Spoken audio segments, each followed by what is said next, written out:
Hello guys, welcome to the Weiß, Schwarz BCS24 25 stream being held in today in Cologne. I'm going to be your main host for today, the Now Times, and I'm here alongside Club Apero. Hello. Today we are expecting a very good turnout. Apparently, from what we've seen on Bushy Navi, it's roughly about around 140 players. But some we will get the accurate number soon enough, so it should be enough for a 7 round with Mm. a top 16. They are currently doing a apologies Oh, for the disconnection there. They should currently be going through the announcement procedures at the minute in time because the registration has been closed. So we will be having round one not far off.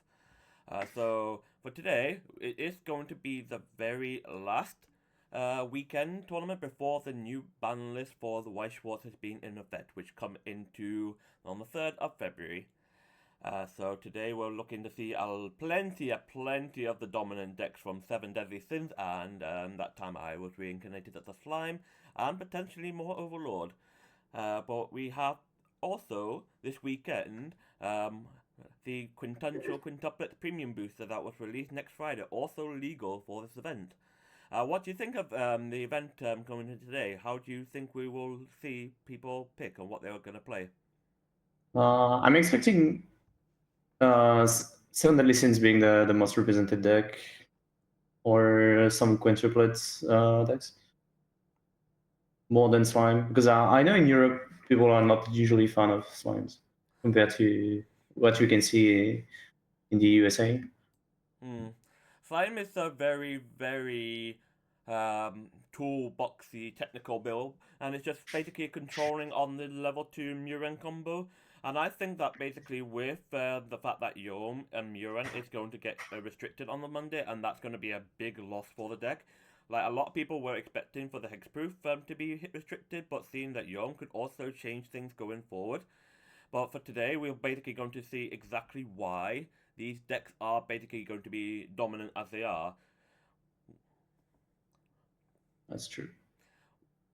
With Seven Deadly Sins, it's like it's loss of the Fumio is the which one was I mean, that? Yeah, it's like the blue level 3. Um, that basically you'll see in the ban list. There are a replacement for it, so we'll be also seeing that at full power today as well, and see how much those games are going to change just because of those two cards, and we get to see why those two cards are also on the ban list. on the But main list, yeah. yeah, uh, I do think Sins is the one that got the least hit with the balance, because you have two replacements, one for the bouncer, one for the Fumio. yeah, that's it's pretty good that they have the actual replacement, but it's not like Yeah, light for light replacement, but it's still good enough for use of into the events. I mean, the bouncer will be cheaper but harder to access because it's a 3-1 event. It's that Uh, you talking about the trees or are you talking about the red level 3? oh, no, there is a 3-1 event. The trees are 2-0. Oh right, yeah, the green one event, yeah, green, and Yeah. yes, that's the one.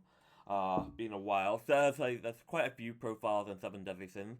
It So will, it's it will with be more expensive to play, so we are not assuming stocks of Fumio every games. hmm. Uh, Yeah. For those who Sins. aren't aware, the Fumio basically is on an on-play effect that basically allows you to opponent to have one climax or two, depending on the card text, to shuffle the rest back in the waiting room so you keep climaxes out. So you do try and decompress your opponent with that card effect. For quintessential quintuplets today, we are seeing a plenty of new builds potentially into today, as along with Nino 8 standbys getting a huge bust in support. We got Miku from the quintessential quintuplet movie booster getting additional support for her level 1 and level 3 combos. Yotsuba, Ichika, and Itsuki also get additional Texan staples for their respective builds. So we can see any of those really be piloted today. Yeah, it's probably the one that got the least support. Mainly just a helmet, I think. Itsuki Everything got else is just reprints and quality of life change. right, yeah, but the Itsuki is the climax swapper is a good quality of life change because it means that you can actually search it out with cards like there's an Itsuki level 0 green that can allow you to pay 1, clock any Itsuki from waiting to search an Itsuki character, so you can specifically search the Climax Whopper, which is going to be vital, important search. And there is a level 3 early play bouncer in there, so it's basically if your opponent has a level 3 in play, you can top 3 rearrange that in any order of your deck, and then you get to choose something from your opponent's stage and then bounce it to your hand. No, Yes, I so, did not see that card. so that's it's a pretty good card. It's only like a tech staple, so it's not like it's a mainstay card, but it's definitely something that people are thinking about piloting today. With the expectation of the current format, we are potentially going to be seeing other decks in out there. There are a lot of tier 2 builds out in this format. Especially it's like you got decks like Shana, which was basically a deck that did win an event not long ago in BCS. Yeah, I mean, Shana is kind of weird because you basically have no chance to win against Slime. Maybe not. But in decks like Nino in Quintessential Quintuplets, where basically it denies the burn. If you got no bouncer for other builds, you just deny the burn. So it basically just really just straight up stop finishing powers. So it could basically maintain a long game through those. I do think a lot of people are already taking bouncers to play against Shana, so maybe it's not as oppressive as people think. People maybe I'm myself on one of those boats. So basically, it's like a bouncer is nice, but it's not something that you want to be like hard maining for. But some people might be thinking otherwise today, and they're basically wondering whether or not, because we got a lot of players potentially today, so we might see a game on stream for Shano if it's basically available, or we can see plenty of other decks. And another one in mind is Macross Delta, which got released in December alongside Freerun and Beyond Journey's End. That was the month prior. Yeah. Also, speaking of Macross Delta, it's really good at double bouncing, making Shana kind of worse to play in this current meta. Yeah, Macross is a very keep an eye on all your resources, because it's a deck that basically runs like several climaxes, and you have to keep track on every single one. Otherwise, if the downside, it's just really gonna be unfortunate for you. So yeah. Also, it's a deck that runs a lot of disruption tools compared to other Weiß decks. So it's really fun to play the matchup for yeah. both player, I think. Oh, so realistically, we should be expecting to see how the player turnout today will be. So we should be getting that information soon. And then also, it's like for today, it's literally more likely going to be 7 rounds, but it's like, and the expectation with the top 16 or top 8, we are not 100% sure. We only had the rough numbers from what the participant application was on Bushiroad Navi, which was around the 140 margin, because they had to increase the cap at least twice because of how much interest there was for this specific event. Yeah.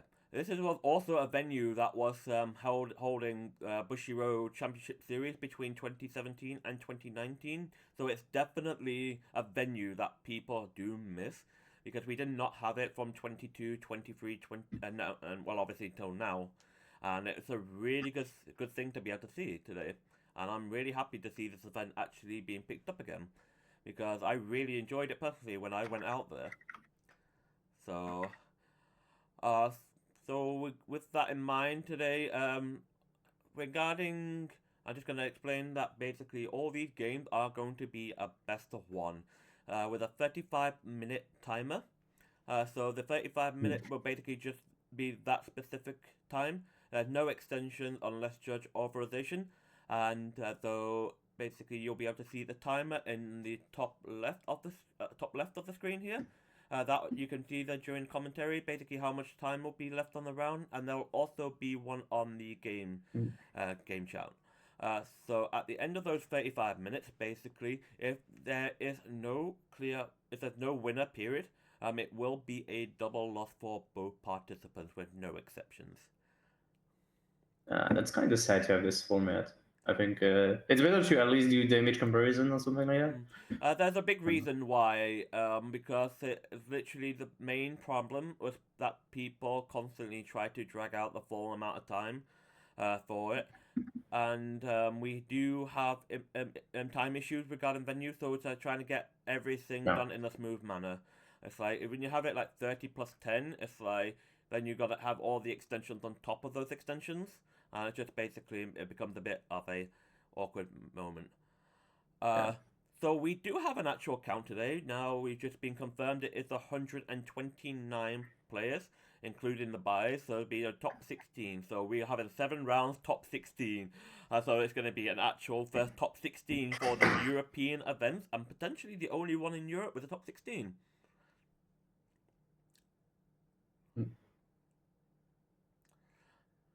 So it's probably the biggest event this season for Europe. It's the biggest one so far.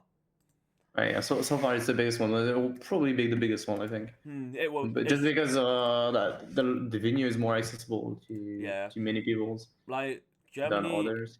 Cologne is really accessible. It's like about a half-hour transit from the Cologne International Airport, and then obviously the flights are very very cheap from like UK because it was only like about £30 sterling pound, which is about 35-40 euro from Stansted Airport to Cologne. So it's pretty good actually. It's really accessible even for those who travel in from flight. I think that's one of the big things that basically for why people wanted to come to Cologne because it was a really good accessible location. Yeah, that's the main reason why people will gather easily. Yes. Easily to your point, to your venue. It's better to have this than to have a venue in the middle of nowhere. Yeah. There are like full credit to Blackfire for managing because they didn't initially have this event location announced in the first wave. So full credit for Blackfire who were able to get this location as a 7th BCS this season. So massive appreciation for them for getting this.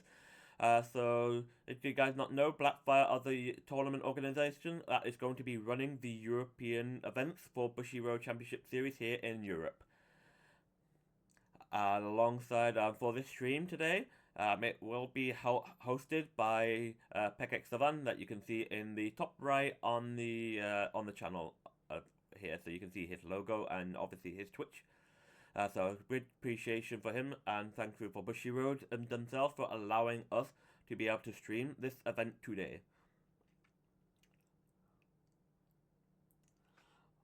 So the tournament should start soon, right? But we don't have any information yet. At the moment in time, basically, they're just going through the tournament initial procedure. So basically, they'll go through both Weiß, Schwarz, and Vanguard Premium. So there are 2 sets of events to basically announce over, where they go to regulations, they go for health and safety, all the key important parts, just to make sure. So the game should be kicking off within the next 5-10 minutes. So what would you think we're going to be seeing first? I don't know. What's the most recent set? Quintuplets. So Maybe. we have 5 decks to choose from. Maybe we don't even know who brought what yet. So for all we know, we could just see Grisaia around one. We don't know. Oh, true. I would love to see a Grisaia build, even if it's not a good build. Just for Grisaia. Because I think we know someone who would be very happy to see Grisaia on build. On the floor today. So I mean, I will be happy if they bring Grisaia and stream as well. Grisaia is something I did actually consider grabbing myself, but I just could never get round to it. So it's like, there's so many decks.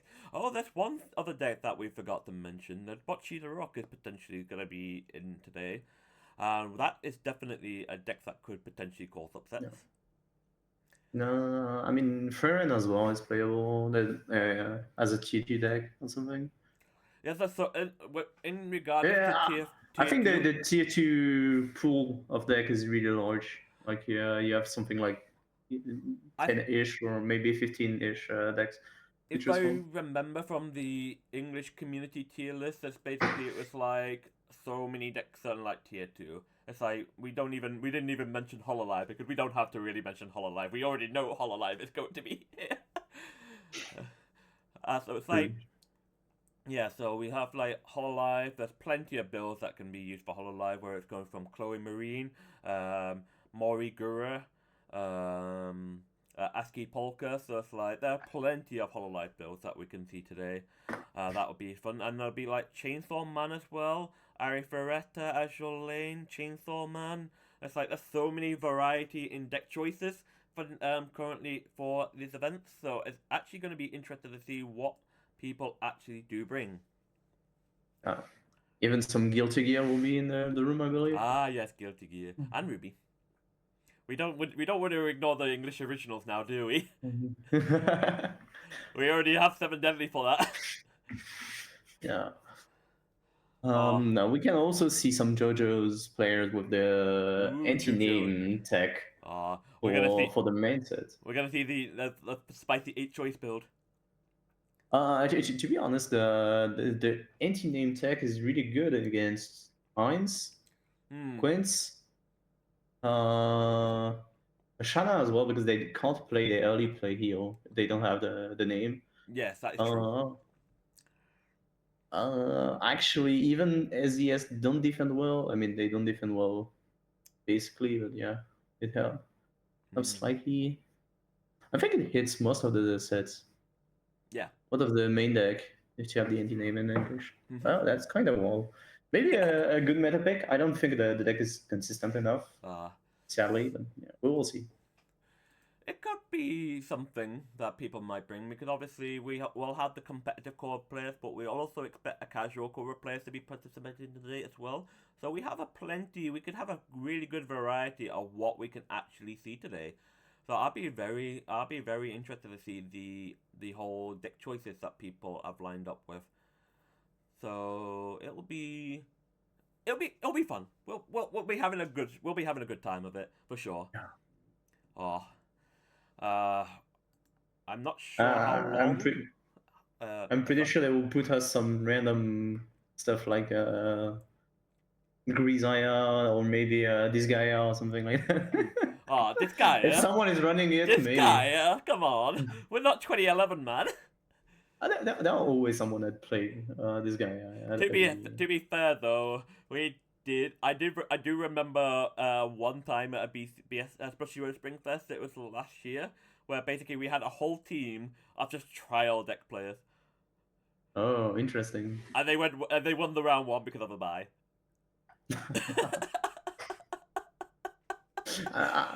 To be fair, with modern trial decks, you can do it. Modern trial decks is like 3 is a great one. Hololive has like 7, or 6 or 7. I can't remember how many. I've lost track at this point. Modern trial decks have been really good as of late, and they've basically been able to be a really good starter product for new Weiß players and for existing Weiß players alike. Also, usually when the good cards are in the trial deck, it lower the price of the playset in general, which is nice. You have cheaper decks, which means more players are playing the game. Yeah, and speaking of good trial decks, we'll have in the next set of Blue Archive coming in a couple of weeks, which is also going to be a good trial deck to pick up for the main build, which is going to be the Shiroko combo and the Hoshino Fumio event, not the event, the character. So that'll also be a good trial deck pickup in 2 weeks, 3 weeks, 3 weeks. It's the end of February. I don't know the English planning. It's the end of February, that I know.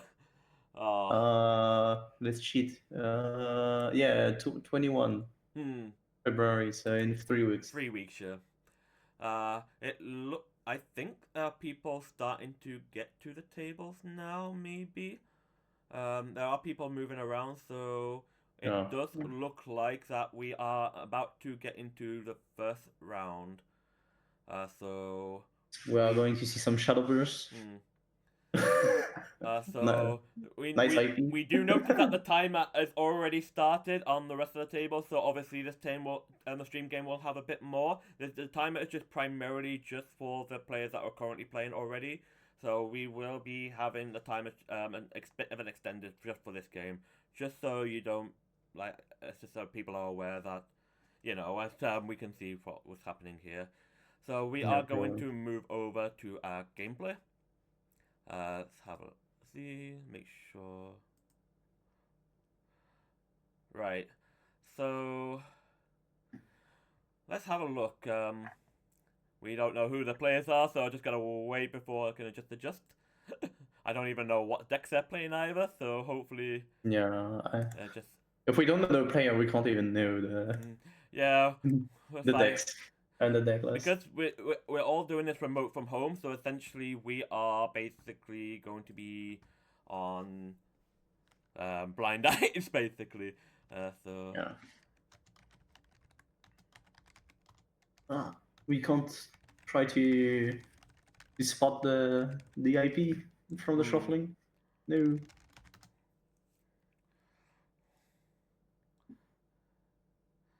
So it will be amended shortly.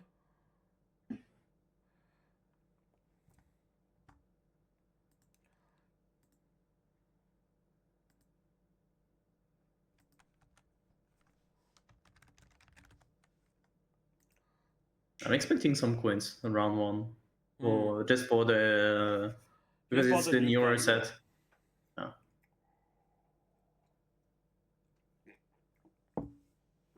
Go first, go second cards were all alive.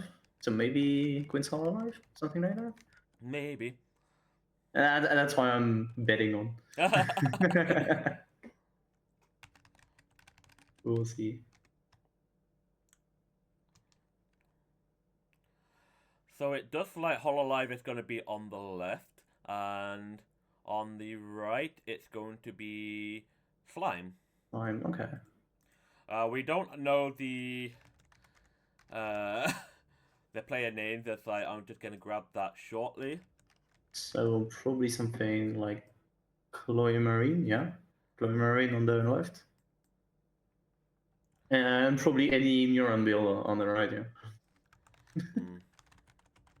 I'm just gonna write player 1 and player 2 right from the moment. I will try and get the name updated as soon as I can.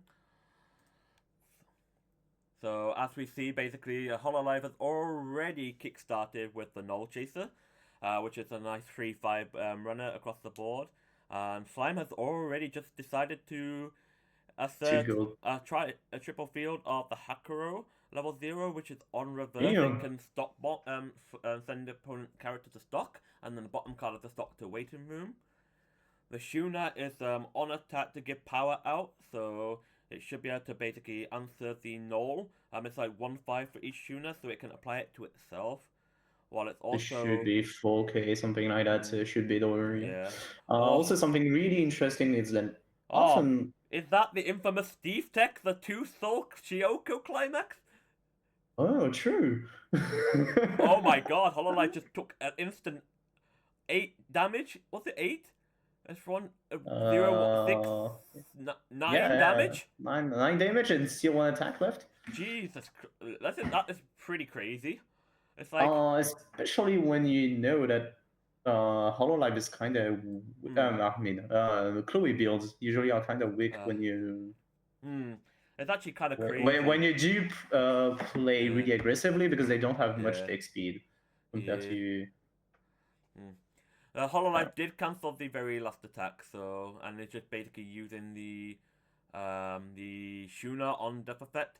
So I did not answer the nulls, so the power wasn't enough. So we only get to see the top 2 and only get to add 1 character because he cannot add a climax to his hand. So we can see the Slime player is basically playing 2 soul and pants. They're playing a really aggressive build for Slime. Yeah. That's probably the best thing to do in Slime, because the build is kind of weak early game. Yeah. So you try to boost it with just pure damage. It's basically aiming to try and take control of the early game as much as possible to make the Muran game a lot more better. So we can see that the Hololive is playing the Chloe level 1 combo, so we assume that with the Marine Climax in his clock, so we know he's playing 8 comeback his Climax bit, so we'll be seeing potentially... maybe not 8 Climax, but I mean not 8 comeback, but It should be something like that, yeah. So light With versus. the two combos we saw. So I just know that we found Hololive is light, and player 2 is Shiba. So we know that the one Chloe is under the Noel as a marker. So it feels bad on the light side because he got slam 9 damage so hard early on. So basically, he's already having to constantly try and dig for various Pieces, stuff. yeah. Once I just need to. Yeah. He has less. He had less time to build up. Yeah. We're probably going to see double combo, which is fine, I think.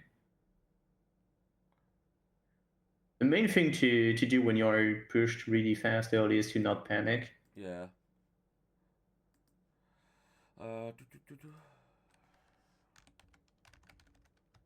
Usually people do panic when they took too much damage early game. Yeah. And that's the reason why they. We are seeing that basically the Chloes are likely. live. So we know that Light has basically gotten the Laplace he'll need for his hand and then uses the Laplace level 0 to discard a card to salvage another. So we assume it basically was the Chloe. I'm kind of like 50-50 of what he salvaged. I didn't quite see it clearly. But we use to see the Ina here. That's going to be a confirmation of the top 2 check. Because the Chloe combo is essentially on attack with the climax combo in play. You resonate by revealing the level 3 Laplace, which he got from the level 0 Laplace, to salvage one and then reveal the top card of their deck. If it's a level 1 or higher card, they put that to stock. Are you forced to put it into stock? I think you do. Because it could be interesting in those kind of games when you still have a lot of climaxes in the deck that you don't want to trigger to not get the stock. I mean, it's still hard as well because you kind of need the stock to play the game. Yes. Also, so the choice is kind of hard if you can do it. Otherwise, you just do stock if possible. Triggering door first means he wants the stock for the next one and he will play with one less climax the entire game. So Slime kind of already rough. Slime already took the 3 damage, so that's a good start. Now knowing that he basically swung with the null first, meaning that the top card was clean, obviously, so we can actually try and see about hitting with the Chloe's. Unfortunately, his top 2 clean was clean, so he wouldn't be able to get the stock for it, unfortunately. Okay. So... And now we basically want to whiff the stock, otherwise it will be really hard to play with only 6 climax maximum the entire game. The Hololive player is having a rough game. Yeah. And the Slime player is probably in an average game. Yeah. Slime got at least a cancel in there, so he doesn't go straight to level 2, which is pretty fine for the moment in time. Getting pushed straight to level 2 without really the stock to build is going to be actually detrimental. So it's good to keep himself a level 1 for another turn, so he can just accelerate the stock he'll need to start building Murans. He has 2 climax in the hand. I believe he has 3 waiting, maybe 4. So we see that the Slime player kind of needs to mill his deck out. Yeah. This turn, yeah. So with the top check, it knows that the climax there, so it can just essentially brainstorm. Hitting 2, which is, I believe, was a search. Yeah, it's a search brainstorm. Yes. Which helps to mill the deck. Yeah. Yeah, we don't see any more climax in this deck. I think he's gone through a fair amount. There's probably still at least 2 at most in there, because he's only cancelled 1 and played 1 and just flipped 2 on the brainstorm. So also we know that 2 Murons are in the waiting room, so it needs to gather. There's 1 in clock as well. There is 1 in clock, so that's also a problem. That's why he's going to get the Veldora to salvage 1 from waiting room. Sack himself, discard 1, salvage. Yeah, grab one from waiting room. Uh,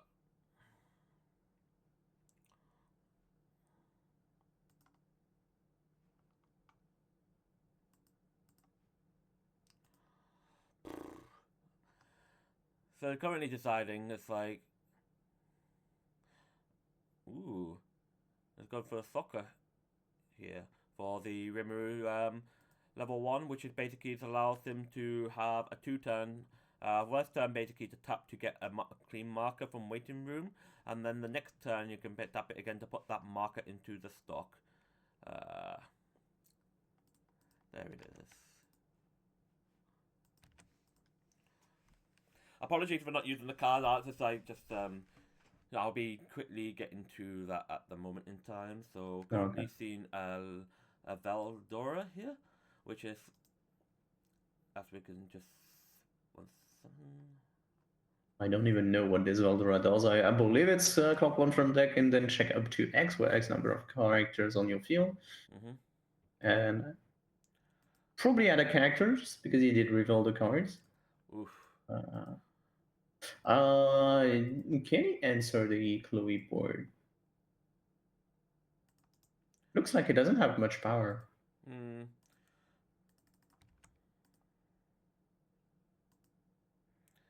Trying to see if I can use the card art, but it's like it doesn't seem to be. Oh, hang on, there we go. That's the Veldora here. So it's put one Demon Continent from your hand into your clock. When this card is placed on the stage, you may pay the cost. If you look up to 4 cards from the top of your deck, choose up to 1 card from among them, put it into your hand, and put the rest into your waiting room. So that's pretty good to get an extra bit of deck milling here.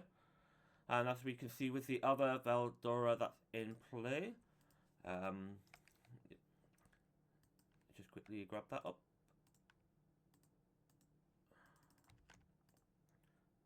Yeah, so 5 or more cards in hand is plus 2,000 power. You put 1 card from your hand into your waiting room and put this card into the waiting room. Choose 1 Demon Continent character waiting room added to your hand. So it does not look like he's going to use the effect so far. So it might just be a case of they're just going to leave it alone.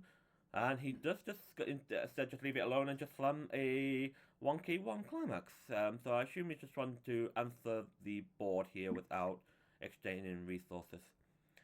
So swinging for free already. Ooh, like see the light goes straight into level 2 now. So not really been good so far in terms of just how much damage, because it's been just massive swings early on in the first couple of turns.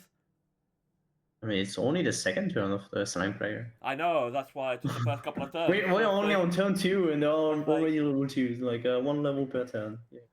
Yay, more damage. What? Oh, more damage and number 3 is going in. That just feels really, really bad for Slime. That's brutal. I was thinking the Hololive player was in a good spot if it did cancel, because the Chloe was still alive. Well, Hololive not really in a good spot at this moment in time, going straight to 2-6.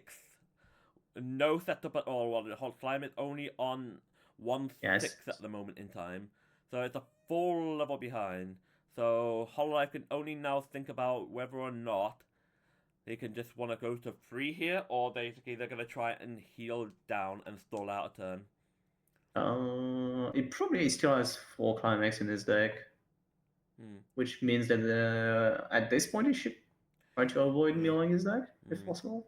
We did get a flash off the Slime player's hand, so he does have a gate climax in their hand. So it's going to be actually interesting to see how much they can Muran in the following turn. With 3 stock, potentially 4 to use. It should be 4 with the potion Rimuru in the backstage. So that it's up to 4 with the Rimuru. Yeah. So at most it's going to be potentially 1 Brainstorm and 1 Shuna. Or 1 Shuna and 3 Muran. But from the looks of it, it's like I don't think Slime will be actually be able to access all 3 Murans to the stage next turn. No, I don't think so, because it has 2 Muran and waiting room 1 in clock, which means that it will have a hard time to do double. maybe, but I think one is still fine here. Yeah. You just guy climax and win by Yeah. As we sheer damage. see Hololive basically essentially using the Mio drop search.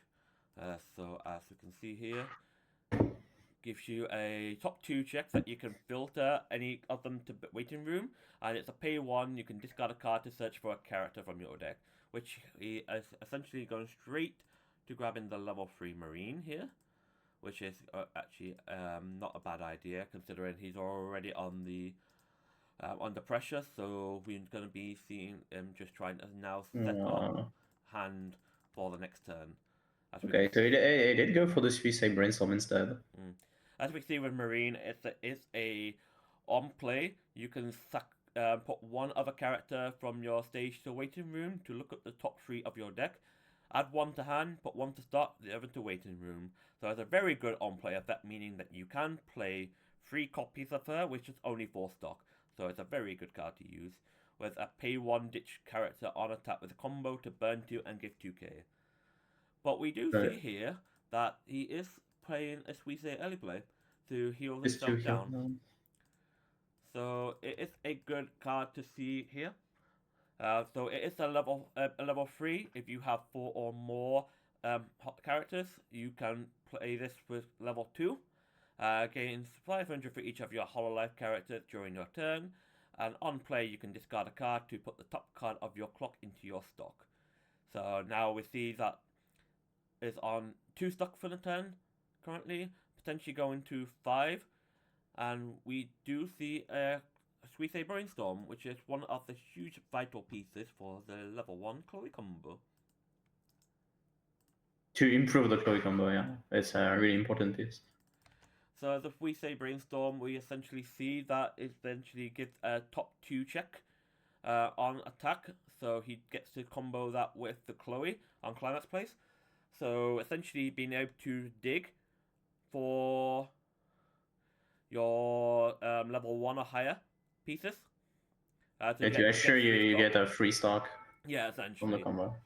Normally you would see to get at least 2 Suicide Brainstorms on a boot stage with 2 Chloe combos, so you get maximum output. They had to search for other piece for the early games, yeah. Slime did take the free here, so we see them straight to 2-2 I mean, I don't think Slime has a climax left in deck, or maybe just one? Maybe one at best, probably. At most one, I think. We see the full advantage of the Suicide Brainstorm on the Chloe here. So it's essentially seen to get the dump the climax to the waiting room so they don't trigger it. So they get a nice door climax going back into their deck. The maximum possible will be 7 because there is still 1 in stock. What for Hololive? I thought they paid that out from that point because of the Suicide early play and the Mio drop search. We do see 2 Marines go to stock though, so that's not too great. But it does get the free stock, so he can essentially salvage it if needed with a plus level 0. So also, the Slime player was clean bottom 5. Ooh. So yeah, maybe it will be shot to level 3 as well. The game went really fast. If this sticks, he'll go straight to 2-6, which is putting it on meaning that Hololive does catch up in this game, which is a very good thing to do right now in this game state. He does take the free, so it's on 2-6 to 2-5 here. And the last is going for 3. Is it going to be cancelled? 3-2? No! Oh, nice. And you're into clock as well. That's not good for Slime. They've just been rushed from level 1 to level 3 here with 0 Muran play. Which means that the Slime doesn't have much resources yet. No. It's like they can only play at both 1, maybe 2 level 3s here. Yeah. But they have literally no hands. Oh, they have hands. In hand hurts. Yeah. It's basically we see a 2 soul and a gate in hand, as we can see on the camera. And we think the Hololive should be going back in about 7 or 8 climaxes will come back. I think it should be 6 or 7. 6 or 7 roughly. We can't actually tell from here, so just like maybe someone will be asking shortly. So we do think that Shiba is going straight to search for the Muran combo. Okay, so we'll be trying to do Muran turn. I think honestly at this point in time, going for the Muran turn is better just to try and see whether or not you can hold another turn just by compression. Yeah, so then maybe not clocking was a better play, just to Yeah. take laced image. I don't know. The problem here is then um, Gives clocking you here is hand size. actually pretty not great here because that means that Marine is literally has 2 burn 2s for lethal, so it's like 6 instances of damage to work with basically only 2 swings need to be lethal. Yeah, but we know that it has 1 Marine and clock, 2 in stock. It does have 1 in hand, so if it can grab a La Plus and or can hit on the Suisse Brainstorm, that's also fine. Yeah, that's also fine. It's kind of hard to judge what you want to do here for the slime. Yeah. I mean, obviously the deck mainly turns around the fact that you want to get a maximum resource possible Oh with yeah. the Muran combo. So probably is trying to do that to get as much compression as possible. It seems that Slime is basically going all out in terms of resources potentially. Oh, it does opt for the heal 2 here with the Rimuru Potion. It will probably matter. It Yeah. kind of does matter because it means that damage output for the next turn is actually going to be significant. But I don't know if it was efficient or not because it did take a lot of resource just to heal one. Yeah. Maybe not clocking will achieve the same result. Yeah, it says that extra line of text that just basically pay 2 just to heal 1 is a nice for 1-0. It's like playing a level 3 combo healer, just instead on a level 3 it's a level 1. Yeah, so probably worth seeing him grabbing some Benimarus and Shion. Will Yeah. probably be a Benimaru plus Shion for the I for the think I Muran combo. with the only double Muran basically, it's also a problem for being able to be sided against because Marine can just side for one of those Muran lanes, which is actually pretty significant here. Also, the U level 1 is kind of. Muran combo is able to like on climax play to search one from your deck and then put one character from your waiting room into your stock. Yeah. The level 1 to give siding option is kind of rough to have at this point for the slime player. It all depends on what happens in this damage output. They're coming for 4 here. If this full stick, maybe we're just seeing lethal here. It could. A 4 would essentially put them to 3-3. Then basically another instance, 2 instances of 2. Oh, it's a cancel on 4. That is huge. What a good player. Good player, cancel on 4. Oh, that is huge.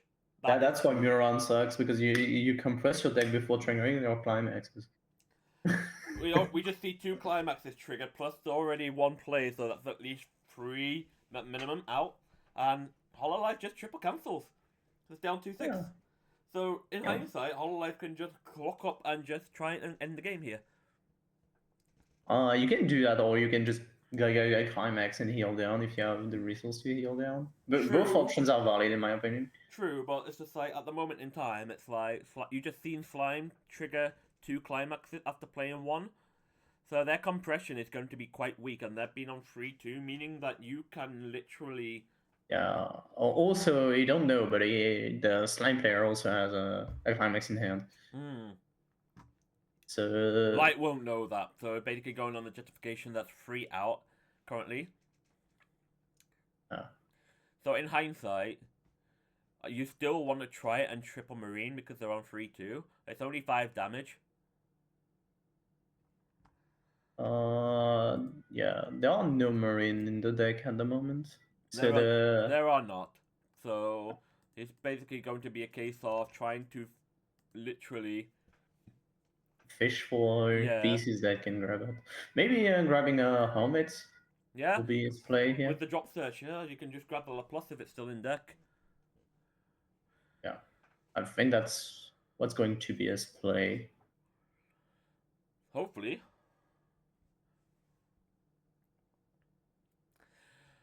taking a good amount of time to decide what to, because like I I think he had a brief glance at the stock swap, as you can quite see the Matsuri in there. No, he just goes straight for the Laplace here. The Laplace helmet, yeah. So similar to the Verdura Yeah. from Slime, you can discard itself, sack. No, you can sack itself, discard one to grab a character from waiting room. Yeah, so as the audience can see the actual card itself on the side, so it's like it's really good to see what card they're picking up here. Ooh. Now going for a brainstorm, paying out that marine. See if And it hope hit. two Ooh, hits. do hit one. See, one marine.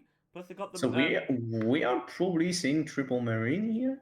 Yeah, it will definitely be triple marine in here, because triple marine with the sides for 1 or 2 if you need to. They are pretty sick. The opponent is out 4. In this position, would you try and side for 2 first and side for 1 and try and see if the 2/2s will stick? I will go with a front for 2 for 3 against one of the Muran first, and see if I want to side after. Because if I trigger, I will side everything. If I don't trigger, maybe I will go for the side for 2 then. True, but at the same time, it's like, ooh, we do see the comeback climax do go into Light's hand here, so they do have access to the marine climax. Yeah, I think it's calculating how much hand it needs for the combo. Should be light on hand. Light will have enough for hand, because the last marine will basically sack the Suisei, I believe. Yeah. Oh, maybe you kind of want to keep the Suisei just for the check to rig your triggers. Potentially. I don't see it being too much of a problem here, because oh yeah, we got. Oh, so it will have full knowledge on all of his trigger. Nah, he won't, because they're gonna basically pay out to sack the Oh, true. Yeah. Or, I mean, you only did one hand, so you can just draw. He might have seen the triggers and basically it's like saying up to not to, which is actually also a valid play. That meaning you get to knowledge of the if he has 3 cards in hand at the moment, probably 3 cards to ditch after playing the climax. I mean, you probably don't want to. It's like, from what I know, it's like there is at least 3. There's at least yeah, 3. He has at least 2, maybe 3 in hand, so he can do full combo. Yeah. Going for this level 1 first might be weird. I still think you want to side for the level 1 just to put in the 3/6 just to make 2 side for 1s. It depends, yeah. Here comes the burn 2. It does stick, so they're straight onto 3/4. Okay, no, it did fronted for 3. Easy. Oh. I mean, easy. The game went really fast. Unfortunate for Slime, after having a very good strong start, it just succumbed to the mid-game damage push. So congratulations for Light for winning round 1, and a commiseration for Shiba. Hope they have some good luck for the rest of the tournament and get to enjoy themselves today. The game was pretty much Soul is strong, Cancel is strong. Period. Yes. So as we see, basically we do have a strong start for Hololive in round 1 against the 2 Soul Pants Slime. And as we can see, we basically have only about 3 to 4 minutes left on the time. So we are going to take a short break here just before the next game comes up. So as you can see, we'll basically be just 3.5 minutes till the end of time here. Then round 2 should start pretty much within the next couple of minutes after that. So next 5 minutes. So for now, we will take a short break, and we'll see you for the next round. Be right back.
So we're looking at round 2 here. I'm just going to update the names real quick for you.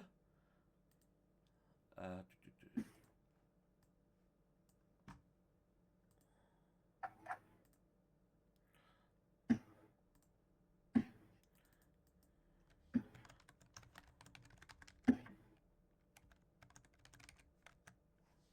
So what will be the matchup here?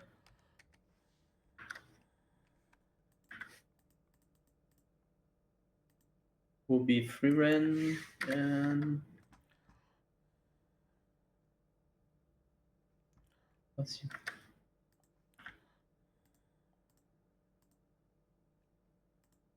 Oh, it will be a Freeren mirror.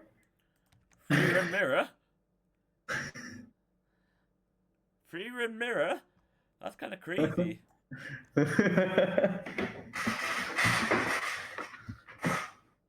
Oh, Freeren Mirror. But are the decks going to be different is the question. No, they're pretty much almost the same list. It's just like, ooh, someone. They do play different finisher, right?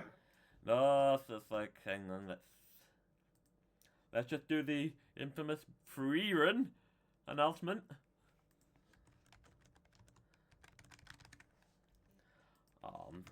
Maybe not, maybe not. Round 2. Update. There we go. As we can see, basically, I've just been trying to update everything, so I just completely missed what happened though. We see a level 3 combo dumped, level 3 combo clocked. See the nice little Fern, which is a nice little top 2 check.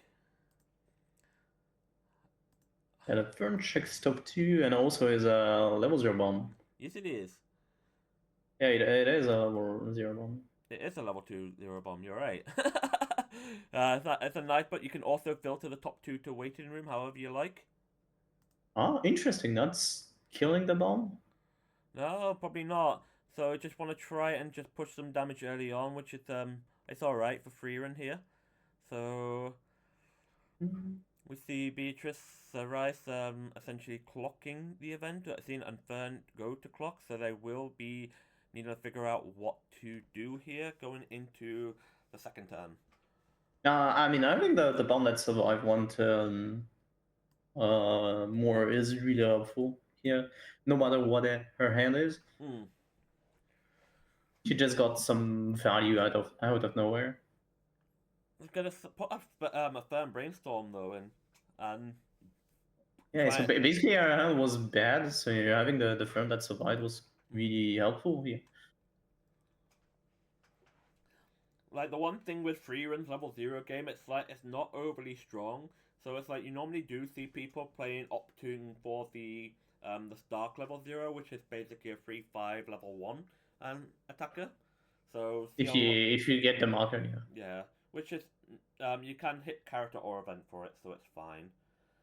We do see a Himmel, which is basically a vital piece for the game here. So you can see, yes. As you can see, it's on center stage for waiting room. You can put one card from your hand to your clock, then search for any character, adventure or magic, add it to your hand, and then your memory has 2 or less. You may put a copy of himself from waiting room to memory. They didn't have the target itself to put from the exact card itself. It can put another copy instead to memory if it really wanted to. It technically is a ruling choice, because if you did it to drag the last card of your deck, you won't be able to get the memory. Oh, yeah, no. Because it selects from waiting. No matter what, if you grab the last card of your deck, if he is in the waiting room, it doesn't work. Yeah, because it's not in the waiting room. Because it's on death effect. Yes. We do see the Siri Ricky here, which is Siri. I forget. Card pronunciation is crazy sometimes. It's Seria?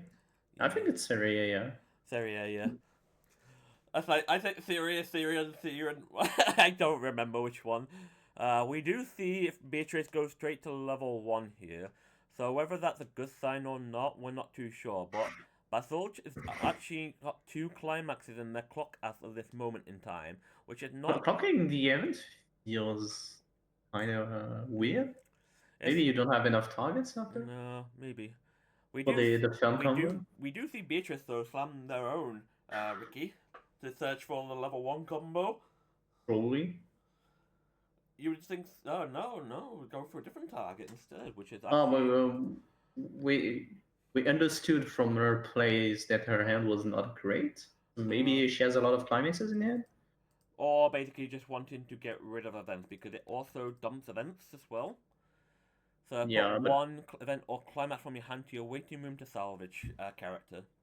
sure, but you could have played most of the events. Mm, Normally, most of the events could do trade 1-for-1 at level 1, yeah. unless she has a handful of The problem is that stock shuffle and stuff. the other problem is basically is like couldn't probably play the rent event because they've got no red in the clock. Oh, true. And I mean, she could have clocked the red instead of the flying magic. Mm. Briefly, there's a little bit of a lag here, so hang on. So bear with us. We will try and get the connection So back. we'll see double fern combo here this time. Grabbing 2 copies of the magic to find lost Yes. accessories. Let me just quickly. Sorry about that. It's back. So realistically, what we just see is that the Fern combos that come into play. We're not sure what they grab into the hand from the event. She grabbed 2 copies of magic to find lost accessories for the red event. Fair enough. But they won't be able to play the red event yet, so it's going to be a. Yeah, probably she grabbed both copies to clock one next turn and use the other one. Will Bazulj did Beatrice side the Himmel? Oh no, just debating when to use the Himmel. So as we see, the Himmel's gonna be grabbing their own combo. We are probably going to see kind of the same turn. More or less, because generally 3 and level 1 turn are generally pretty much the same. Yeah.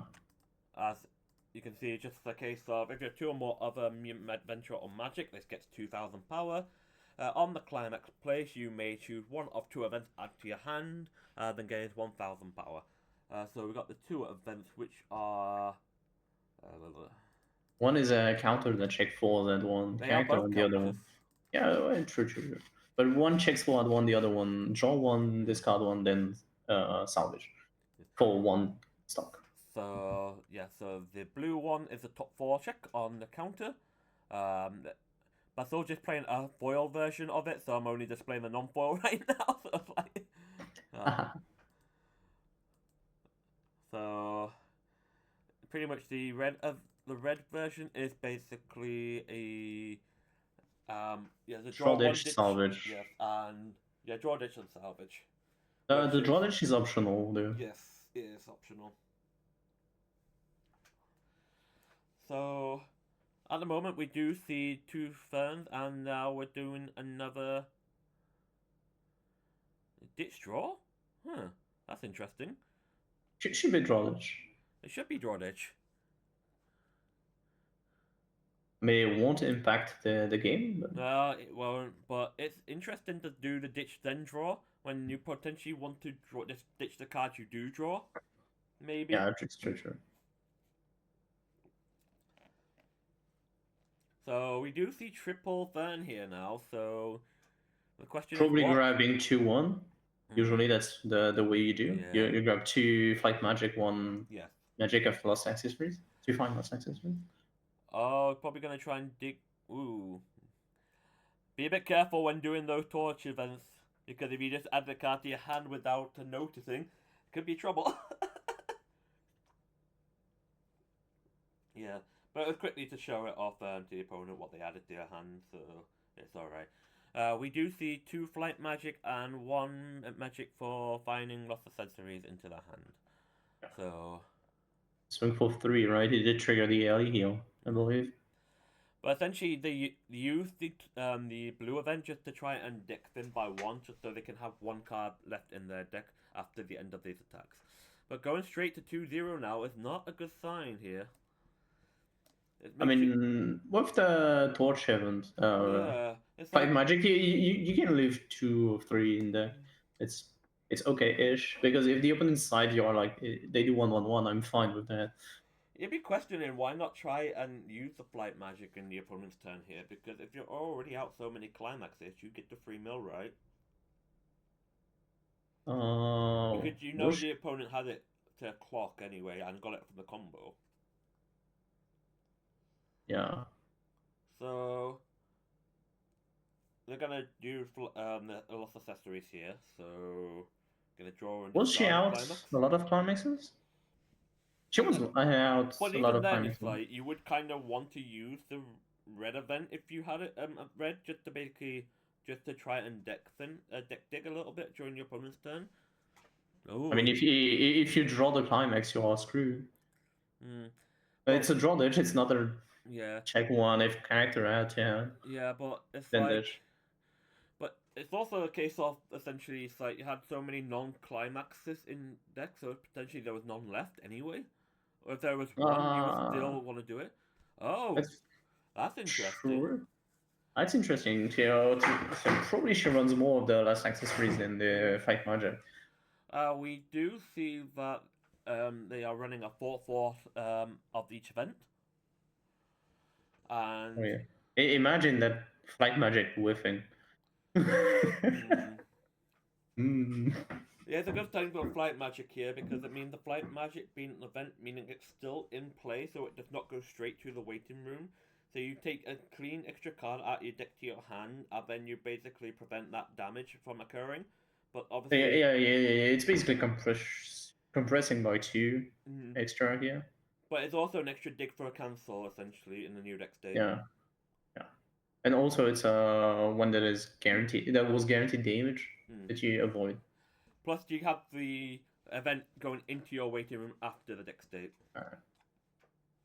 Yeah, but imagine the same plays, but you don't know the bottom deck, and you whiff because you find an event.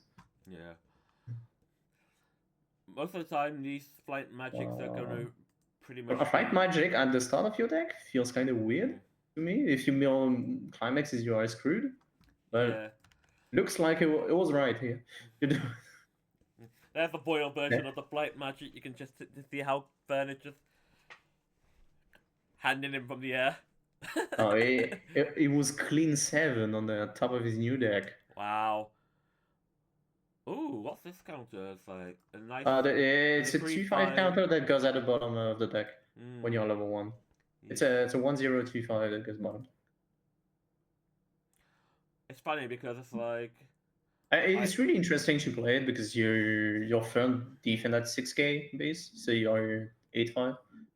Interesting tech. Yeah. And also, you know it's at the bottom of your deck when you use it. So, so after you can fight magic into it to basically you can counter one lane, fight magic the other one to get grab the event back to the counter back to counter the second. But Sorge did go to 2-2 here after clocking, so the game is not technically on even ground. It's basically one player is favoring the red event while the other is favoring the blue event. So it's pretty much the same line of play.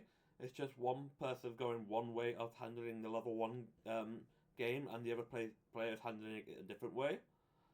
So it's going to be interesting to see how this level 2 turn is going to come across, because at the moment in time, Beatrice does only have 2 fans on the stage compared to Basorge only having 1, which can easily be 3 again if they basically have all the resources available. Yeah, so one player is using more the film package for the deck speed and the other one for the activity. Yeah. I think the deck speed is the most important part of the package. Potentially. It depends on how the deck state looks in the game. We do see a Brainstorm hitting a climax, so they do salvage a Basalt, a Fern combo from the waiting room to hand. No, he salvaged himself. I know. Also, a climax swapper is coming into play here, which is meaning that they had to recycle the climax in their hand because they didn't have one for a combo. But that does mean that they do have access to another combo for this turn. Yeah, that does mean he has double combo, so he can answer the opponent's board on top of doing his card advantage here. And when you know that the opponent But the question It is, has 3 cards in hand that cost 1 stock. hmm, It's really helpful uh, to know that you at least can they do. have at least 5. They put 4 now. They're going to 6 cards in hand here. Yeah, but I mean the what's her name, Beatrice? Yeah, Yeah. one of each. Her, Yeah. she has 3 cards Hmm. in hand that are magic to find lost accessories that cost Ooh. 1 stock, Taking and 4 here, go straight to level 3 now. pushing damage is kind of nice into an opponent that doesn't have much stock. I'm still surprised that they're not using the events in the hand. I mean, it's kind of normal in my opinion if you don't have the firm brainstorm on play to not play magic to find lost accessories during your opponent's turn. Right, but at the same time, it's like at the moment in time, it's just like damage is being dealt. If they're basically already out a sufficient amount of climaxes, I mean, it wouldn't Yeah, hurt to use the red one. using counters that do cost no, not that do cost, that do meal during Wow. the opponent's turn are kind of rough to use. It's better to use them during your turns. Hmm. It's just like it seems like all the climaxes tend to be at the bottom of Beatrice's deck here, True, true. and they still not use the Himmel memory, which is Well, really so important. she's trying to do the finisher then here. I mean, Looks if like it because she did clock twice this turn and she has 2 HP left. the Himmel is needed for this 3-run brainstorm. If it's in memory, you can put this brainstorm from stage to waiting room to summon the 3-run level 3 combo that they've just added to the hand. Which is a. We are going to witness a second 4 turns game. And the 3-run combo is on at play, top 3, add a card to the hand. So the opponent is allowing a tape back here, just to get the climax swapper to be played.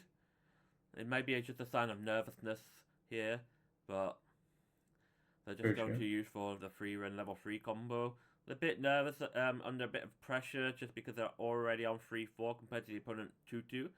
So if they do not finish the game here, they could just potentially be finished in the next turn. So they want to try and go for the game here. Oh yeah, I mean, Fearon doesn't heal much in No. general, so you're kind of forced to push if you need to heal a lot. Both 3-run decks are only playing one healer, which is the ditch one heal to stock. So it's going to be a case of you can't really just heal yourself down here at this point because. No, and they both did trigger it. Even then, for 3-run, it's like you're already essentially, if you're on 3-3, you're already lethal from the 4th, but 3-4, you're essentially lethal from everything on the opponent's turn. So the best thing you can do here is just try and push for the game win here. I don't think it's whether it's realistic, doable or not. But you have to. Yeah. That's what I basically mean in terms of, what's the wording I wanted? Trying to be realistic here. It's like you have to essentially gamble against all odds. Yeah. Which is basically what White Schwarz is really known for. It's basically a gamble. RNG, let's go. They are trying to see about what they can do here to try and make this turn a lot better.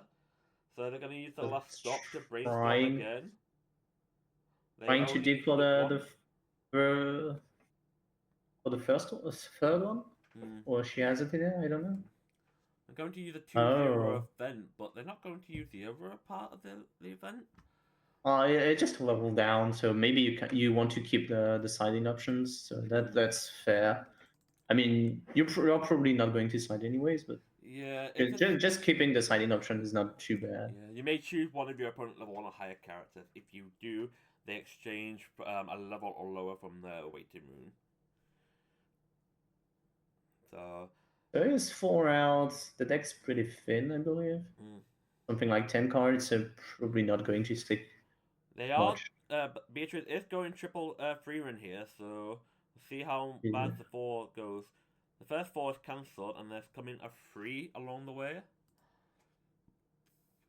They are going to use a Fern counter here to mill. Mill the opponents to Mm.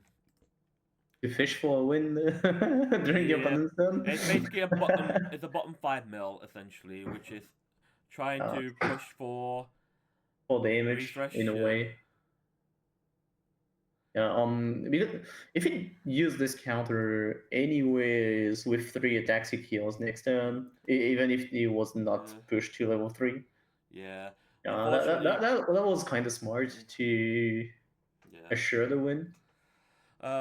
Beatrice is only on 3-5, and they're going to use the last gate What are climax you to going for? basically salvage a climax. But is that really the correct thing to do? Because your opponent's about to go into combo and you're about to refresh, so you kind of want more climaxes to go back in than not, right? True. But depends how many cards you have in hand. She's kind of forced to slam a climax next turn if she doesn't kill here, Yep. which is probably not likely. So yeah, going to grab a climax So the last is fourth. probably not a is probably a risky play, right? But Yeah. it's probably the only one that can grant a win at some Yeah. point. I mean, at the moment in time, it does seem that the last 4 does stick putting Bad George to 3-3. But the question is, are they going to just try and play this safe? Or are they going to just try and go for 1-1-1 here? Because at the moment, there are 1, 2, 3, 4, 5, 6. That's 7 out, essentially, with 5 cards in deck. And you know the last card in hand is a climax, so you don't need to actually combo here. You just need to you just need to 1-1-1 push and they win. Yeah, but maybe not. I mean, Fight magic is still a thing. no, but Beatrice has no hand apart from the 1 climax. Oh, true.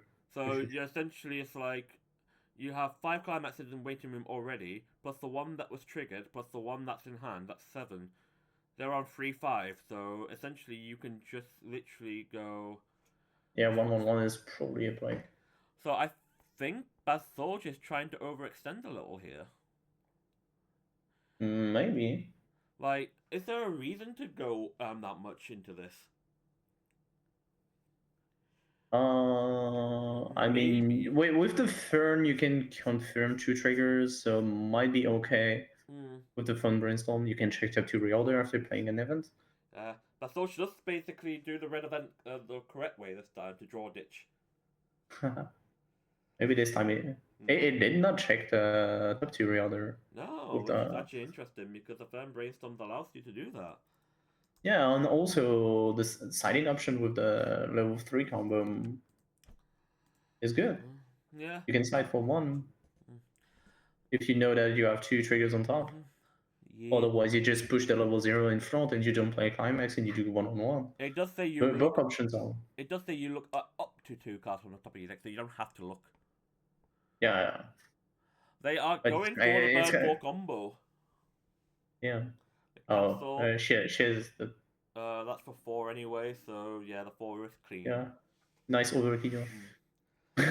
If Beatrice climax was a bit further down, that could have been really punishing for Bathor. They probably didn't need to go all that way out just to do the combo, and they basically it's like 5 is in, Yeah. 1 hand, 1 stock. But yeah, well, with 1 hand, 1 stock, no cards in hand, you just go 1-1-1 is probably a better play. Yeah. I mean, it's not probably, it's a guaranteed play because 1-1-1 sticks at least 2 damage here. Ooh, we do see the nice free run leather deck box. That's really nice. I've been wanting to get one of those, to be honest, but I wasn't able to find one in time, sadly enough. So, we do see a winner from the free run mirror match. So it's 1 winner, 1 loser, and 3 wins.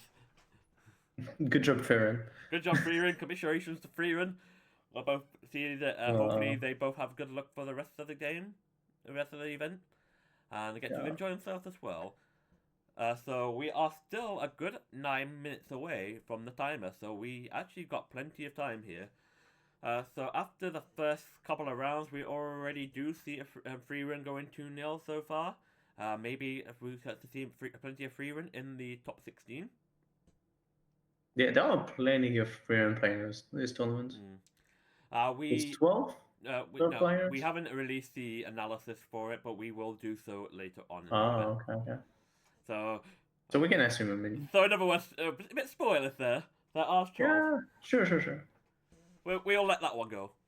I mean, they don't know if I'm right or not because I don't know it either. I mean, we'll just allow it for now. It's potentially 12. Potentially So 12. we are going Potentially to more. Potentially more, potentially less. Yeah. For the moment in time, it's only just the second of the day, and since we've got about a good 8 minutes before the end of this round, we're gonna just take a nice break here before we get the next game on the way. So for now, we shall be right back. Catch you in a bit.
Ooh, that's weird. Hang on, that's analysis, not common gameplay. Whoops, wrong stage. Whoops, there we go. So we are going to see into round 3. So we'll be just updating that real briefly.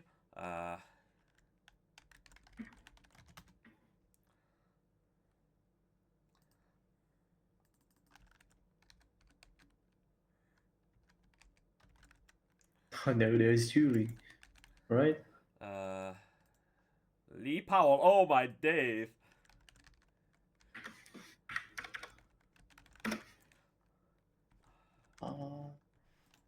This is gonna be a spicy one. It's like, we know that Lee and Oh, Macro Spy. That's a really interesting matchup.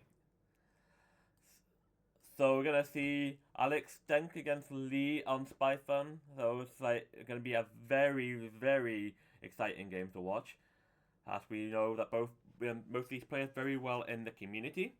It's gonna be very interesting to see how this game is going to go.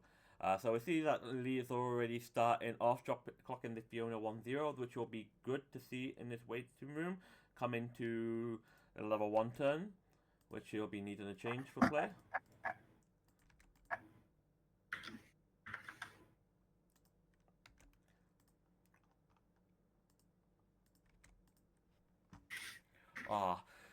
So summing the So Sylvia first. Probably the best common card in Spy. Yeah, Sylvia. Being able to ditch a gate climax on play or on center station waiting room to top 5 for a balanced character, and you can either clock the top card of your deck or pay 1 stock to trigger check twice. So getting a free 2 stock payout already. And as we see, Denk is like just dropping, which I believe is this coin flip available profile. Yeah, it's a coin flip from, was Dragon Maid, I believe, the first time we saw that coin flip. Something like that. So the coin flip is at the start of opponent's turn, you mill the top card, opponent's attack phase, sorry. Yes. You mill 1 card if it's character level 2 or lower, it gains the effect, bounce back to your hand, and when fronted, you can bounce it back to you. We also see the other profile in the middle, which is the shuffleback.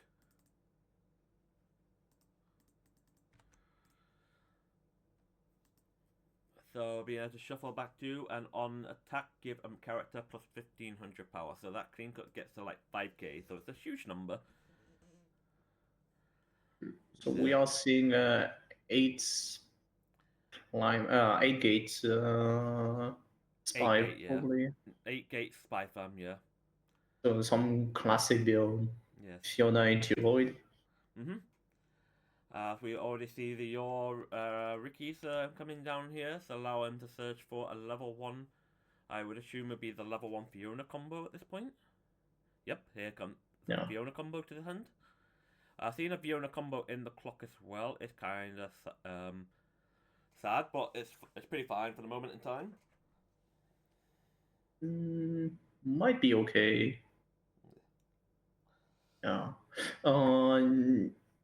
I think it's better for Slime, not for Slime, for Spy to be on 8 gate and not a gate choice.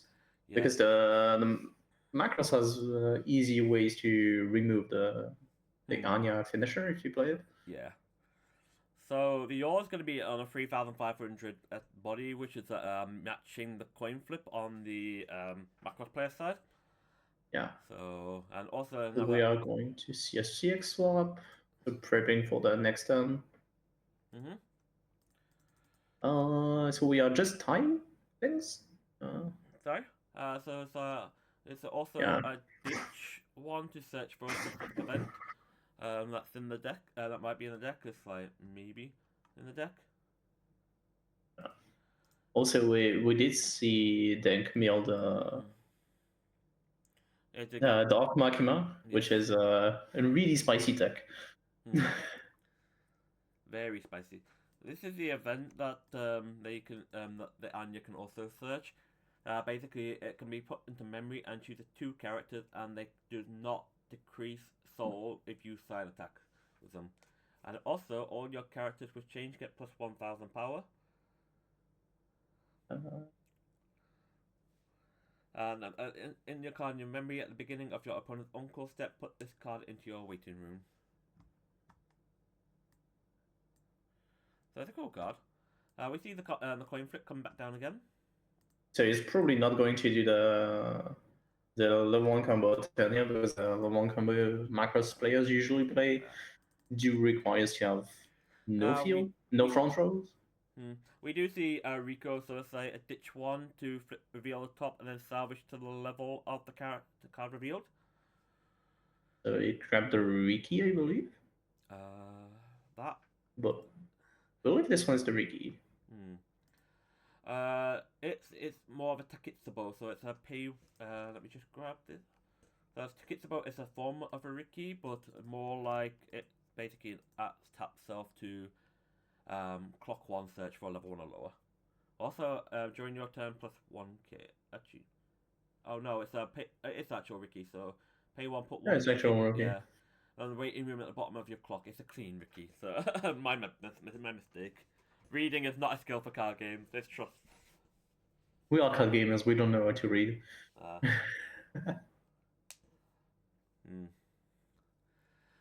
Searching for the level 1 combo. And now we have 2 level 1 combos in the waiting room. Maybe we'll try to do level 1 combo this turn. I don't know if it is on Link or not. Yeah, we did see the events in his clock at some point, so yeah, he is on Link. This deck is basically vitally needing like 2 specific cards for the deck to run perfectly smooth. One of the cards from Macross will be. Yeah, he has one of these 2 in memory now, which helps him to just basically say all my climaxes are in waiting room are all my climaxes.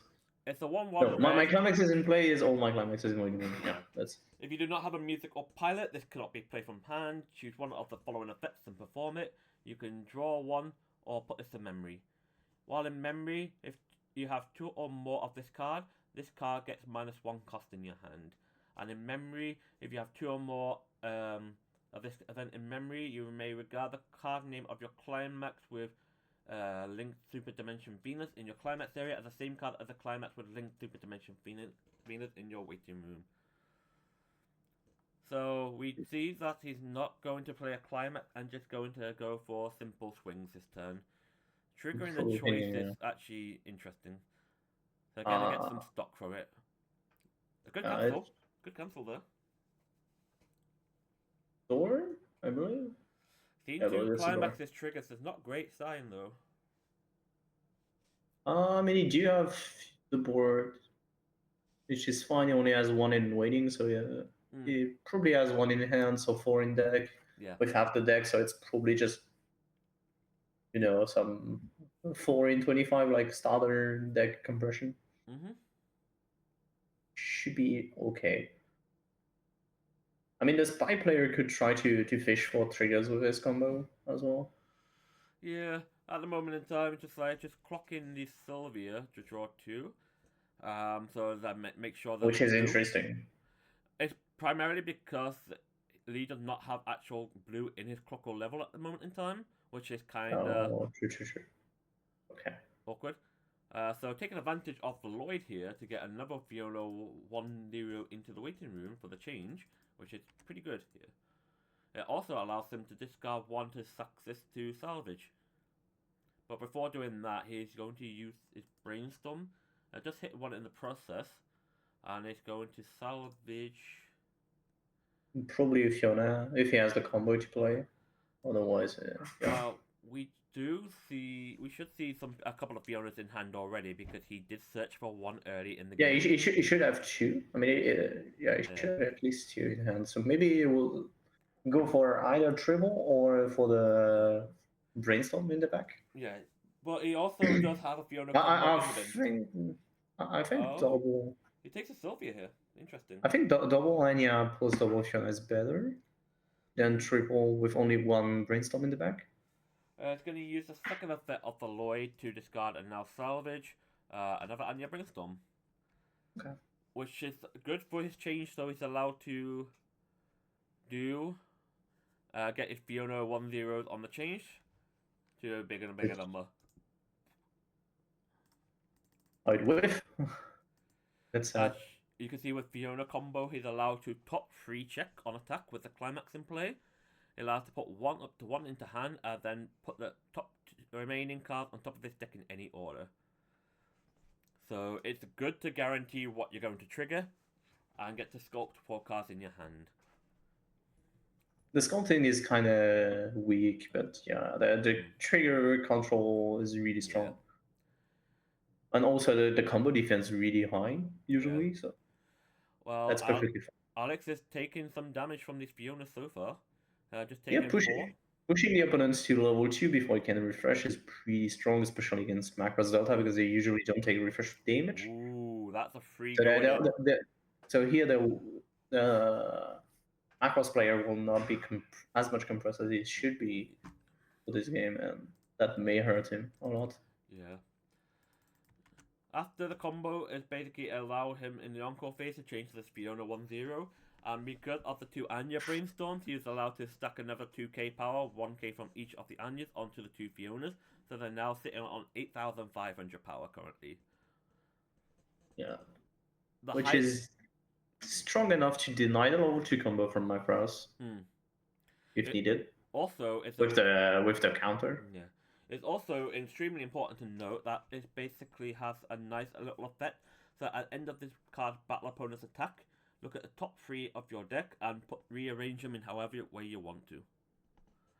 Sure. It's Which a helps. really good defensive tool in there. Especially to fishbowl cancel is really good. Or it rearranges to cancel how if you basically want to cancel on 2 instead of 1. Yeah. Do you fish for more cancels when you when you know the opponent is swinging for big numbers by putting the climax later? Yeah. And when you know that he is swinging for small numbers, you put the climax earlier to fish for it. Yeah. Or you can sometimes say, oh, I want to draw the specific climax for the next turn. I will take 1 damage. That's fine. You can rearrange and play with it how you want. That's probably the main appeal of the Fiona combo.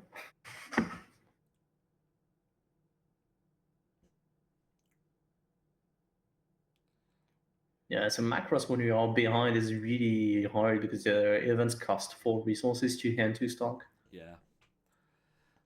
So seeing 3 climaxes currently in there now. But you need so it gets the link. So you got the brainstorm is not seen in play yet, is it? Which is actually quite interesting. Because the brainstorm is like one of the huge parts of this deck. Oh yeah, as the brainstorming play, I believe. Like the brainstorm allows him to the brainstorm allows him to mill till you have 5 cards in deck, and then if you have 4 or more climaxes with different cards in the waiting room, that's what he is doing here. Yeah, it gets a free fresh, but if there's 3 or less with different card name in the waiting room, that feels sad. It would have been better if you just salvage brainstorm. You could, but it's the case of the fact that you have a free refresh on there, so you do not take the refresh penalty. Yeah, but you do +1 or 2 with the combo. Yeah, it will do +3 with the combo instead of more. Right. Going to standby here though, which is quite interesting. So it allows that standby to link, so we can still do the 1-0 combo. And from what I see, he's basically standbying out a the 1 assist for the finisher. Yes. That gives the finisher the ability to pick 2 options instead of 1. Yeah. So if you pay 1, discard 2, I believe.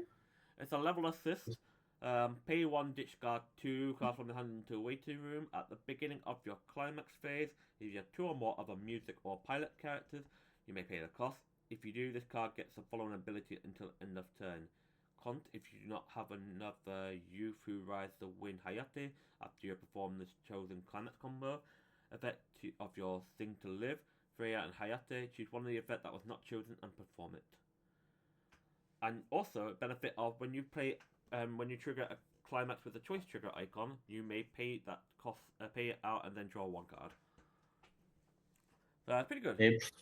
It did explain all the combo, I think, to your opponents. Yeah, so just explaining that he gets to spawn out the cost 0 from the waiting room, which is here. The 2-0, you Yes. know. Yeah.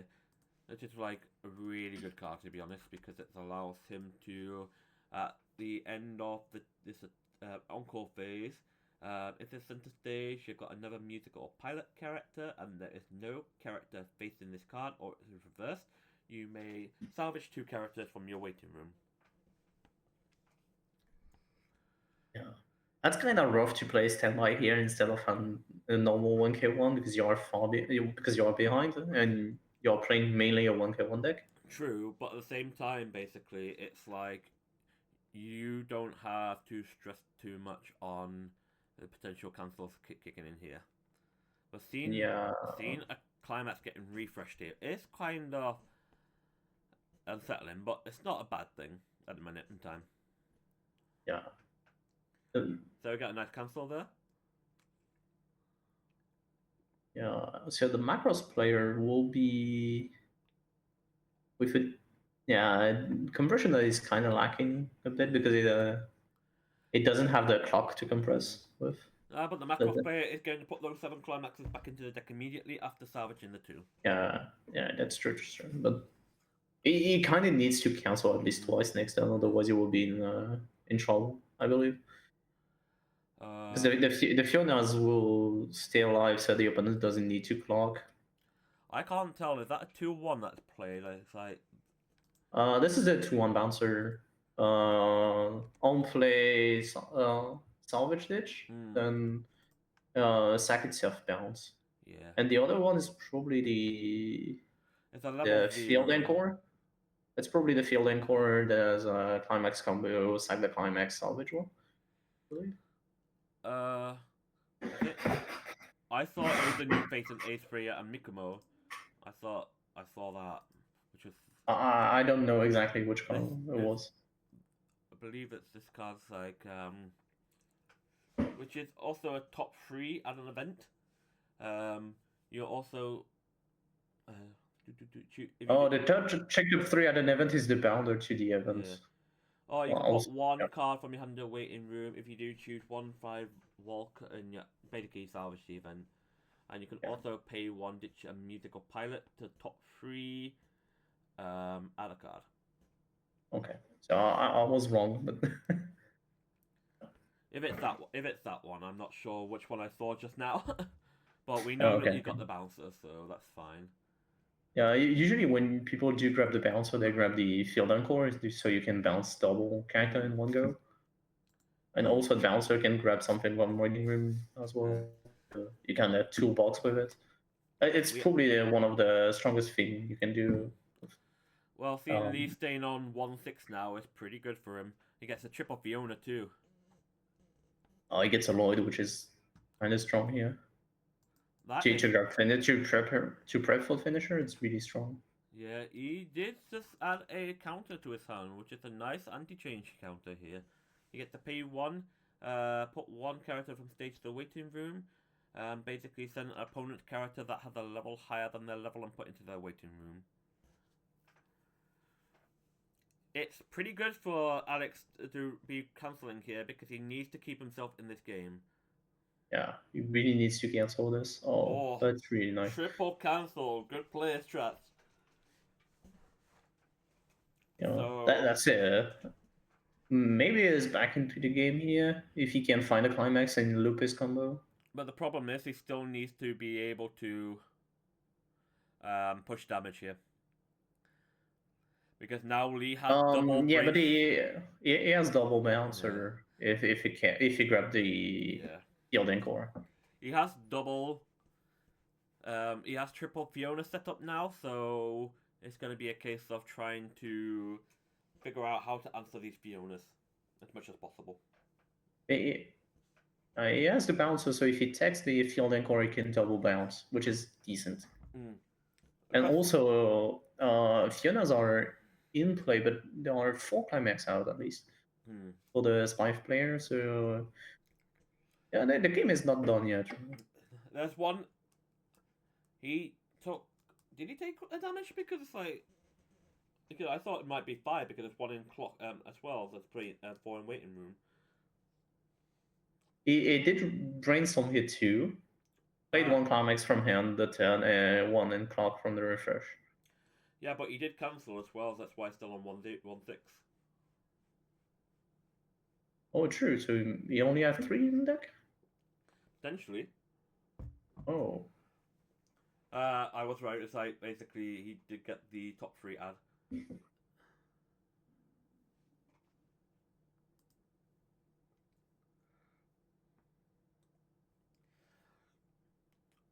Question here is where do you want to go with this? He's dropping an early play here, so it's a nice. Heal. Probably just going to beat over. But The he two. salvaged an anti-change, so he has to swing with this first to deny it. Yeah, I mean it's fine. The opponent is level 1. The anti-change is level 2. You get Denk will get to answer the Fiona here, which is fine. Yeah, it will answer 2 at least, which is decent. Yeah, it's. Ooh. Oh, the cancel hurts. I think he already knew the climax was there anyway from the Fiona combo. Oh, true. That's the best part about the Fiona. If you see the one climax, you can literally just put it on the blast card, so you don't trigger it. Then you can just keep digging, just moving it down and down and down. More defensive. Kind of similar to the Pochi combo in JoJo. Where you can just. The one does stick here. I mean, it's kind of normal. It's probably out of climax or on the top 3. I mean. Oh no! Oh my bad. What a good player. No, I mean, I feel I do help a lot to control it. I think he did that primarily because if you put it on the first one and your opponent triggers, it feels like a wasted cancel on 1 when you can have it at 2. But if you only take the 1, that means the last attack, if that goes to trigger, that's cancelled. So regardless, you are denying a 2 damage. Yeah. So it's pretty good in hindsight for that. So you have the 1 on top for the first attack, get the top 3 check, put the climax on the second. So if they trigger for 1, the 1 will stick, but if they trigger for 2, you cancel, but you get to dig deep as well. Yeah. So we are probably looking at a turn where the spy player will just want to mill his deck and do 2-2-1 to push the opponents to level 3 and be in a really good shape. Yeah. Because the opponent only has 3 stock. But then, I mean, the Macross player can still cancel. Like, Lee's keeping himself pretty composed in this game, not having to stress out. We expected the brainstorm to not be hitting there, considering how many climaxes he was out already at this point. He probably has 1 in deck, yeah. That's what I'm expecting. He might not have any left in this deck, so he might have drawn it for turn after clocking. True, as well. Yeah, it can happen. We do get to see the Anya climax swapper. If you wanted to hit the brainstorm, you would have play this effect first before the brainstorm, I believe. So yeah, probably has none left. Essentially, he's basically just shortcutting and at the hand ditch just by milling it, basically. Yeah. But he's gonna do the Lloyd effect to basically just salvage something. He salvages Bond. They use the other effect on there, and what he salvaged. The Bond gives a global 1/5 for the Anya. Global 1/5. We got the Anya. Oh, and the famous snipe. No, hang on. Bond gives Anya the global 1/5. So the fact you've got 2 Anyas on stage, that means it's global 3k currently. Yes. Well, not global 3k, but 3k to the Fionas, and then Anya herself will have another 1/5 because it's from the back row Anya. And also, the Bond can tap himself to pick top deck of the opponents. Very good. And you can mill it or leave it on top. And he did snipe a climax with it. Yeah. The best part about this right now is like, ooh, he did have a climax left in deck. The question is, did he want to salvage one? I think slamming climax next turn is way too good to not grab it. And you still have a lot of room, I believe, because your opponent only has 3 stock. Yeah, Yeah. I would pick it if No, he I were opted playing not Smite. to. He opted not to. Okay, interesting. Oh, he sided the Anya as well, and then he's going to encore the Fionas out. So those Fionas are now going to be sitting at a 11-5? 6-5 plus 2k. Yeah, 11-5 on defense. That's pretty crazy. Power! Imagine a 1-0 sitting at 11-5. What, is it Alice format? I mean, he got the bounce. Oh, no, he did not get the bouncer back because he did play a T-swing with. Yeah. So if you have the bounce, the one thing you want to be bouncing is the bond here. Because you bounce the bond and the 3k goes. Yeah, if you bounce the bond, you remove 6k. Here's the other primary thing No, to 3k. note. Here's the other primary thing to note. That Lee still did not ditch the anti-change counter, so he still has it in hand. Sure. So, wherever Alex then picked up on that, basically could be curious about this turn, that he might just be siding the Anya Brainstorm. Or he could side against the Fiona level 1s. But for now, he used the second. I do think you want to side against the level 1s because that way they don't get the check 3 effect. Yeah. Check for 3 other effect. We did see the Brainstorm finally drop onto the stage now, which is quite good for a few turns ago. I didn't really realise it until he just basically went for the refresh bit, even though I talked about it last turn. Crazy.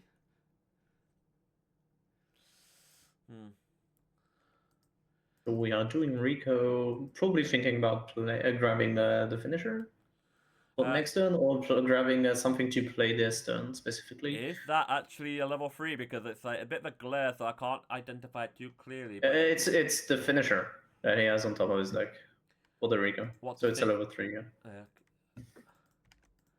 So the finisher, it looks to be on attack with the Alive Song or Prayer in the climax area. Choose one of the following effects and perform it. Draw up to 1 card and put up to 1 card on top of your clock to waiting room.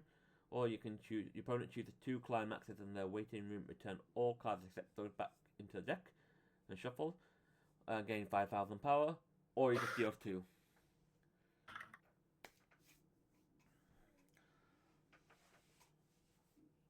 So Alex is generally thinking about what's going to be like for the next turn, and yeah. Oh, paying out the climax, playing something more. Yeah, that is the correct play, because that's just a min-maxing here.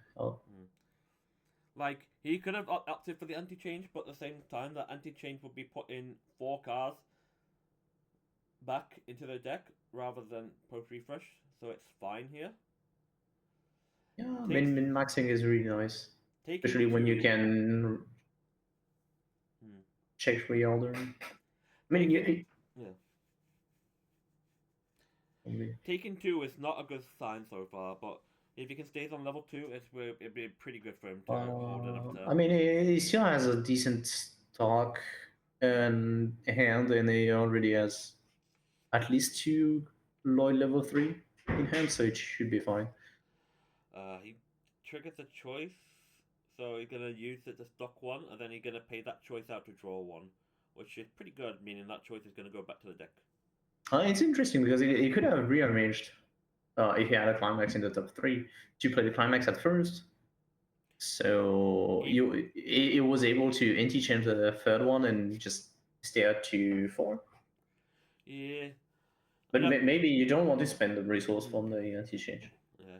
That's also possible to think about this. Yeah. I think Lee realised he was going to stay at 2 for another turn, so he didn't really want to pay out 3 stock here, when he could just save it for 10 stock for triple Lloyd, considering Dank has only got 5 stock currently, so he's not going to be able to do go ham on level 3 combo turn. With 5 stock, you can do double combo. 2 yeah, but you can do the full double combo, which means it's basically draw 1, heal, burn 2, and the Fumio 2 climaxes. I think Fumio 2 is going to be one of the options here, and the Burn 2 from this. Oh, what a snipe from the Bond to take out the climax on top of the deck. But with the finisher from Macross Delta, you can pick one, but he has the back row that can help him to pick 2 instead, which helps. He did early play here, which is a pretty good sign for him to get to go back down to 2-3, which is a nice early play here. 2 or less climaxes in bin, get -1 level, gets to perform one of the following effects. So you can either you heal first, and then you get to perform one. You can either pay 1, ditch 1, heal. Second time. Yeah, put heal again, or get 3k power basically, or you blind stock 1. Usually you use it to heal down twice because it's the best play to do. Sometimes, but you might want to get the stock back, especially because Lloyd is such a big finisher. Ooh. You can anti-cancel twice, but it's still on 3-1 here, so... Gets the Fionas back, and they are sitting at a good, healthy... 9-5? No, 9-5. 9-5? 6-5 plus Bond is 8k, 9k? 9k only? Yeah, 6-5 base with power. 1k from the change, that's 7-5, plus 1-5 from the Bond is 9k. True. And the early play is only sitting on 8k. So, oh no, 10-5, 9-5. Is it? It's all other, right? Yeah, all your other buildings get 1-5 power.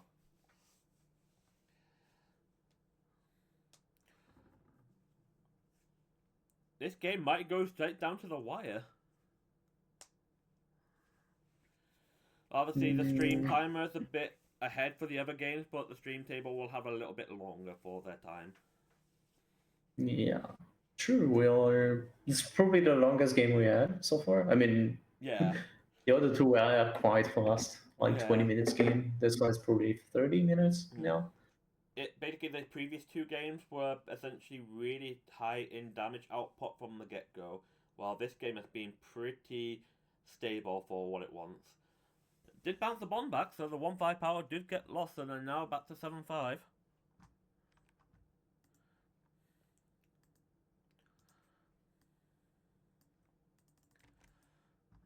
Climax in waiting room. Yeah. No 6 with different names, so you are fine. You will refresh at the end of the turn for free. Yeah. For free. For pay 1. It's going straight back down to the 5-card deck. One thing which is interesting is he can do triple advantage combo this turn. Yeah. Like on the level 2 combo, you will do advantage combo with the level 2, and then you can draw heal with the finisher. He opted not to do the 1-1 effect, I think. I did not see him do the pay the cost for that. Yeah, but that's normal, I think, to not do it now, because it's pay 1 ditch to do the 1-1 effect. Yeah. I'll get the cancel on the top from the level 1 combo. So it standbys out another copy of this for another turn, while it's still got 1 in play up front.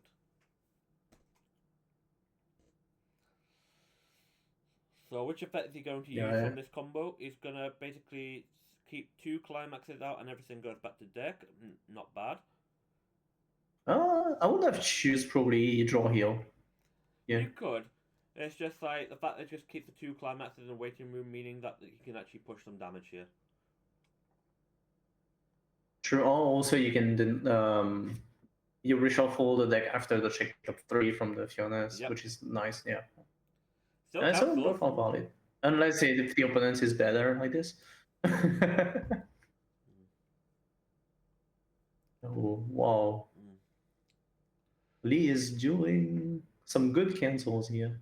Get really good cancel, especially when he just got Fumio 2, which is like still double cancels as well. Might be a very, very tough game for Deng to come back from here. But the bright side might be okay because Spy doesn't have that much take speed, right? No, but here's the thing: you've got to be careful about the timer. Oh, true. True. So I don't think they can afford to keep dragging this game out as much longer. I mean, if he has a climax, he can just win out the game instantly by doing 2-2 and just being kind of lucky. Yeah. All he's gonna do right now is literally go swing for one. Probably playing the climax and go guy climax to try to fish for a win Yeah. real quick. Yeah, that's kind of logic. Well, first I mean, two he sticks. only Another two coming in. They get cancelled. he need a 3, right? You don't know that the Mikomo is really small on defense. Anya's actually winning in the center slot. It's crazy. Oh, only two. 2, So it at goes to least 3-6. they So can't clock anymore. that means that this current turn will be Alex's last turn on this game, to be honest.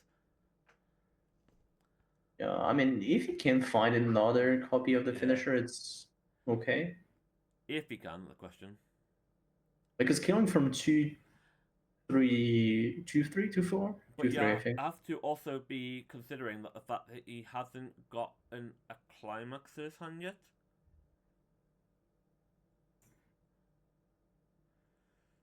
No climax here.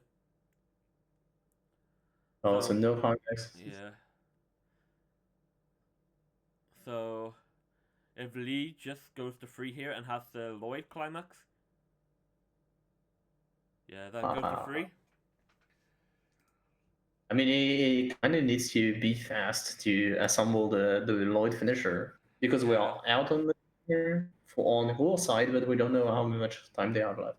Yeah, For but the stream table, at the moment in time, probably 2 yeah. or 3 minutes maximum. Yeah. Yeah. So remember the time that is basically a little bit more extended because this is the stream game, so they started about a few minutes later as a setup. But now he's going straight for the Lloyd finisher here,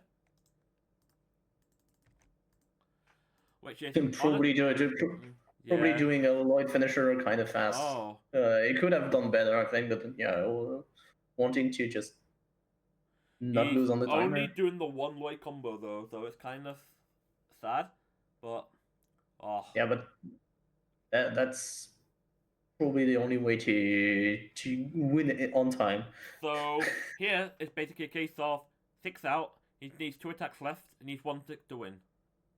Yeah, and they are pretty That's big game. damage. Yeah, okay. That is game for Spy Family here. Wow. Simple Sky. I think it just kept kept going straight and forward to timer being reached. That they were just worried about how much they've got left and they're trying to rush the game a bit faster. Sure. So if Lee had a bit more time, he might be able to try and do things a bit more differently. But he wasn't. Maybe to try to push for double combo to basically guarantee the win. Yeah. Because between the burn 3 and the uncancelled burn 1, you had 2 damage guaranteed. Yeah. I believe. So, yeah, so Lee having that mid-level 2 game where he just cancelled and just sat on 2-4 to heal down to 2-3, and then Makarov not being able to push because without any climax in hand for level 3 turn was quite sad there. I think being pushed to level 1 too fast for Macros is quite annoying. Because when you go to level 1, you need to pay 2 stock 2 hands before launching your combo. Yeah. I think he basically rushed from 1 to 2 too quick for him. He wants to try and stay out level 1 so he can just like use the brainstorm to refresh back, but he did not see the brainstorm until he was level 2. Yeah, it was like he got pushed to level 1 too fast, so he had no ways to put all the pieces together. But then when he had the piece together, it was not. He did not have his clock compression anymore because he was at level 2, which hurts the deck a lot. So it was kind of never compressed with the Macross build.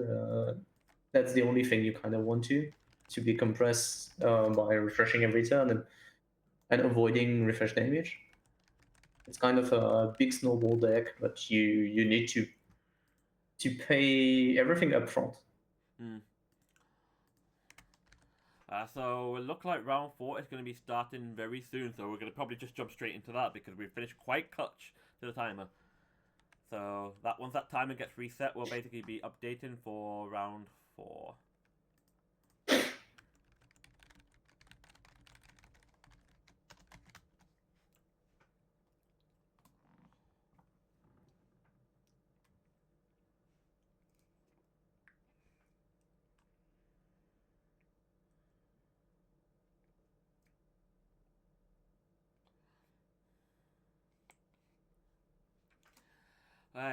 We're just getting the next players down. Once that time has been reset, we'll be heading on over. I think we'll be seeing Oshinoko in for round 4. That's who we are advertising with, at least. Maybe. We'll see. Seeing some Oshinoko matchups Oh, with something, yeah, at least. it's like we need to promote Oshinoko. We basically got Volume 2 for JP coming out this month.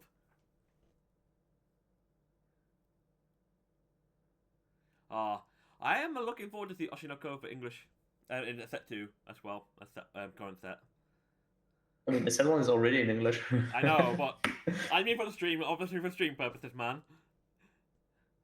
Oh, okay. Oshinoko, apparently, if we are seeing this right, we might be having 4-0 in 3 rounds? Yeah, Oshinoko 4-0, pretty crazy. But we only did 3 rounds, right? Huh? Yeah, it's like, hang on, that'd be 4-0, right? Where's the free win come from? You mean 3-0, right? We only just finished round 3. I mean, it's pretty strong. Yeah, already won the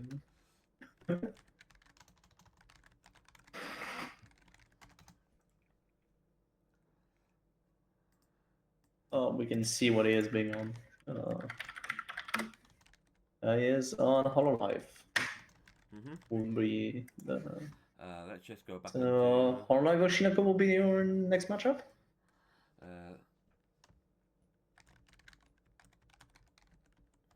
What do we want to see for Hololive?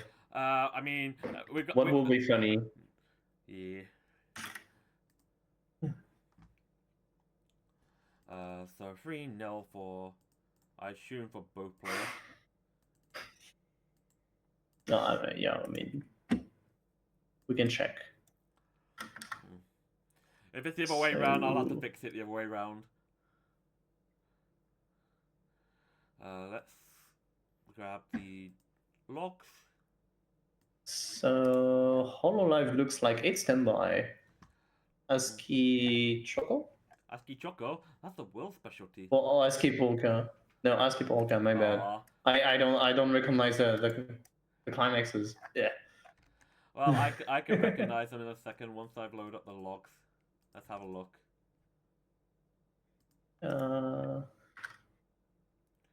What's the other one? Herbs.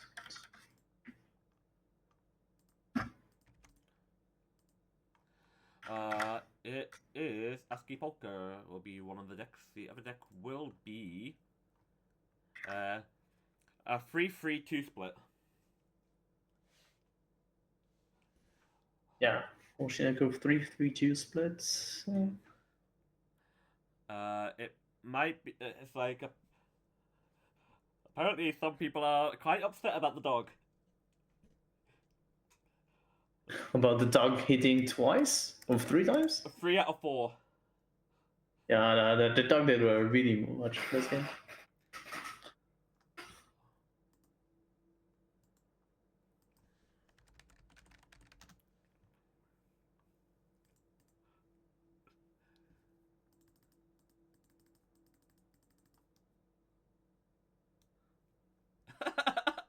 The dog is toxic.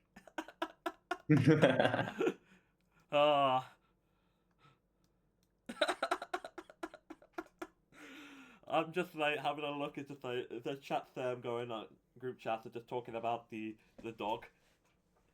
I mean, the dog is either really, really strong or do nothing. Yeah. And when it's strong, it feels unfair, yeah. Having a free Mocha 1, that's nice. Yeah. Really strong. Oh my days. So we're just gonna start seeing them set up for round 4 here. We are seeing definitely Oshinoko against Hololive.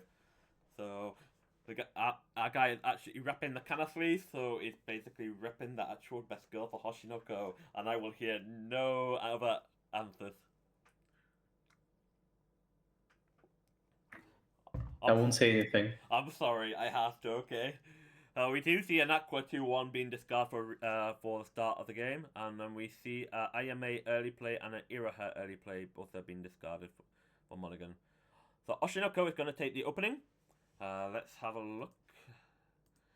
What can they be dropping for?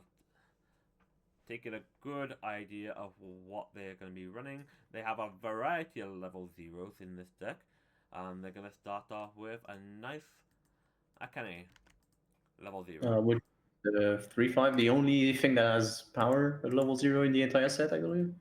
There are other cards that has power that basically there's a mill to start opponent's turn if it's like a level. Oh yeah, the coin flip. Yeah. True. So 3-5 is not a good thing for Hololive to look at because they don't really seem to have much in the early game to power wise, but they're basically all reliant on just generating resource advantage from the level 0 turn. So we do see a Polka that gets slammed Polka down. and ASCII will be...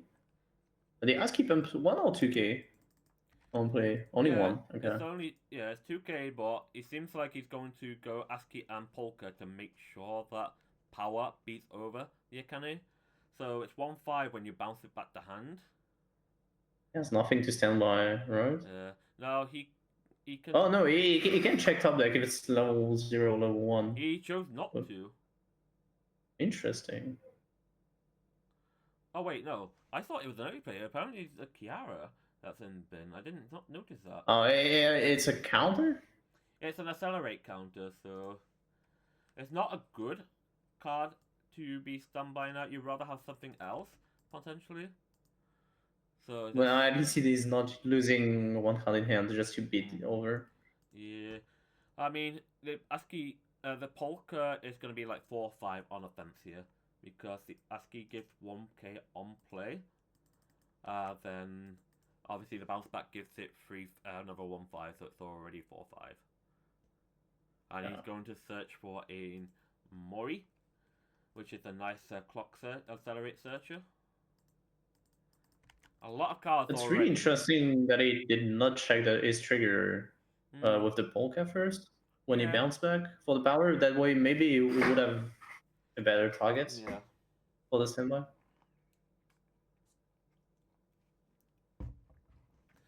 So we do see, going straight away, that using the Akane Rico to get back the Akane level 0 beta bomb that we just seen. It bombs to bottom deck, right? Yeah, believe. Usually cards that do that are in blue goes bottom deck. Yeah, yes. So he's got 2 Akane bombs on the bill, so he's got to get rid of only rid of one Polka. So bot decking that Polka. Then he's going to keep pushing some damage. He gets to cancel, so he stays on 0-6, which is alright for Gamer Garlic. So he'll be able to go up to level 1 now. But Gamer Garlic is probably losing resources just because of the 3-5 of Akane Beater that they do deny him some resource. He didn't put in the... He put in a Polka combo to in the clock to draw 2. So I assume that means that basically they have a Polka combo in hand to play for the turn? Or it will do the Polka Amagi effect? No, to get card advantage? No, it's the level 1 Polka. Oh, they're going for the Nene here. Which is a very interesting play to make. Because it's a pay 1, ditch 1, top 3 add. But it also can get the memory, which does help better selectivity for Polka. Because it means that you can have level 1s to now or lower to pick from here. But it does mean at the moment in time That Gamer It Garlic. will go to bottom deck instead, right? No, because it becomes reversed in battle, so 10-player priority would matter. Oh, true. Yeah. Because 10-player priority means your effects will happen before they get a chance to do their effects, so it'll go to memory before it gets a chance to see the bottom deck. Yeah, that means you leave a direct when you are behind in damage. Except if you trigger a standby. Yeah. So, like we said, we're gonna see the Mori get used here. Yeah, so Mori will fetch Going anything. to accelerate, so we're gonna clock a Shuba from waiting room to search, and then you'll discard something after.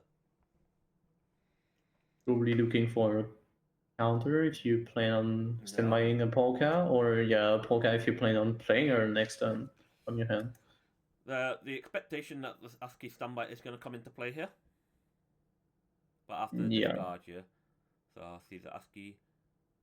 Going to do the polka bounce back. Still not do the top check. I'm not sure Gamer Garlic was aware about the fact that it has the top check. Maybe he is a side kind of player, you know. He only knows the Utah. Well, we don't talk about Saikano because it's like I remember having like since 2018. It took me 5 years to realize the bounce back and Maggie effect has the 1k power cross turn, not on the turn that's bounced. I was absolutely amazed with myself when I read that in English. I was like, hang on, I've been playing this wrong for 5 years. It's crazy. So we do see the polka level 1 combo come out, and we do see a standby get triggered on the first attack. So we see a Muna come out. Standby, global 1k, self-tap gives the character on reverse bottom deck the opponent's character. It's nice. Okay.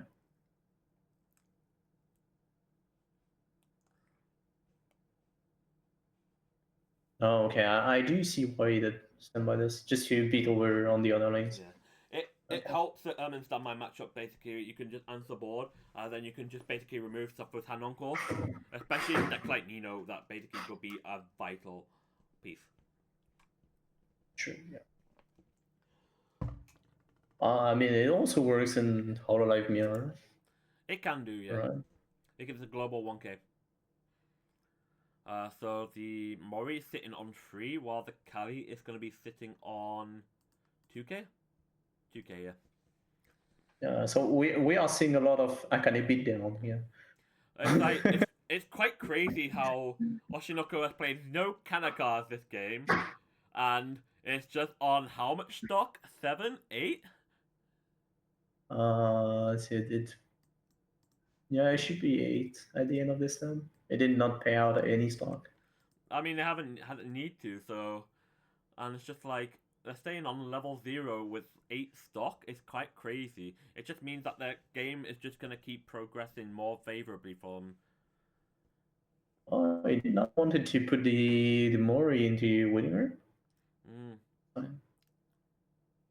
Oh. I mean, bottom deck, it was a tie in the middle if it did frontal. It did side. Was the Mori 2k or 2-5 base? 2-5 base, plus 1k from the background. Right. Yeah, it was a tie. Yeah. I think he kind of wanted to push it down. Put it in waiting room. But you're fine giving a direct here. Yeah, you're playing against standby. If you were playing against 1k1 deck, maybe not to get shot to level 2 instantly, but yeah, against standby, I think it's fine. Yeah, to give a direct. Yeah, preventing a second damage from going to only for 1 damage, because it's not a massive trigger pressure deck, because you can see that so many cards that you want to grab will be level 0s. Once it starts to get into more standby and pieces out, you'll basically see more triggers. So, gonna start by seeing a level 0 drop salvage get salvaged from the first from the ASCII. From the... Oh no, polka bounce back, right? So, okay. Yeah. The pay 1 top 4 add let's standby another polka out. Would you want to standby for a polka here? I mean, probably the only option really, because it's like there's no Kanata 2-1 in bin.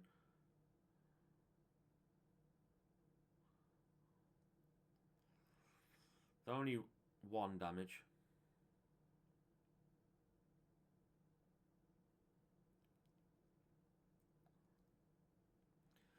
Looks like they're discussing something here.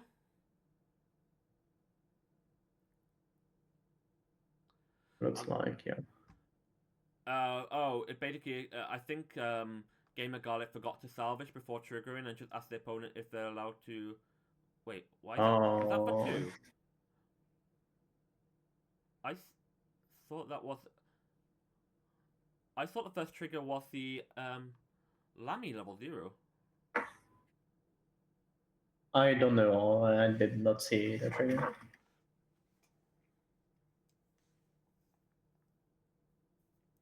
And I could have swore that it was the Lammy level 0 that was salvage first one.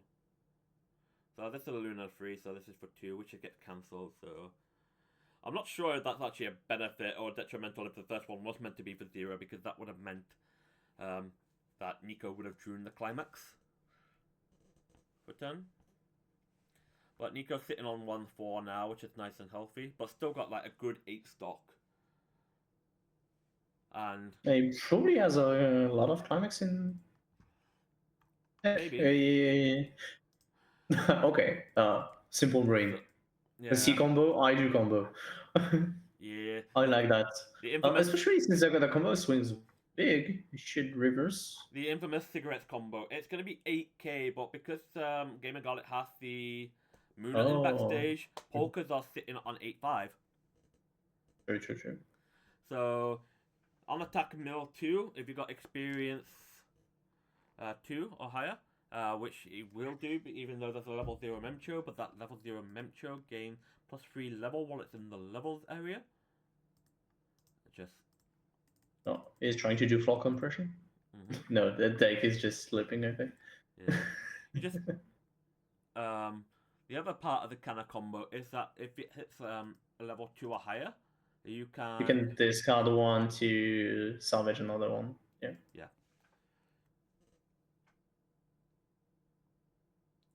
Discard one, salvage a character, which is quite crazy.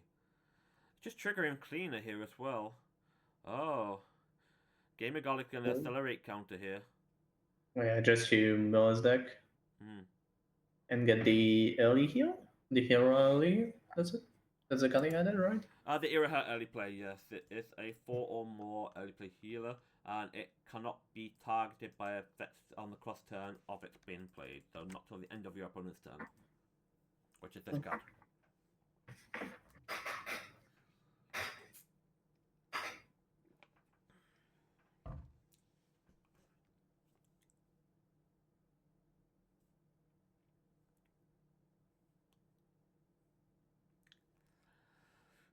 So we are seeing a refresh getting hit and another 2 going into the clock. So Gamer Garlic is going to the level 2 now. But the bright side is like Oshinoko has so much momentum. The camera froze on my hand. Oh. Okay. So at the moment in time, Nico is also milling another 2. He get another level 3 milled. So question is what the target's going to be for this one. Does salvage the brainstorm, but choosing not to pick anything else up and then triggering the choice. So the choice is going to be stocking something here, or is going to add a Memcho early play. Yeah, Memcho early play will go to stock. So a Ruby Brainstorm here will be a nice salvage Brainstorm, but a climax in play. You flip the top, and if it's level 1 or higher, give a character +1000 +1 soul. So it'll be pretty beneficial for when it comes into the level 2 turn for Oshinoko. But at the moment, it's like they've got so much free stock here in comparison to Hololive. It's 1, 2, 3, 4. I can't actually count 1, 2, 3. It was an 8. It did not pay out. It should be at 11, right? It's 12 because he triggered a choice, so it gets us. True. You put them But in. Yeah, it's 2 choices then, right? Something like that. Maybe. Because he did not pay out any stock during the game. I don't remember him triggering the choices. but there's going to be no trigger, no climax in play, so he's just going to go for triggering. So we got the standby from Game of Garlic, but didn't choosing to standby the Luna out first. So cancels on 2. And here comes another 2, which is going to be refreshing 7, maybe a 6 or 7 going back in. I would be under the impression it's 7, but I can't quite tell from here. I think it's only refreshing 6. A 6 or 7, roughly around that margin. I mean, with all that stuff, it's okay. Yeah, like you're just gonna keep compressing here because you're going into now another new deck state, going into level 2 here, which is quite impactful. And now that Oshinoko has experience 6 ready, ooh, seeing 2 standbys getting triggered is not good for a Game of Garlic here. But it does get a Luna out though, so that's really good. Oh, taking a 4. He got 2 Lunaires out, so he did develop his board, which is okay. I think. Yeah, Nico now needs to figure out what to do against the Lunas here because those Lunas are sitting on 12-5.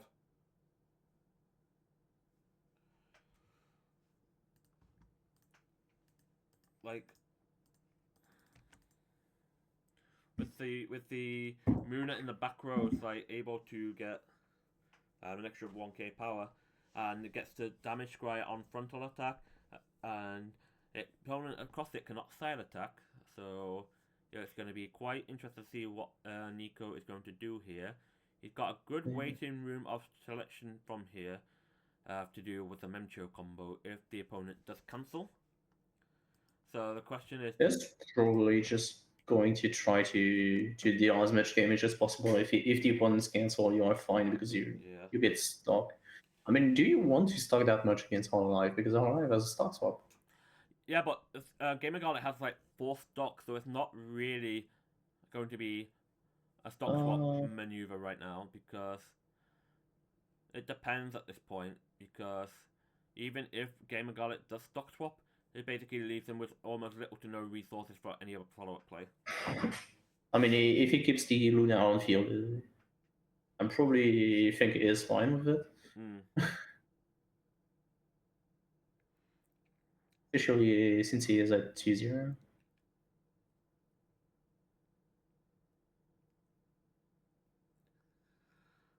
So we are seeing the Ruby now popping off. Let's see what the top card is. So you get to salvage 3, so you salvage a Ruby Brainstorm, a Canna level 3 combo, and a something else, an under decision making. Probably early play, right? No, okay. Looks like to be the Aqua clock. JC? Yeah, no, it's not a JC. So that's not the JC. Oh. Okay, it's the other one. Yeah. So the kind of combos you can see here. He does get the level 1 hit, so he's going to give 1,000 soul to somewhere. Going to give it to the one facing the Iraha. The Iraha is only sitting on 11k.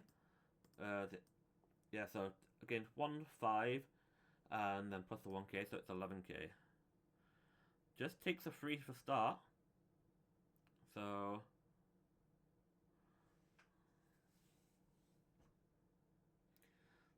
the Nemjo is going to be swinging for 12k, so this one's going to be smaller. So,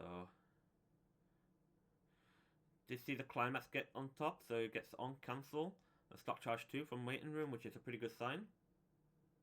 Yeah, that's truly what he wanted.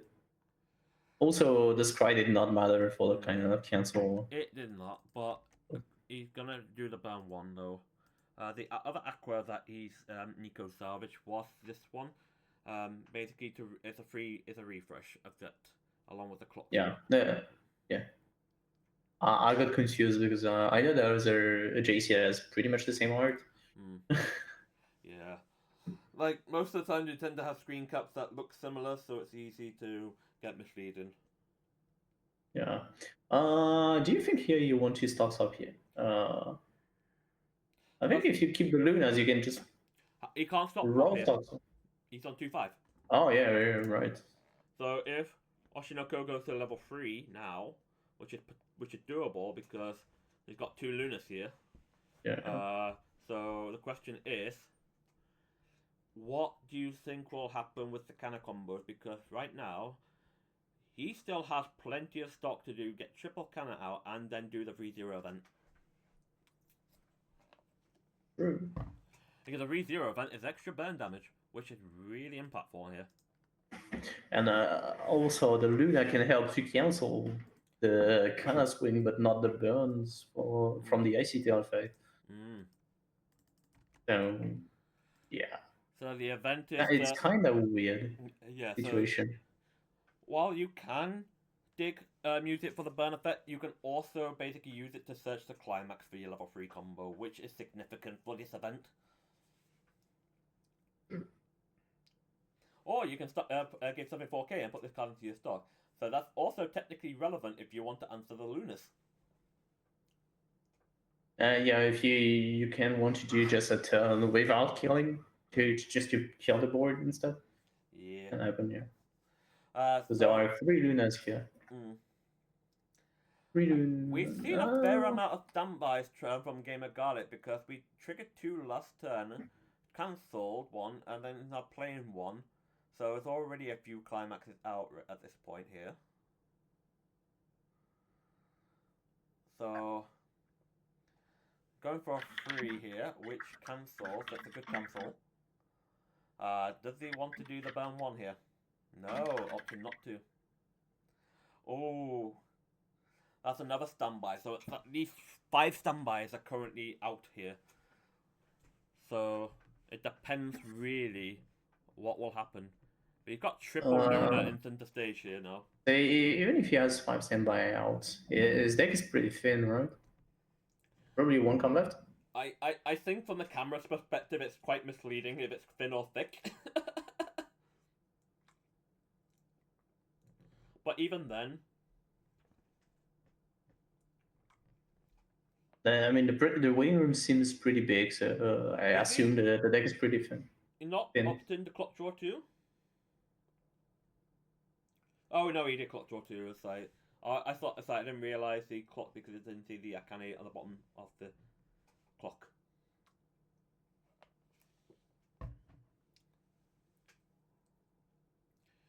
Wouldn't you brainstorm first, then pay to heal? Depends if you want to pay out the climax. Because you're technically, if you don't pay out the climax, you're basically putting an extra 4 cards back into the deck. Sure. But if you want to pay out the climax, maybe it's a fair trade. Otherwise, you want to brainstorm first. 1 out of 4 cards, potentially.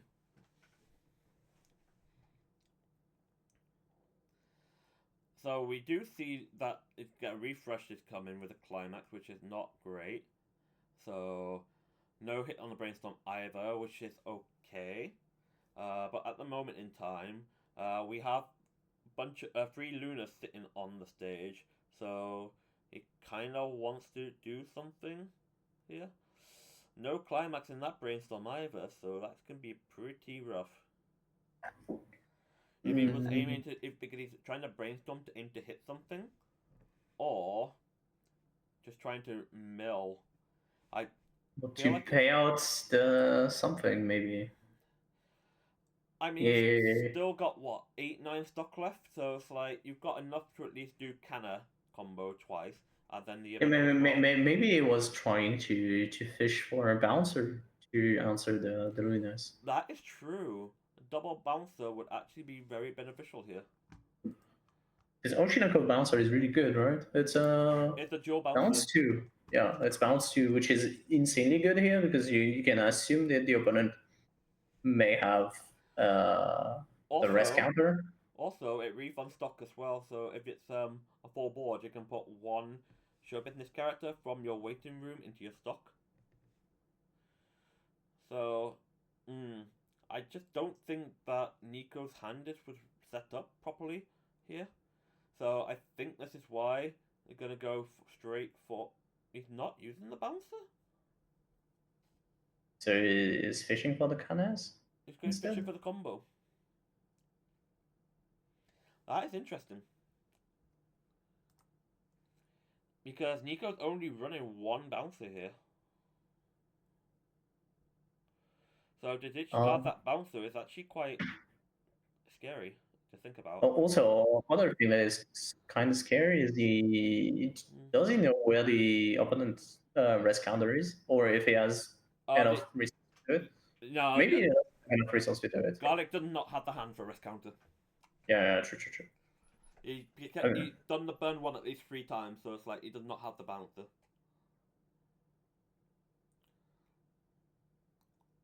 He's not doing the scry? Hey, maybe you don't want to cancel. That's the risk counter, and there's no hits on that. No hit on that Kana? Well, that hurts.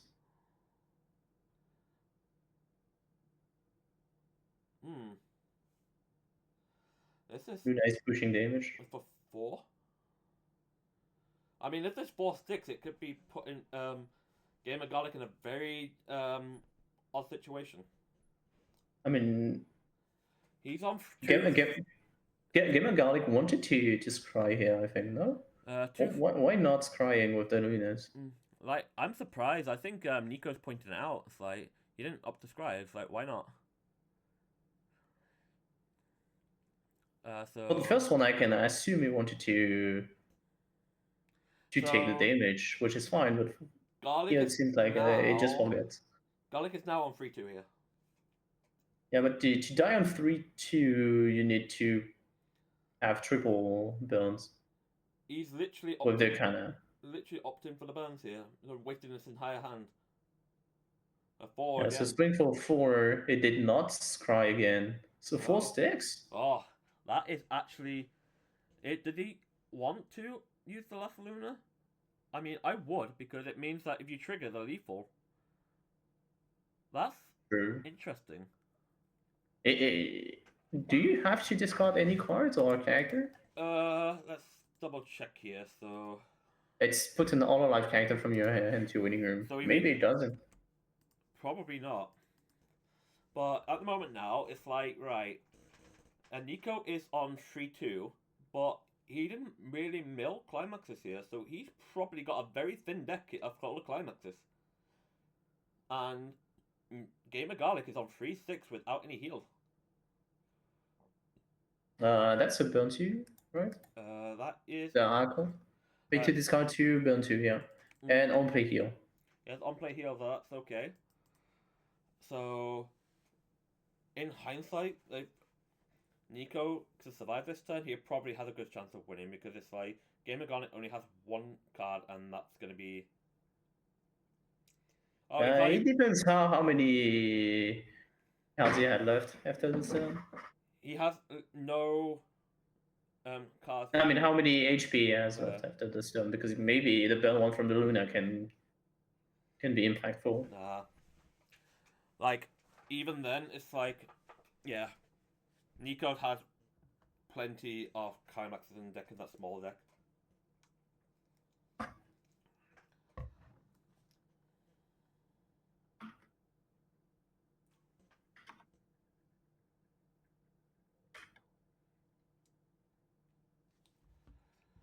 He shouldn't have been able to put the Luna over the Tekken. Something happened early in the game, apparently, it's like I wasn't sure.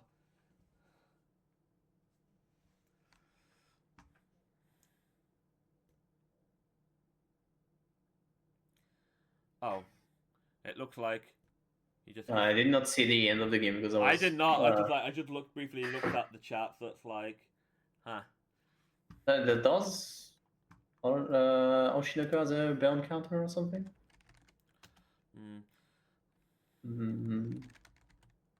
No, wait, no, he did not have any burn counters.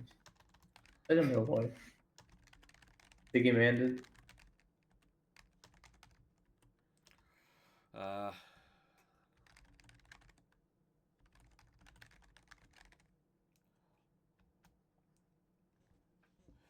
I'm just gonna quickly, briefly, just say there is no actual stream judge, unfortunately. Yeah.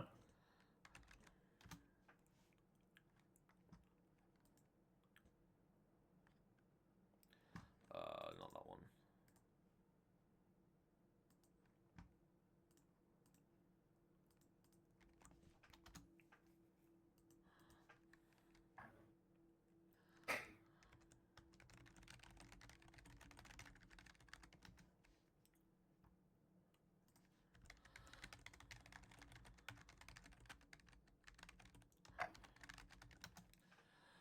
So we do see Oshinoko now go 4-0 in this event, which is actually pretty good. So congratulations for Nico for winning that round, and then commiserations for Gamer Garlic, and hopefully he can still make it to the top 16, even with currently being at 3-1. So for the moment in time, the timer is almost done for this round, so we will take a short break and we'll be getting ready for round 5. So we'll be right back for the next round.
So it's at least 4-0 or 4-0-3-1.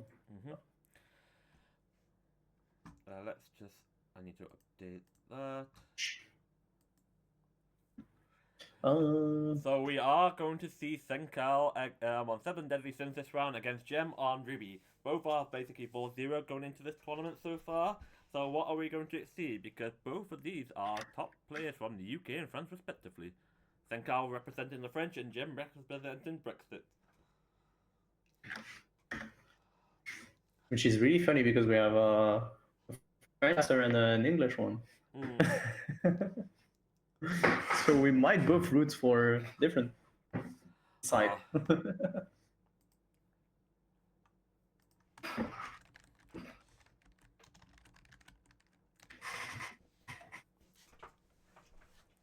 I just can't believe I got both these and German, two UK players, so this is quite interesting to see.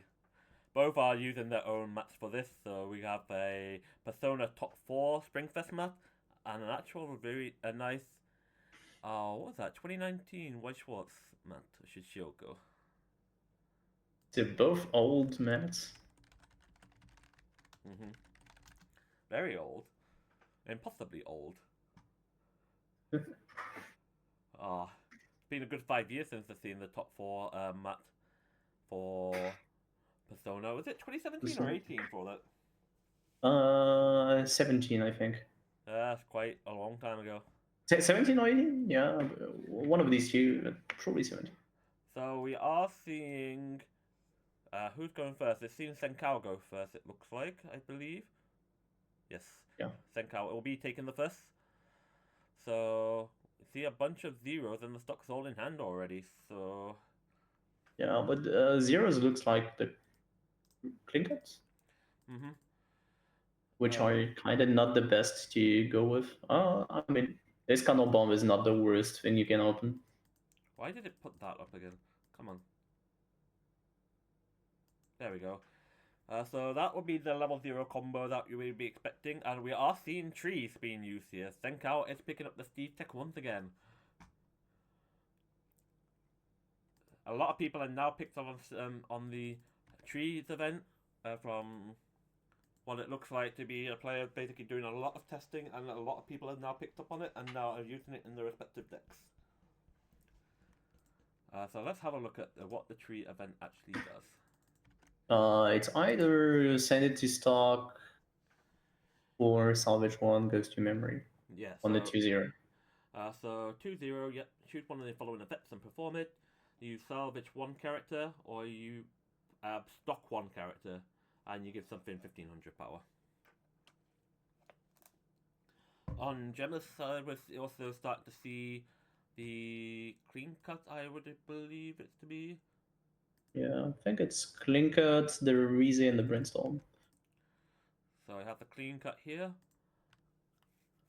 And we got some very shiny cards. So we got a nice John. So John, it's a Brainstorm. It's a top 3 Brainstorm, and a Climax on play gives something top 2 check. We'll see those in Nino as well. And one of the vital cards in Ruby, especially for this build, will be the Pyria, 4 Maiden Vessel Candidate. So on reverse, you can maybe reveal up to 3 cards from the top of your deck. If you revealed 1 or more cards, choose up to 1 remnant character from among them, add it to your hand, put the rest into your waiting room, and then you discard 1 card after. And when it becomes reversed in battle, if your opponent's memory has 2 or less cards, you may put this into your memory. So, interestingly, it did not stock bomb the clean cuts. Maybe to avoid giving her a climax back. Yeah. I did not check out everything. We are seeing the Escanor stock bomb though, which is going to deny Pyria going to memory here due to player priority. And we are seeing double Brainstorm and the stock bomb, along with the clean cut as well. Yeah, so double combo plus the Brainstorm alive again, because the clean cut will keep it back. Is really strong. I mean, he is doing a +3 this turn and has the options to get more advantage next turn. Yeah. If he wants to. If he finds the climax, because he did cancel with Yeah. 2 of the stock soul and play the third one. Oh, I If mean, no. He's a getting good player, you know? He gets the stock soul back. yeah. Got a gate climax to salvage the Doxor for next turn as well. On top of that, he's got 2 brainstorms reversed in the back row. Oh, it triggered another climax here, which is not good. But Gem does eat the 4, going straight to 1-1 here. Yeah. I mean, it's he will have resources, but maybe he won't have enough time because um it did trigger a lot of climaxes. So we already see 2 stock souls and a gate in waiting room, and plus there's 1 stock soul in and gate in hand. Actually, we can see from here, and the 1 gate is triggered and the stock soul triggered. That's like 7 out. Yes, something like that. See, That it's at least 6 out, maybe 7. well, if Gem is going to do her level 1 combo, then we can see Senkao go push straight to level 2 this turn. Probably. Without the brainstorms, I mean, what deck speed has SDS outside of brainstorming? Yeah, Probably. SDS will have 3 brainstorms available for next turn, so he can essentially just pay out those 2 climaxes and mill 12. So deck speed is not going to be an issue here. What will be an issue right now is whether or not he's just going to eat this raw damage coming in this following turn. Because the level 1 It's, combo on Ruby's side is going to be a nice John card, which can work in the backstage as well. But we're seeing the foil one in play, and then one non-foil. So I'll just show the foil version as well, which is this. So when the climax is played, you can give one of your characters on reverse search. Then it also has an on attack give something 2k when that attacks. But for now, you can just leave that 1-0 in the back row because you can just give the on reverse search from the back row to anything, which is pretty good here. especially since you don't have pretty much anything to reverse, it's better to crash your level 0s. Yeah.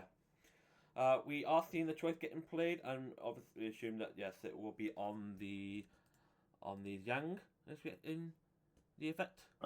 Yeah, is that right? Yeah, Young. Her name is Young. That's fine.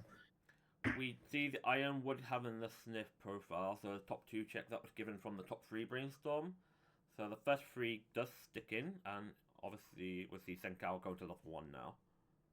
If Senko cancels 1, he's in a really good position, I think. But he might just hit a full level. Yeah, a 4 And comes in. And he maybe if she only swings for 2 is fine. Yeah, for 2. So, but that still puts a 1-6, which is not exactly something you want to see in the early. I mean, he is fine because he can afford to not clock, I think. He could, but it's just like he still needs to pay out those 2 climaxes, and he's got 2 climaxes in the hand as well.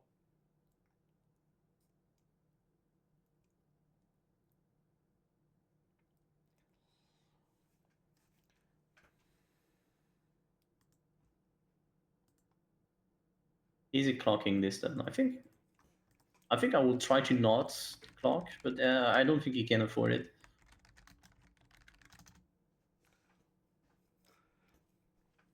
Okay. Not clocking, playing the Meliodas to discard 1 and find some beaters for cheap. We are seeing 1 climax in his deck.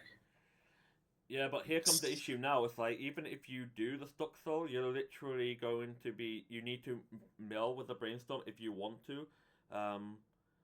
But that's so much stock. So it's going to be it's awkward. Fine. I mean, you're getting nothing out of it just by... I mean, you are avoiding the image, and that's fair enough. Yeah. He's going to get... And Yeah, so he's got 7 index, meaning that he replaces the brainstorm from hand that he got last turn, and then obviously the combo on top, so he can mill 3, trigger 3, have 1 in deck. Yeah. And on top of that, he has selection, which is usually the only issue you can have with Elizabeth. So he mills a Hendrickson for first of all, and getting another 0. So I'm probably gonna Probably want to grabbing keep. the You're right. 0 Elaine. Probably here. Yeah, that will be the play. So with the 1-0, he basically has his own version of the top 2 check on attack if he really wants to. But with this, if he wants to get the climax back in, it means that he's not really going to be able to do so without risking the climax not going back in. So he's probably just going to do a blind trigger check. It's going to check, just for the suspense. Yeah. Easier for the show, you know. Well, here's the other thing, basically. If that top card's a climax, basically, you could just justify not just going for the second card dig. Yeah, the top card was the climax. You can just see the gate just flashing in front of a camera. Yeah. So. Does it want to? Yeah. Okay. I mean, it's fair since you kind of want the Stoxel out of the deck more than the pants. The reason is that grab the CXL. Yeah. So yeah. So there is some logic here. Was that 2 Fumios that went to stocks just now? Yeah, he do play 2 Fumios. Yeah, 2 Driftforce usual self. He played 2 stock swap, 2 Fumio, 1 bouncer. So we saw 2 of these go into stock, meaning he can just pay him out next turn on the brainstorm, which is fine. But he's gonna have. I mean, he only needs to pay 1 out, not both. If he needs to double brainstorm, maybe pay both. For sure, but at the moment, Gem is now on 2-1. Senkao is going to 2-0, and now it's going to go back into Gem's turn. Yeah, I think Senkao is in a better shape. Main reason is just refreshing with the clock out of the deck. So Senkao is at least 6 back. It was 7. No, he didn't have the gate in hand. He didn't get rid of it, right? Yeah, he did get rid of it by playing the 1-0 Meliodas. All right, that is true. Search for the other one. So he did refresh with 7. He did refresh with 7, the entire clock out, full feel. The usual at your first refresh, I'm checking all your texts. Yes. So, something that not many players do. You do that often. Yeah. Just trying to just get as much information as you can, just to process what the opponent's deck state is going to be like. Not only deck states, he is also checking how many finishers you have in the waiting room and what tech cards you can have. Yeah, like I said, information processing. You gotta research the database of that deck going back in. Yeah. We are seeing the puppy come in. Gets a mill 2, hit a climax, so get to ditch 1 salvage, if I'm not mistaken. Yay! Cool selection. Oh, Surge! Oh, that's a good selection then. Yeah, so on play, discard mill 2. If you hit 1 climax, you may discard 1 and search for a character. It's crazy. Oh, why do I think it was salvage? Is it a drop salvage on top? There's a profile in Nijigasaki that does it on salvage. Oh, okay. So we are probably seeing double Jean combo. Maybe triple. At least double. Because she searched for 1, she has 1 in the back. She's gonna do the pay 1, ditch 1, and salvage. Ooh, right, the period, yes, because now they need to start getting cards. Yeah, the combo needs to be online. So this one level 1-0. So I got uniform period. So on play, you can draw 1, ditch 1 if you have 2 or more characters. On reverse, level 1 slay. Then on waiting room, you can put the level 0 period that we saw earlier in the game into the memory. Because you need 2 copies of the period in. You do. It's not 1, it's 2, right? You need 2. Yeah, you need 2. You put 1 into memory from the level 1. Yeah, but you need to for the finisher to be online, and Yeah. against a deck that can maybe that will probably slam a climax next turn. Mm-hmm. With this deck stage, you kind of need to be prepped Yes. for the level 3. Yeah, we do see the choice combo come down this turn. We have I would suspect it will be on the lane that the brainstorm is facing because that's the easier target to get your reverse off. I mean, you get a guaranteed reverse with the level 1 Yeah. uniform pyro, so Just in you case. can. Just in case something random happens on Senkao's side, but I can't tell that. I think he's not playing interchange anymore, so yeah. But at the moment, Gem did drew the choice climax of draw 2, draw 1, ditch 1.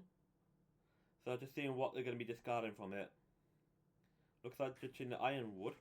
The Ironwood profile is super good. Super But good.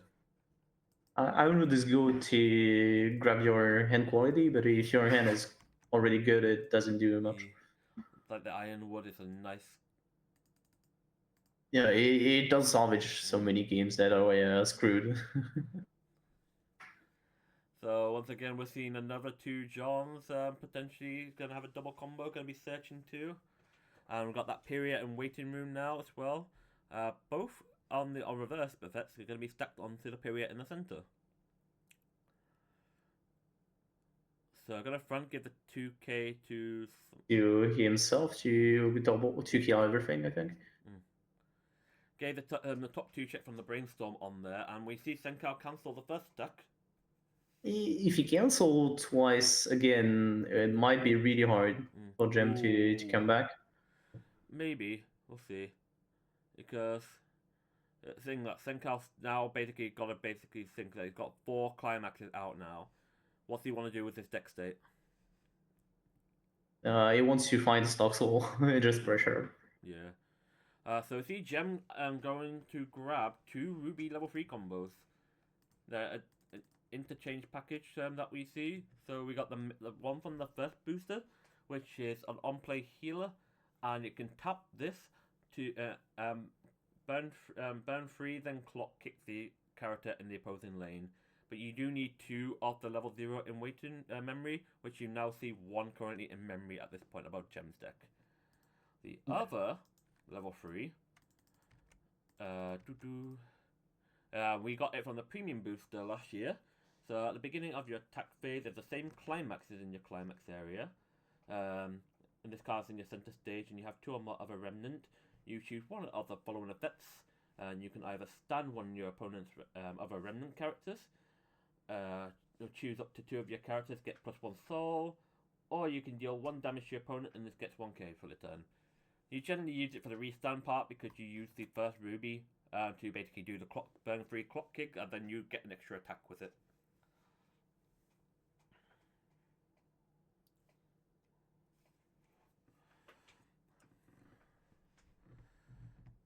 So we currently see there are 3 climaxes in Senkao's waiting room, and we see has the one in climax. stock.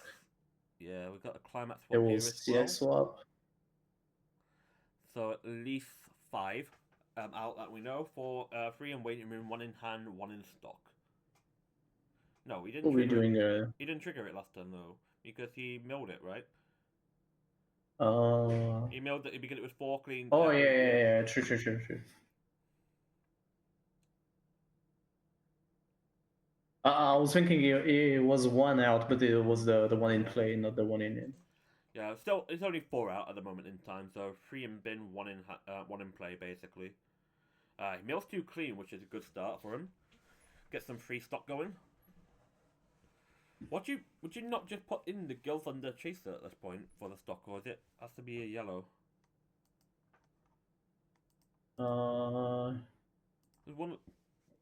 Does he have green? It's level 1 or lower, that's the thing. Yeah, it's level 1 or lower, but does he have a green as the color? No, the only green he has is the stock swap, and maybe you don't want to put the stock swap in at this moment. Maybe because the other stuff is in the waiting room. Gem got a triple cancel in this turn, which is very, very good. Right after Senkao got a triple cancel in, so it's gonna be. He got double. He only got double. No, he took 2 damage. He took refresh, but Yeah, it was at 1-6. He took refresh, then double swing for 2, and double cancel. Oh, so he didn't clock for the turn then, I guess. Yeah, I did not clock this time. So now he's basically at least 5 out, so we know that there's 1 stock soul in a stock, and there's 2 stock soul, 2 gate in his waiting room. Or was it 3 and 1? But we know he's yes, 3 gate in waiting. Yeah. He has 5 climaxes out, basically, at this point. So with Gem's turn now, she can literally John again if she needs to. So it's not even going to clock here, and just going for another Pira level 0 here. Couldn't you try? I would give it. I mean, it's still a chaser, so.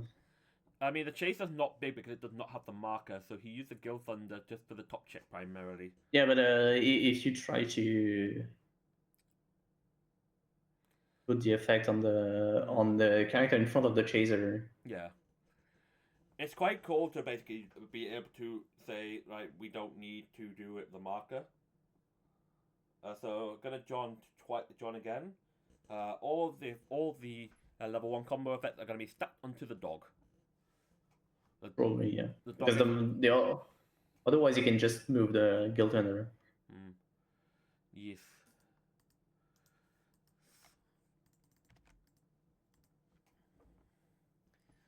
So I got the Guild Thunder is able to run into an open position with a character facing this card, so he should opt in not to, because it didn't really matter. He does get 2 cancels in so far, so there's 1 climax left in that deck. Nope. 1 or 2. He takes. It'll be looks 2 like because 1. he just cancelled twice, so it'll be 1 left at most. So on to 2-4 now. Gem has 2 targets that she can search, and she's just going to take both and add to hand.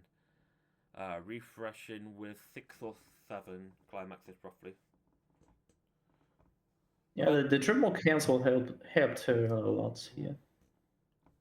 Like, Senkar needs to think about what he wants to do for this following turn. It's like, we assume he's going to be playing some form of early play heal coming up because he's got the green in clock. Yeah, but the green clock is the early play heal. Probably can only play 1 copy maximum. Maybe. Yeah, he has 1 in hand, as we saw. Yeah, so unless he's playing 3 copies of the early heal. You still need to commit another 2 bodies to the board as well. So does he want to take the clock draw 2 here?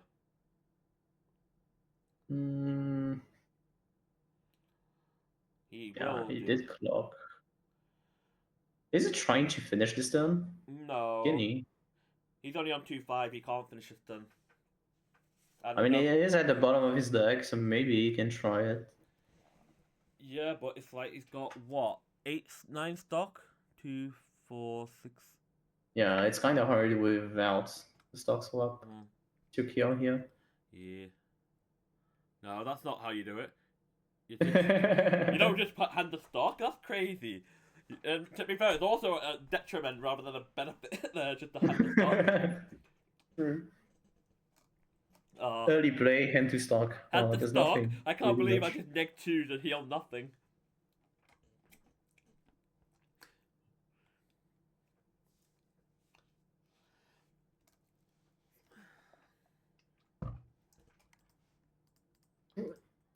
You will probably need to hit the brainstorm on his finisher turn, though.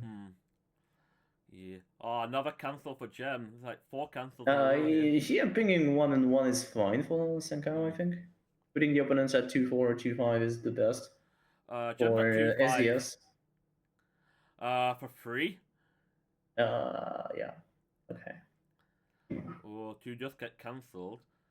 I mean, it did leave less direct, less bodies to get clock kick, but I don't think it matters too much. Oh, but she doesn't have the because the Pyrite memory now. No, because Hendrik maybe he put the Hendrix at 0 in front of it, so it swings under, so she doesn't get the reverse off. But then that point now, you're thinking, right, if I want my Pyrrha to go into memory guaranteed, I want to basically put it across the Diane right now. But does she want to... Yeah, the idea is she going for a finisher kill or not now? And Just Or are drew they another choice per playing turn here, lower? so that Well, if I wanted to do a choice turn, I would not have clocked. yeah. Definitely, because I have 2 bodies on field with 3 with the Jean, because we don't care about keeping him in the back now. Oh, he's going to level 3 here, so So, I think she's gonna try and do something. She can potentially just go for kill, potentially, because what she can do is so use the 1-0 to play over your 0 for the draw ditch. Then you'll have 2 in memory. Then you're gonna have 2 of the new Ruby combo, and then 1 of the old Ruby combo. So the old Ruby combo will get the clock kick burn free, and then the new Ruby combo will stand that, and then you'll have the burn 1 in top as well.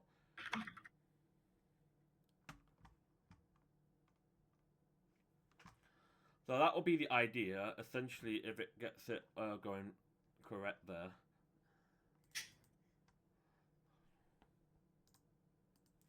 So I can see that basically the card being played is that Nora.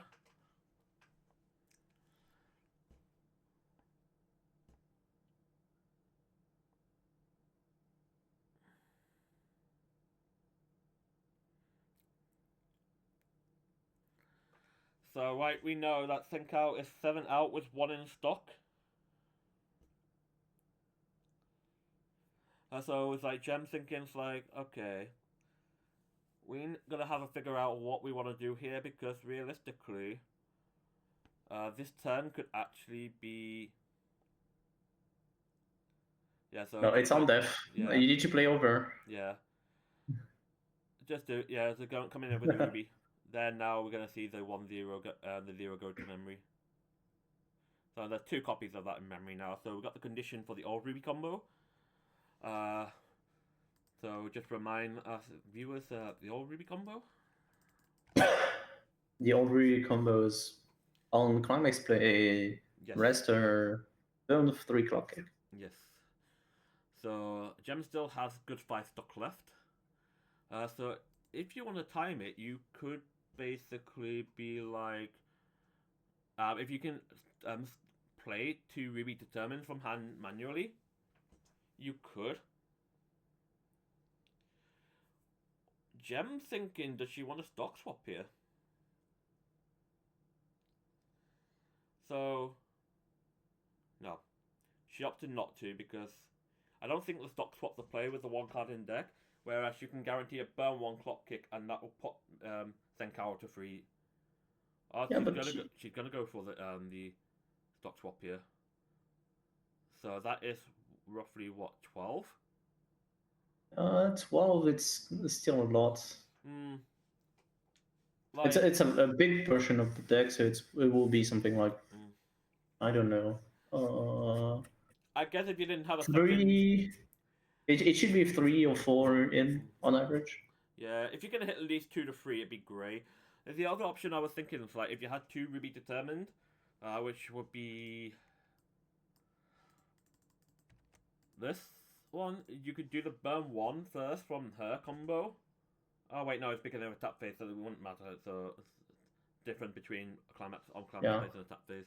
It's like thinking if it was on climax phase, you could do the burn 1, do the clock kick burn 3, then the third one restand the kick. Ooh, the climax going into clock there is pretty good. Yeah, the stock swap is probably brutal here.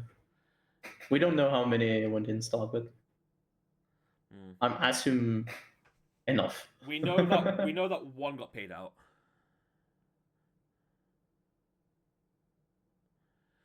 So, question is, how many get put into that stock? Is it 2, 3? Is the question.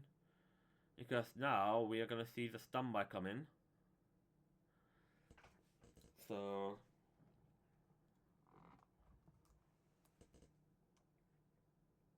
2, 3 sticks. The 3 sticks. Oh no.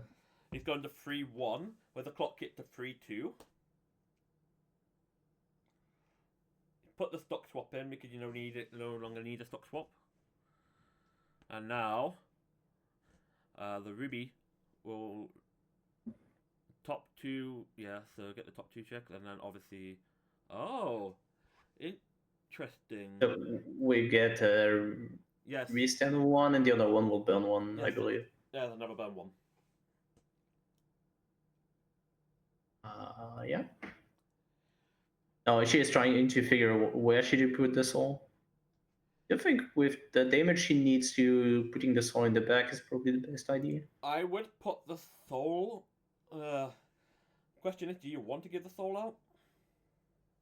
You have two soul to play, so Yeah. I think she put them in the back on the back row, so she doesn't put too much. I mean, the swinging for 4 is fine as well. Yeah. The question is, Oh, think out on damn. 3-6 here. This is a 4. 2, 3, 4. Oh! What? Think out is 8. How many is there? How many is there? There is too much glare, we can't see. A 2? 3? I see 2 in stock. Looks like it. Wow. No, it looks like 1 in stock, right? Wow. Oh, no, 2. So They did die just from some gravity. No Climax cancel. are No cancel heavier. gaming. Jeez, congratulations for Jem for winning that. She got 5-0 for the day. Commiseration for Senkars on 4-1, but you can still make it to top 16 with another win or 2 in the belt. So it's going to be a good position for Jem now. She just needs to basically get one more win to cement her place into the last 16 in 2 games. It's crazy how strong Ruby is. It's like if you can just pop off with the combo at level 3, it's just like it's just scary. It's like you have plenty of clock kick, burn 1, burn 3s, just stick the damage. Plus the stock swap on top as well. Yeah, the Ruby combo is not too strong, but it's really cheap. I think and can be really modulate how you need. So with the stock swap on top, it makes it really strong. But without the stock swap, I don't think the combo will be that strong. I think it will be still a decent combo though. Oh, he took the mat. Oh. Oh, it's gonna be crazy. So we've literally just now finished with round 5. We've still got 2 more rounds before we're gonna have a lovely hour or so break before the top 16. Sorry. It's gonna be quite crazy. It's like I do actually kind of want to see what the standings are like, but I don't have access to the standings unfortunately, so I can't even show how people's performances are going. So it's like we got a good representation on the UK side with someone going 5-0 into round 5. So we'll be going to see more of that soon. So the timer is almost finished for the round, so we're just going to take a quick small break and then get back to you for round 6. See you in a bit.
And now we wait.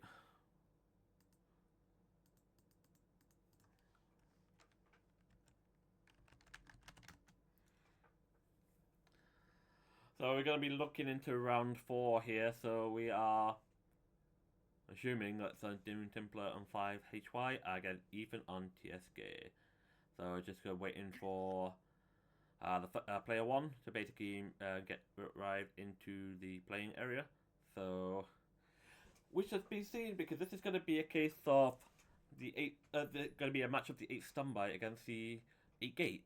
Well, I shouldn't say 8 Slime. I would believe so. It's level 0, level 3, level 2. Yeah, level 0, level 2, so it is 8 Gate. So we'll be seeing that. So we'll see how much that Nino can actually fare against the Stun deck. No, not Slime deck, not Stun deck. With the Stun deck. Slime Stun it's almost the same thing. It's a bunch of S's, man.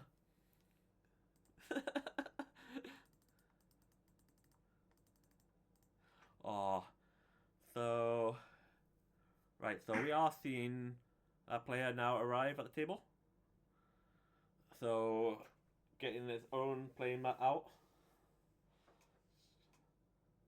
Oh, look at that Sword Art Online anniversary mat. It's crazy. You'd almost think you'd be playing Sword Art Online here, wouldn't you? No. I'm not expecting my opponents with Fern, Sleeve, and Persona playmat to play. It's a Sword Art versus free To regime, play you know.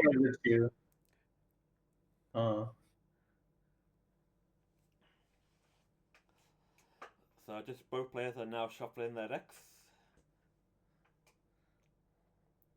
So we're going to see another slime game happens today. until the opponents just reveal at least one card of their deck.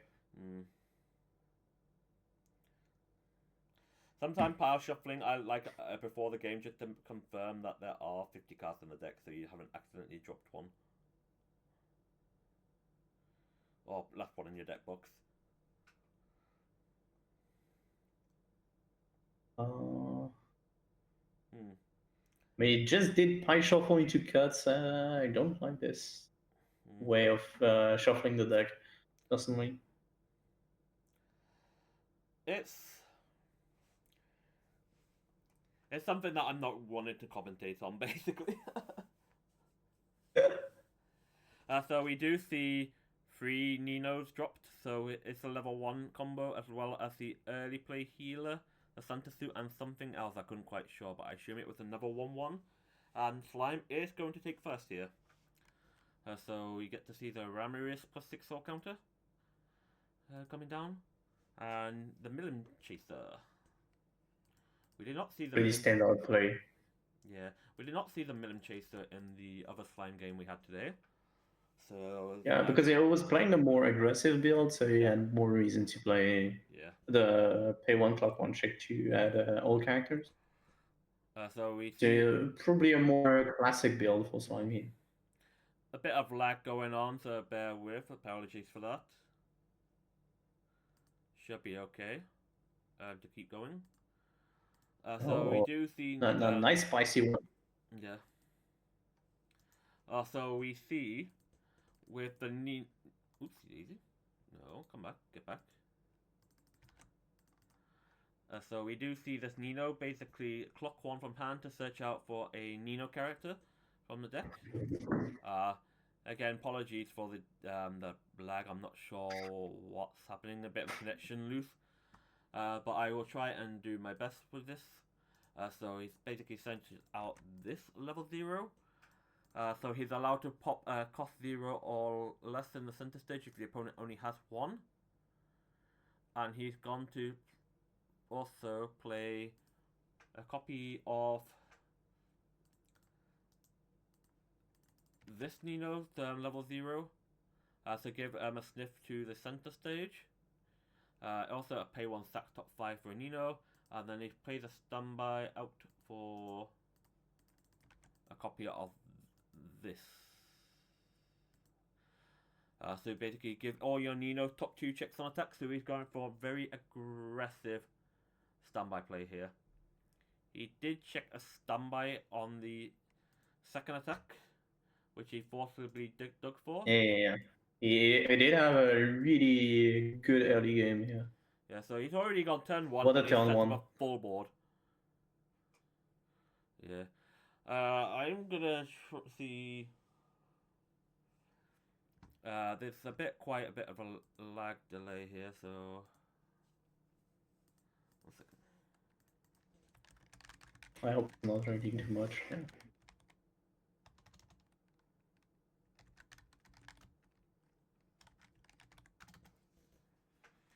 So we see that Slime has dropped down a Rimuru level 0, so he's allowed to pay 1 clock 1 search.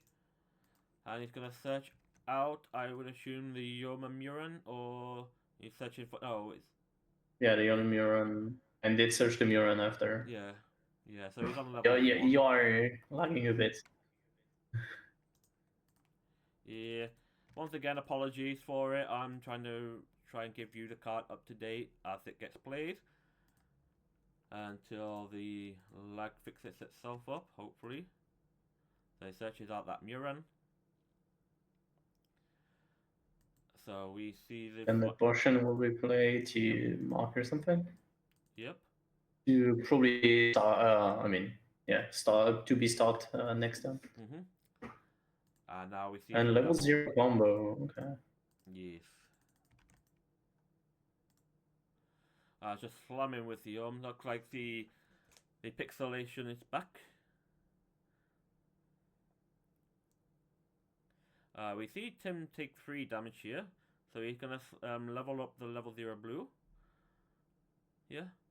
Now we're going for the second attack for another 3, 2. Yeah. And then we see the level 0 combo here, which he triggers a gate climax. Doesn't look like he added anything, but Tim does cancel on 1, and now he's going to set the climax to top 3 dig. 3? Or maybe stop at 2 to grab the Muran? Does he want to set up here? Yeah, it's like if it puts up the to Muran 3 to salvage.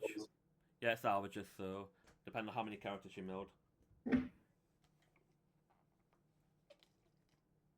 Okay, it's going to take the Shunas. Maybe Shuna might be a good option in this matchup. Just to... You want to try and have a board set up before Nino can have a board set up, because the one problem with Slime is that if Nino can put itself on a level 2 board setup, it can just have defensive counters and just not worry about the Muran too much. So being on 1-3 is nice. So we are seeing the Foolish Burial get played here. An easy card to mill. It's like one of the new cards in Premium Booster that got released just over a week ago, like 8 days ago, so it's legal for this event since it only has the 1 week notice for new sets now. So it's also on death for pay 2 salvage, which is a really nice card. So we get. It's the same as the Sonoko in Saikano, but no one knows. Saikano has the same one. Hey. We don't talk about Saikano. We know that it's not happening. So we are looking at a top 5, which can only dig for a Nino character. Which should be fine, because almost all of his deck is Nino. Well, it should be all of his deck being Nino, apart from like 1, maybe 2 characters at best. There are probably 1 only. Which we saw in the early game where it got put to damage. Oh, he has a Ichika bouncer. Yes. In this deck. Yes, we also now seeing this Nino Brainstorm coming in, which is the top 3 Brainstorm if it hits. It did not hit, so question of what does he want to do here. So he's going to slam a level 0 in the front and then have a standby. The problem with the Nino player right now is that even though he had a really good opening turn, he has little to no hand at all. So it's like, is he going to be needing the pay 2 salvage option here? I mean, you're fine by triggering twice and then pay out 2. So he's stunned by the 2-1 assist at the back. So it gives all global 1-5. And On standby trigger, draw one, discard one. yes. It's not global 1/5. It's the two in front gain 1/5. In front of it, yeah, so 1/5 in front.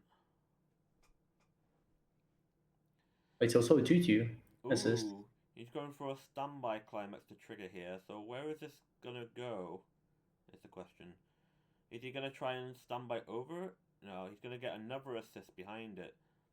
That's kind of spicy. Also, because he triggered the standby, the 1/1 technically gives out the 3k power, so where is that gonna go? Or is he not applying the 3k power? I don't think he needs the 3k power right now. No, but it's something to be taken note of because it does trigger. You trigger, you play the standby out, and then you still get the timing activation on it. Yeah. So It's better to not whiff your effects when you have some. But here it does not matter to whiff them. Here with the effect.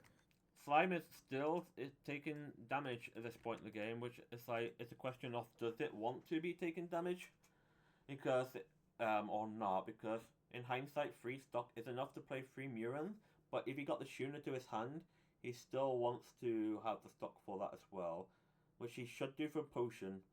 So he will go to 2 here, so taking 2/2/2, so from 1/1 to 2/0 now. But the other problem here is he has to consider like he needs to have a full board. If he just have 3 Muran and Shuna, then he's all set. But I mean, you can clock one having 2 Mura and 1 Shuna in the back. Yeah, I mean you clock Encore, and you're fine. I didn't quite catch what he salvaged there. What did he salvage? Did not catch it. Oh no. Well, we'll find out in a minute. Well, Slime did draw the Muran Climax, so we know he's got that going for it. Oh, okay. There you go. Triple Muran. Simple. Potion. Potion for the Shuna. Oh, you got the Shuna in hand. There we go. There we go. We got the Shuna, and we all know how Shuna works.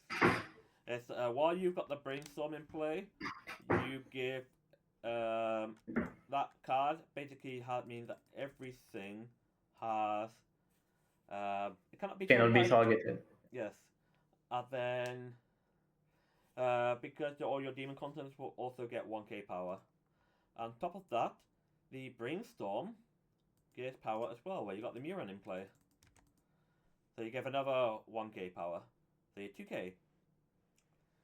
So what we see from the Slime play is taking the Milim, Clock Kick, the Veldora, level 0. The helmet one or the other? I couldn't see the other. But it's just going to essentially put in 2 Milim Chasers and Yeoman Muran to stock. The level 3 Milim is like one of the most dangerous part of this deck because it just has an on-play burn 1 and a pay 3 on reverse Clock Kick, but it gains power so it can also scale. Nino got a good cancel here, which is pretty good. Gonna go back in 5 there.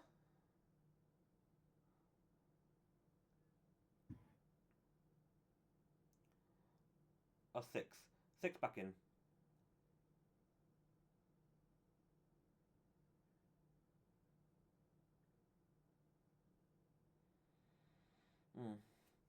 At the moment, do you think that Nino wants to go to 2 here, or did he want to just try and stay at 1 and just deal with, try and take the cancels as hard as possible early?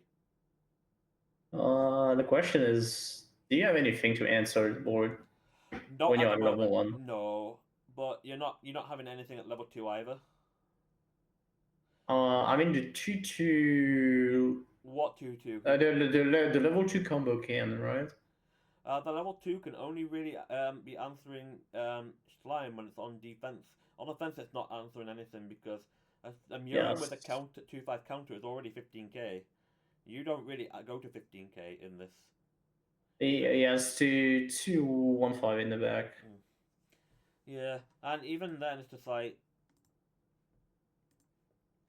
there's no memory kit though. It's actually So with Slime not having memory kit counter around, it's like it's actually kind of a bit more safe spot for Nino here. The Nino level 3 combo requires to be end of attack, so if that got memory kicked against the Slime board, you just lost out the burn 3. Yeah, I think keeping the 1/1 around would have been better to just have the power bump for the semi.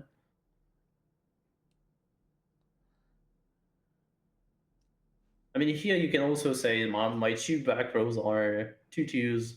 They can swing. They have 2 soul. Yeah, I think that's his play here. He has a level 3 early play here, so he can just heal down a bit, but it's not doing much favors at the moment in time. So I mean, you do swing with this, then you try to stand by a bit. Your finisher in the back row, and outside of your finisher, you have nothing that can heal because you only have sheer damage to kill because you don't have any answer to the mirror on board to play the resource game. Also, the other problem here at the moment is Nino is pay one ditch one for a combo, and currently with Tim's hand, it's like really bad. True. It's He like, did commit a lot of hand in the early game. and this is basically one of the biggest part of Slime. It's just like just a compression here.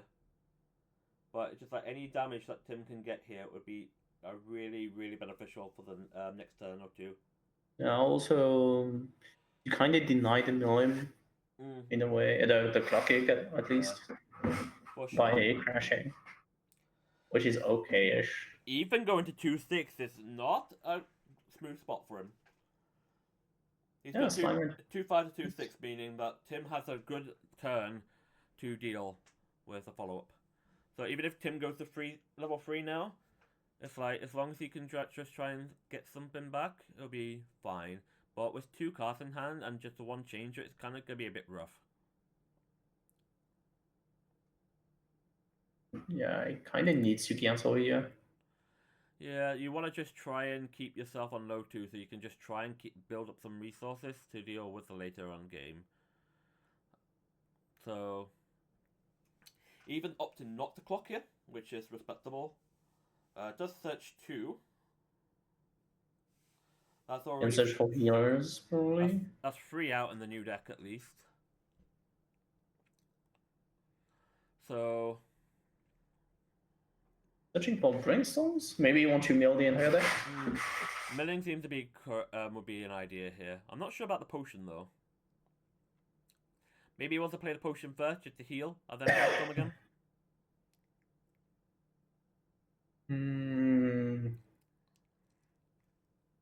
I think it depends what you want to do. Yeah. If you can mill the entire deck, maybe. Otherwise, I don't think you try to. Also, it's just bring potion, maybe. You heal, and then it will brainstorm, I think, yeah. I just remembered what Ethan added to his hand from the triple Murin last turn. It was basically the 1/0 Bonder to the Milim level 3. Which is an important card for that build. Sure. Especially for the Milim top end as well, so it's like, you got this nice free Bonder here, which you can use to grab the Milim from bin. So you can play the Milim naturally, then you can play this Rimuru over it to grab the Milim back, then you can play the Milim again and recover 1 stock, so it's like a 3 stock play, but you get 2 burn 1s out of it and a top 2 check. Yeah, it's a pay 1, discard 1, burn 1, basically. Yeah. So we've seen the +6 soul counter from Ramirez the other day hand. That might be a bit risky considering how many climaxes are left in his deck. So with a nice Benimaru. He has 4 in deck?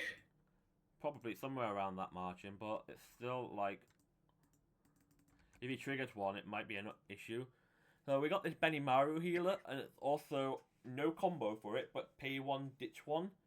And it needs 3 different colors in level to mill the top card or reveal the top card. Reveal. It doesn't heal. Reveal, yeah. And then burn to that level +1. What you also got is a stock swap. But I'm not sure whether or not he's going to be using the stock swap in this game. Is it pay 3 stock swap? Because Tim's probably just going to like try and push some. Nino usually don't get that many stocks, so it's more Yeah. you don't need stock swap usually against this type of field. So at the moment in time, Tim's got to be a bit careful with his resources, but he doesn't really have much of a choice here. I think you just try to do as many level 3 combo as possible here, and you just hope it's enough. He doesn't even have the level 3 climax in hand. He has the level 1 combo. And he's only on Yeah. 4 stock as well, so at best he can probably just get 2 combos out. But even then, it's like he's on 3-3. Yeah, you kind of need random damage to happen. Burn 1. Cancelled. Oh, nice snipe. Sniping the climax here might help. It might, but the question comes here, it's like, what do you do from here? Because you even if you went for triggering, you don't have the cards to do that. So all you can do is just pray and just not eat raw damage for a turn. Yes.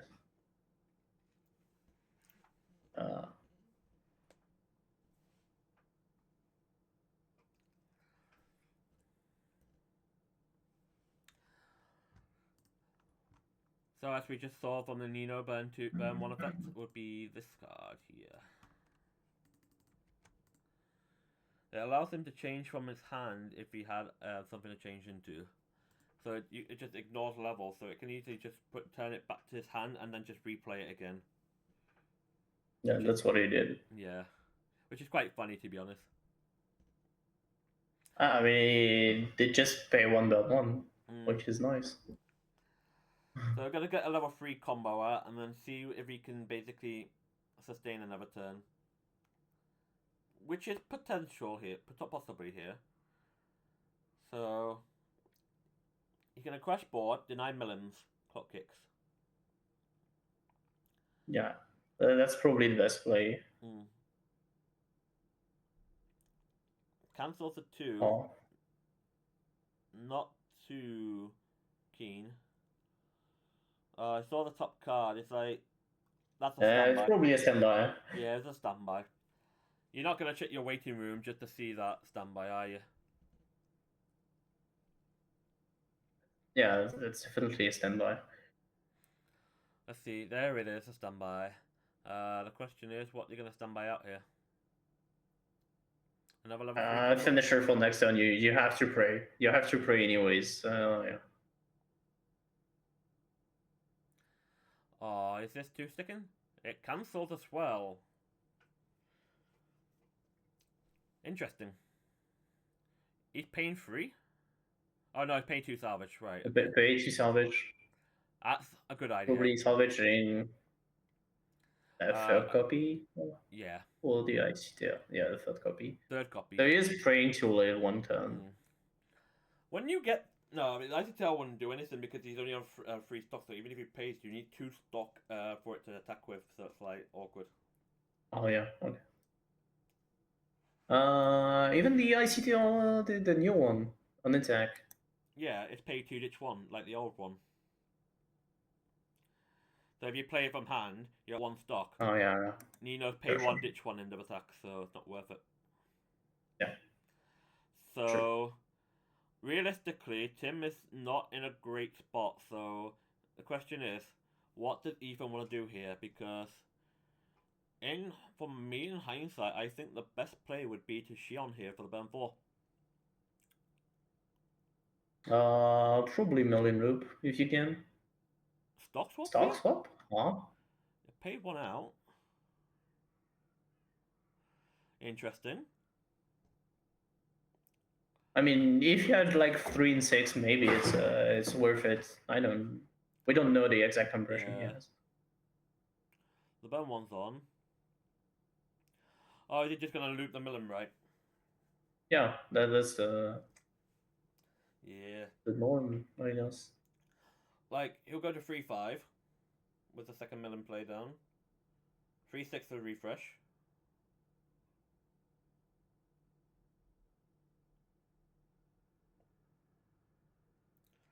Oh, I still got one in deck, so.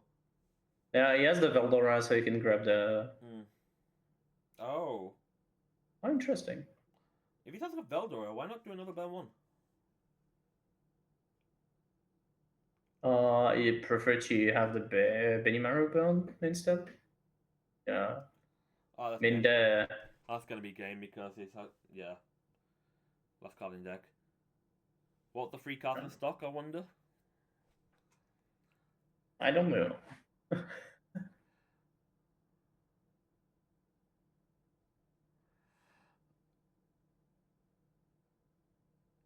Oh, he hit one. I think it did not matter. The stock swap did hit one, so but it didn't really matter too much. But it's just like Tim just could not get his board set up at all, and even it's just like he had the opening, the perfect opening, and just set up board and just like he just could not deal with the loss of hand in that game. So even though he got level 3 combo, he just couldn't do combo. He just hadn't had any resources that benefit him whatsoever. That's like you can't really do much on that. You pretty much end up playing a bit of a losing game. So it's like I'm not sure how hard can you really go from that. That's the issue with the Muran being playable in the meta. Is that every board-based deck that just can't play the game, which is kind of. At the moment in time, we've still got a good 8 minutes left. So it's like that was the end of round 6. So it's like Tim's on 4-0, 4-2, and then Ethan's on 5-1. So Ethan has a good chance of making it to the top 16. So as long as he can basically, if he just gets to win this last game, he'll be fine for top 16. And it's like that'll be another UK represented in the top 16 potentially with Gem. Also, we know that's 5-0, potentially 6-0, depending on a game.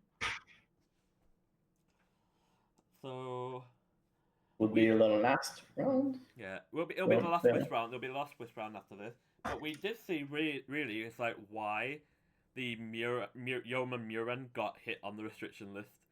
Just being able to sculpt that Muran out for free without any issue, and then you have the free extra stock to basically just get the triple ball set up at level 2. He only had 4 stock for it, so he basically has literally the perfect right stock, and the fact that he had a free searcher, being able to compensate for the fact that he didn't need to pay that extra stock for the third Muran. Yeah, it's just free, bro. Yeah, everything is free, and it makes the full field condition for Muran completely fake. Yeah, as well.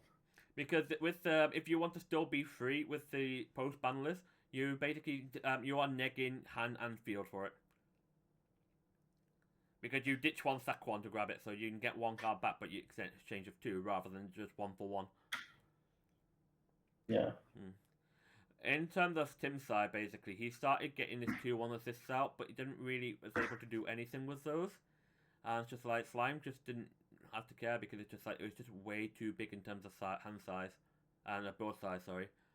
And he just outscaled him completely and just been able to compress well to deal like cancels on the small 2s.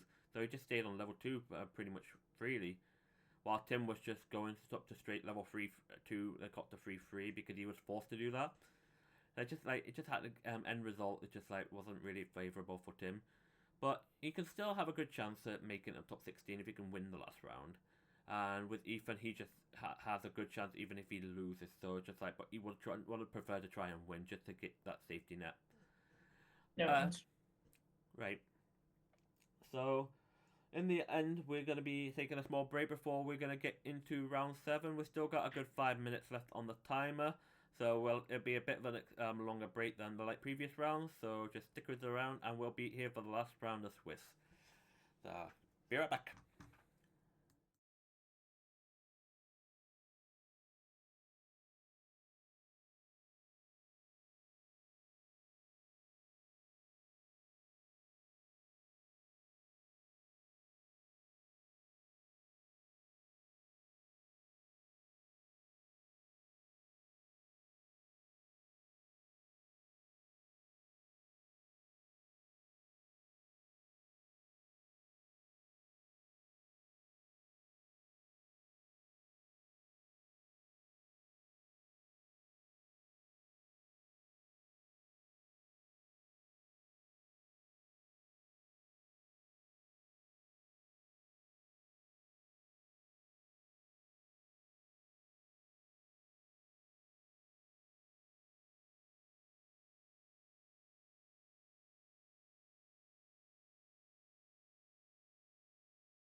we are coming back into our very last round of Swiss. I can't. I don't actually know who it's them playing, but I know that Leon is on the left to playing Overlord, and player 2 I'll find out momentarily. Then I'll update it on the screen. I'm not entirely too sure who it is, so we'll just find out briefly, and I'll update it on the top right as for everyone to know. So let's just find out and wait and see, because I don't know what much to do from this. Hopefully, he's playing a set that is in one-off in and so we can try to know who is it. The famous one-off Slime. time.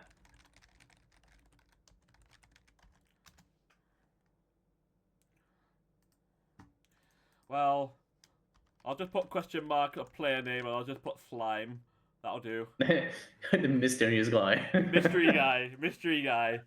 I actually do not know who this person is, but he's got a burger on his shirt, and it's basically he's providing a lot for it. So we already can see the mighty Cocytus going first. So I can only do deck logs for the Overlord for the minute because I'm not sure about slime, but if it's like any other 8-pants slime list, we have a good idea. So with the Overlord. Right, I just saw the card disappear for a second, but then it's back. So yeah. It's all your characters. The mystery guy took the card to Reddit. Yeah, so basically the runner, it's a chaser though. Yeah. A 2/5 if you have at least another, and you gain 1/5 during the open set. So we also see an Irons level 0 in the backstage, and the off chance that it was that Cocytus was getting answered. So the no, it's probably more just to pump power to the Cocytus. Because the Cocytus needs another character, otherwise it's small. That is true. It's 4K basically. So the Millim is only 3/5, so it just basically just denies a reverse. But it looks like the Slime player is playing a stock Soul Pants variation. So I need to wait for the deck log until I figure out who this person is playing. Like, I'm not sure. But it does gate one of those stock souls to hand. But I am aware that the level 1 combo is on reverse. You reveal the top card of your deck if it's level 1 or higher, stock charge and salvage. I think it's that one. Unfortunately, I have no clue. I don't know this player, man. Our judge on site should be letting us know very soon. So hopefully one of them will get me the answer. So otherwise, we can call him the burger guy or the mystery guy. It's the mystery guy. It's the question mark. So we do see one of these level 0s, the Aura, get played. So it's on play against 1/5, so it would basically be a 3K, so obviously Climax make it 4K. Got the Irons in the center with sides in Millim, and then another Cocytus swing over the Millim Chaser. So the question is... Good question. Nice info. I know, right? The question is, I don't know, man, anymore. I just know that we're seeing damage getting swung here. From what I do know is basically, good question. Who is this guy? I don't know. Is this meant to be a stream game or something, or is it just an actual friendly game? I can't tell, man. No one knows. No one knows. This will be a highlight story as Leon playing against a random player, just playing slime. Oh, yeah. Yes. Definitely a random player. We don't know who it is.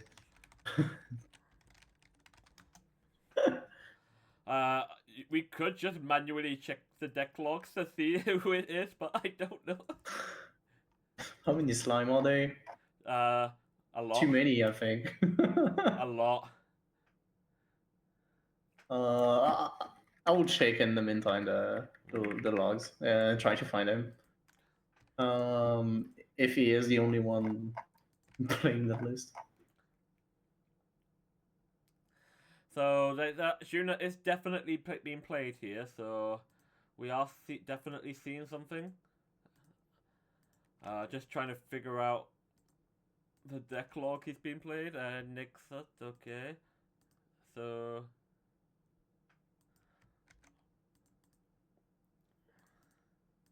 apologies for this. I'm gonna try and get you that Shuna combo up as fast as I can. There we go. It's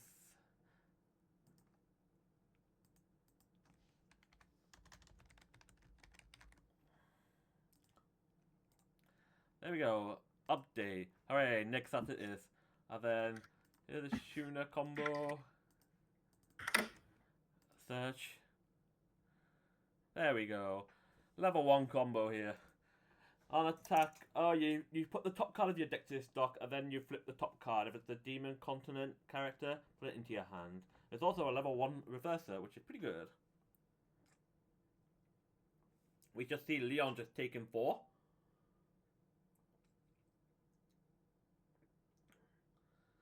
And another 3 coming in. Is he going straight to level 2? Leon is going straight to level 2.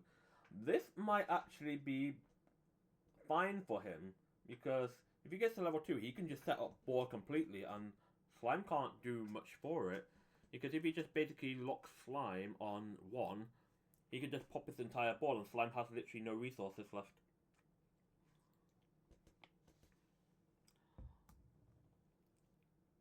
So I have found one player that plays this. We've got it. We've got it already. Oh, okay. I just found okay, it. fine. The Twitch chat is basically like, so glad to see a game on the last weekend of Unrestricted Overlord. Question mark, and my favorite Weiß player. Mystery guy out here to end Leon's run. Mystery guy too strong. We don't know yet. Nah, false duchy supremacy. So we do see the level 0 red irons getting dropped down, which is on play, pay 1, ditch 1, search for a Grotesco Nazarick, then on reverse, clock Quantum top of deck, look at the top 2, choose up to 1 level 1 or lower character from among them, add it to your hand.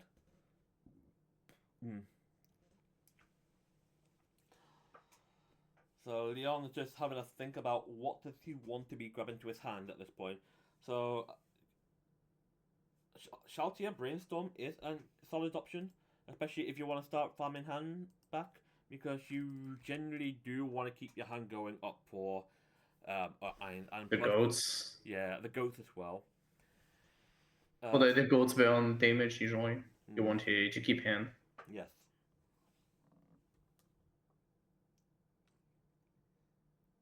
Looks like it's kind of rough here for the Overlord player, because the ice will not be on the field at level 2, which makes the game plan kind of weird. Do note that in the deck bit unlock that Leon is not playing the Vampire Bride package. True. So he's basically primarily gorging with the level 0 count to deal with this game in the long run. So we do see a Shaltier level 0 here. So he's gonna just go straight for the level 3 irons. So he's gonna start prepping board with everything. But here's the huge part. There is no 1-1 assist yet. So he's no assist, and he's gonna slam Climax down. The question is, will Slime have an answer to that? Is the combo still big even if you don't have the assist? I think it's yes. You gain 2k equals to the number of marker. Is it only on offense? Yeah, so realistically, Iron can just sit here and just not care too much, but at the same time, it's like Irons doesn't have that much reach defensively. It's only 9-5 basically sitting on, and yeah. So basically, combo is pretty much in the void. Yeah, I mean, Muran would need herself, assist, and 1k1 to go over backup range. Did we saw him adding a backup to his hand? Backup for Leon would be 12-5 at best. Muran would be. Well, yeah, I think he's not swinging here, just to try to level lock.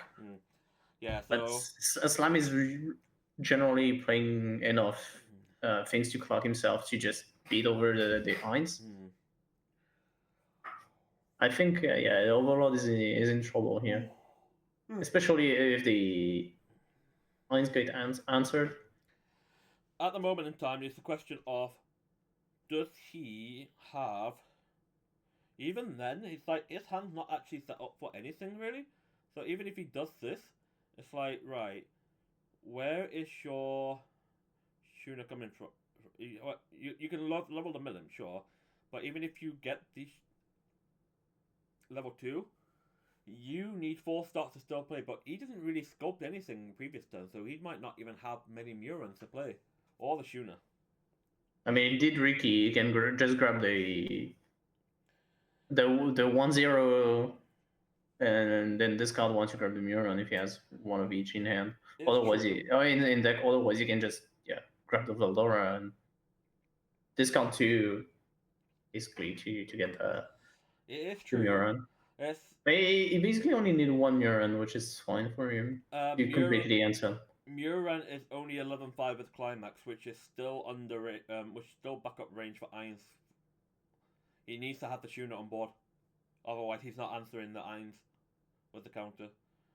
I think Leon thinking that he wants to try and keep the counter in hand, but doesn't want to give the opponent the freedom to scope for it.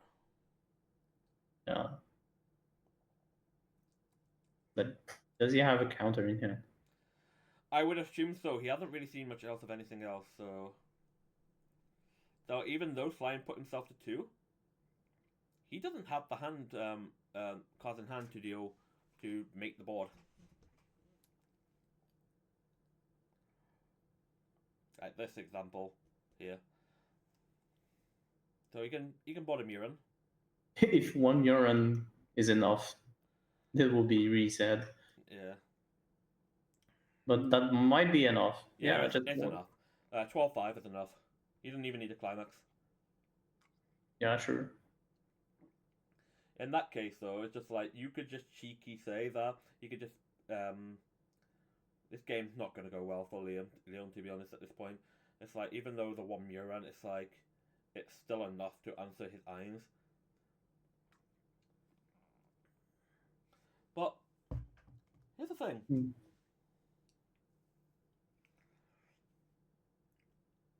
Would it be wise for Leon not to have gone into irons the previous turn? Because I mean, if his opponent plays triple Neuron plus Shuna, how do you do? I mean, yeah, you are in the same spot, so it doesn't care. It doesn't change anything. No.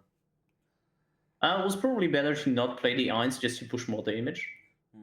But she just because here it did not swing with 2 characters, so probably swinging with 3, and then bouncing back with the changer will ever give him more hands. Is he siding with the potion, the bonder? It's not big enough to scale. No, it's 3-5. No, 4-5-5. Oh, it's plus 3k, so it's enough. Yeah. No, it's you count 3k from Shuna back row plus Primex. Yeah, so 5K. Plus plus the potion, which is 1-5 or 2k, something like that. It's a bonder, not a potion. Oh, it's the bonder. They really look the same. I have an excuse. They're on the same card. They're just a ball, a blue ball. Now Leon's got to figure out what to do here, because in hindsight, Nexat doesn't really have much to deal with. So he's got 3 cards in hand. Nexat has, so you just grab the Shion. So I'd be surprised that he didn't really try and grab another Muran, if possible. maybe he is expecting to get to level 3. I think Leon didn't really want to deal 3 damage to put him to 1-5 just because of the Rakim range, but at the same time, it's like, can't really do much about it, unfortunately.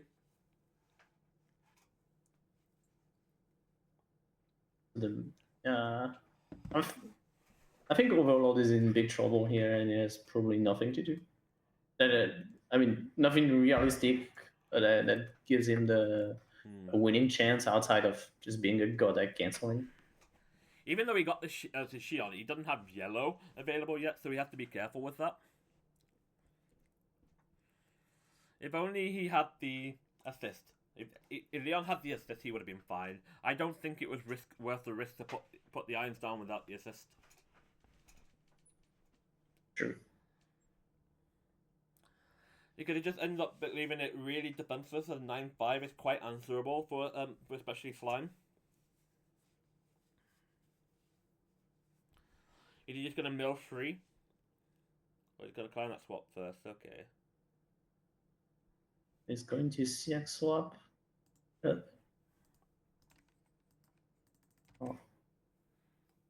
He is planning on keeping the climax in hand, I believe. Or to play another rounds, but if you don't have the 1-1, you're pretty much seeing the same result as last turn, which is not something you want.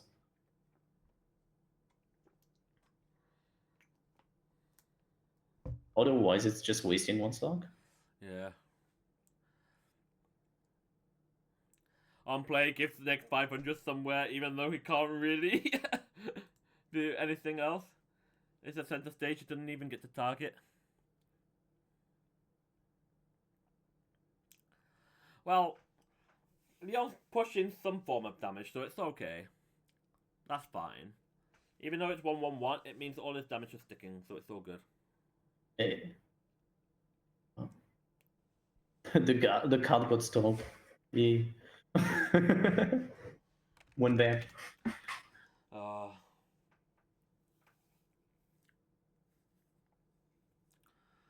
So he's going at least 7 back in. And just see if we can just try and set up another turn for irons. Maybe.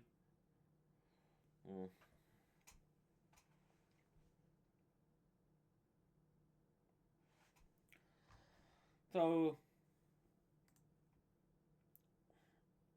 Nexus doesn't have a yellow still, so he might be forced to clock that shield. I would at this point. You can still grab it with Muran and New Deck if you had another one. He's running 2, so he can justify. I mean, when you're far ahead like this, you can justify to not clock as well. You could, but especially if you have a climax in the end to round. You can just guy climax and might be the best player. And with the climax in deck, you just probably, if you just brainstorm it out, you get a free search anyway, so it's almost equivalent of a clock draw 2, but you just pay 1 stock anyway, so you save yourself a damage. Yeah. It's basically paying 1 stock instead of clocking 1. If he's got a climax in hand, he would have at least 5 in deck now. Going back in, because he triggered a gate the previous turn as well, if I recall correctly. So he would have had a gate. If he had a gate in hand as well, it's also a problem. So,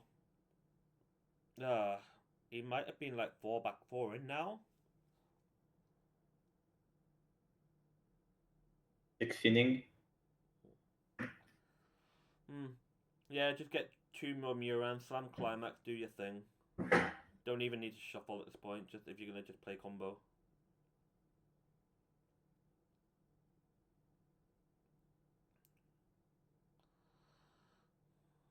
Yep. Here we go. Here's the Muran setup. We love Muran setups. I mean, it's fairly late, so it's okay-ish. Yeah, this is probably why it's just like you just literally have a 1-0 that just go ditch grab. It's so good for the deck.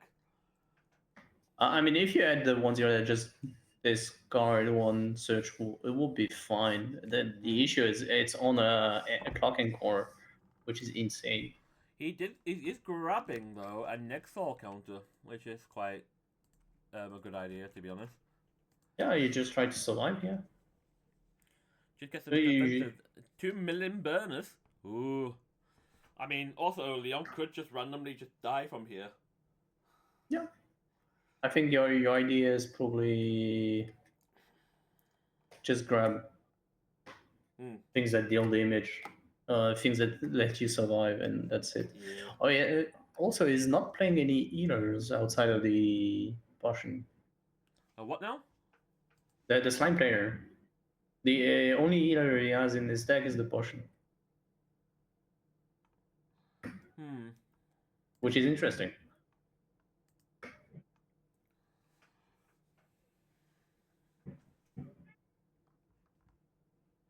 I don't even want to know what was going on outside your house.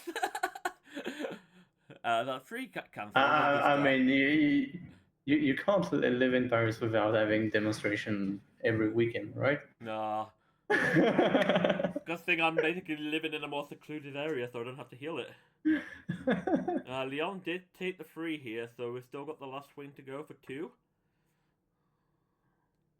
And that got cancelled as well.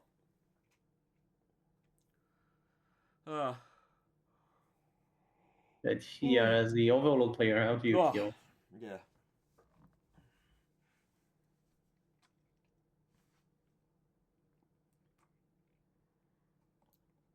Oh, that's a convenient draw too. If only he had the assist, that'd be really good right now.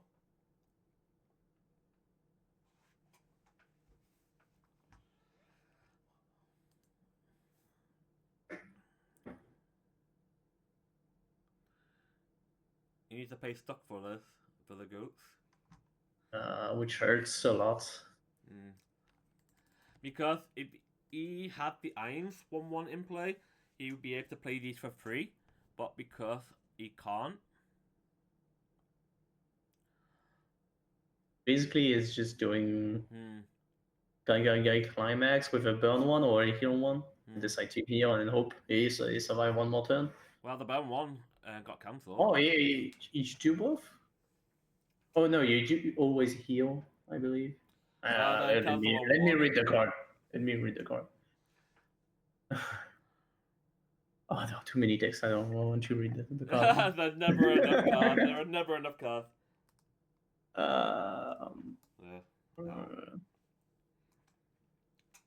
Well, he did take a 2 and a 3, so he is going to 3-2.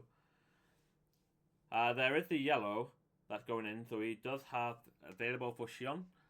The one thing about the slime deck is not really many Maru at level 3. So he's going 3 Cut Kick and 2 Shion. Yeah. The only healers in this deck are the potion, which is a choice. Yeah. His list is already set up for JP meta, you know, for the JP burn list, which is completely different. How much power did the Iron get when it did the burn 1? 2k? Yeah, 2k. So it basically tied in the middle, so it basically 12-5 to 12-5. So why couldn't you just back up it? Because you don't care. The opponent loses character, and you're like, I'm level 3. I will play something here. Yeah, but there was no guarantee he was gonna just go to 3. I think he had enough resources to just play another one, so it's fine if you just lose one mirror. Yeah, I guess. Well, yeah, you don't want to pay one hand one stock when you can just play to pay one hand next turn. Well, we're seeing the million get dropped here, so he should be able to hit on the burn 1. Yep, there's a burn 1 to get sticks. It kind of feels bad on Leon's side because he's pretty much playing a vanilla game at this point, and it's just like he wasn't able to get his engine going at all. And now it's just like Slime just managed to have that bit of an iffy level 1 game, but stabilized after his first level 2 turn. So after just answering the iron, so he didn't have to worry about anything. Ooh. The big 4? A small one. So 3-4. The big 4. And now for The castles are Oh, free. Okay. This is here. for free. If this gets Free? cancelled, it cancels. Oh, it might live? He might live. Is he? Oh, is he living? Leon is It is living for living? a turn. Oh, this game Yeah. could actually be a clutch. But How do you clutch with this hand? I don't know. He has Oh, you nothing. just draw to ditch too. Oh, you meant It's a draw 2, ditch 2 only if you have a full board. If you have 2 oh, or more, you need 2 or more other. That's so oh sad. no. So he's I literally mean, going. it would have died from the draw to ditch too if it did not draw into a Well, here's the thing. something like here. He could just trigger twice, or that. That's not the kind of trigger you want. Nah. He needed 4 damage basically, and he just needed to trigger it twice. Oh, also, you needed to not play a character in front of the Millennium. Yeah. That is true. He's about to just get reverse clock kicked. Oh, oh no. Oh no. Oh no. He gets Millimus cross turn. Is he just gonna just BM Leon here? Did Leon just walk into the clock kick? Why did it matter? I don't know what to think about here. Just take it. Just clock kick with the Millennium. Just pay free. Pay Pay free. free. Just pay free. What? Huh? Just pay free. Oh no. What? It's BM time. Pay free. That's just gonna be a meme and just pay free. Question Bro, mark. just pay free. Question mark. Question mark. Question mark. Pay free. Question mark. Question mark. Oh no. Maybe he has a chance to survive now. We will see. I don't think he is. No chance here. Probably at least has Unfortunate. one maximum. Oh, the head shake. The head shake. Oh, he knows. He knows. He knows. The head shake. He already know the memes. Just pay 3, bro. Just, bro. I feels bad for Leon there. Oh, he can still make it to top 16 on the tiebreaker. But man, that was so rough.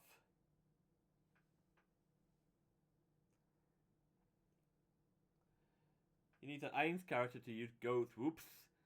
I mean, the game was so bad anyway. It's like it didn't matter at that point. Ugh. Man. Whoopsie daisy. I mean, the game was so bad. It's like, I don't know. It's like, it's also on both players to read cards as well, so I don't know exactly what I can do. So, at the end of the day, that's a win for Nexat Slime. That should put him into the last 6. That puts Leon 5-2 with the chance to bubble for the top 16 play space. We still got a good 8.5 minutes left of time. So, realistically, nothing much more from that game, unfortunately. Just hopefully Leon can actually just make it in the top 16 and just bubble in and just probably get a revenge match in, maybe. It'd be ironic if he did. He deserves the revenge at least. Yeah, he deserves a bit of revenge. So just to pay 3, bro.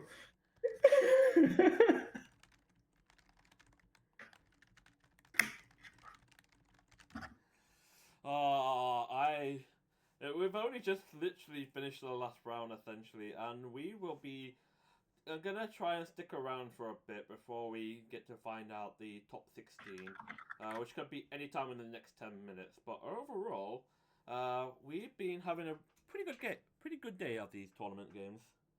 Yeah. We had some crazy games. Yeah. Too many slimes.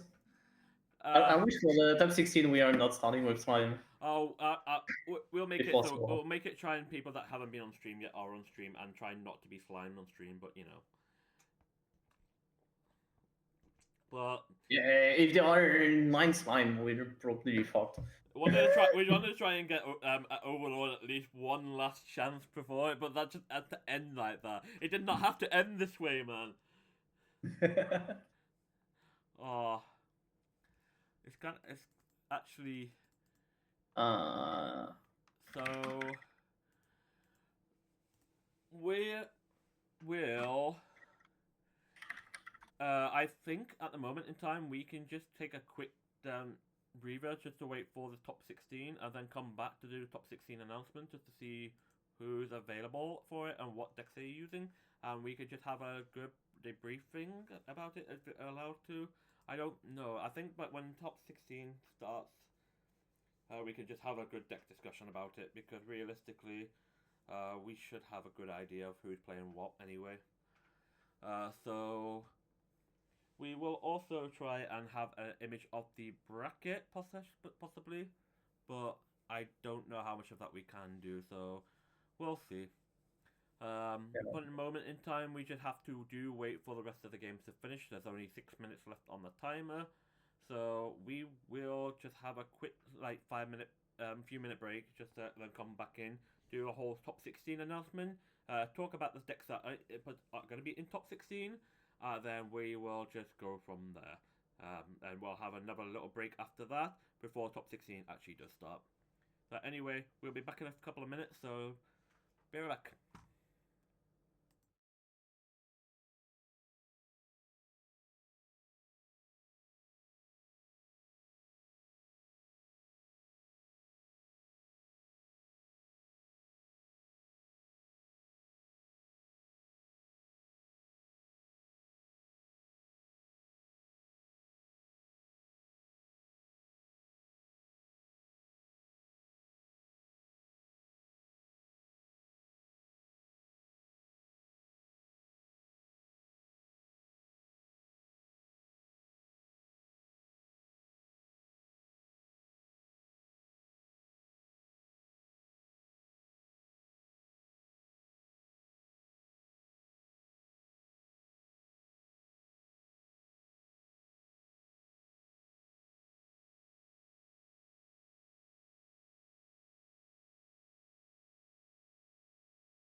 So we're back, and we do have the top 16 here, and it is a very stacked top 16 here.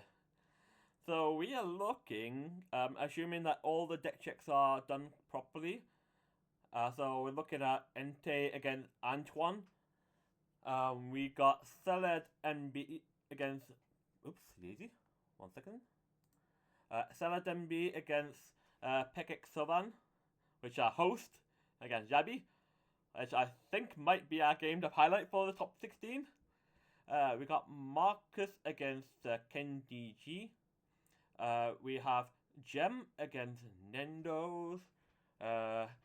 Chunky9 against Leon, that we just saw in the last round. So he did make the top 16. Pseudo against Ian. Next set against Martin. And Thundi against Doom Templar. So we've already seen a few of these people on the stream today, such as Gem, Nexa, Doom Templar, Leon. Yeah, so that is actually a really good top 16 here. So players, very known players here that we've known from across Europe. So in terms of actual sets, we'll just have a look through. So I got a note. I need to open the notepad here for this. So we have. So Entei is on. It's on Bochi. Bocchi the Rock versus Hololive production. 7 Deadly Sins, I already know he was on it.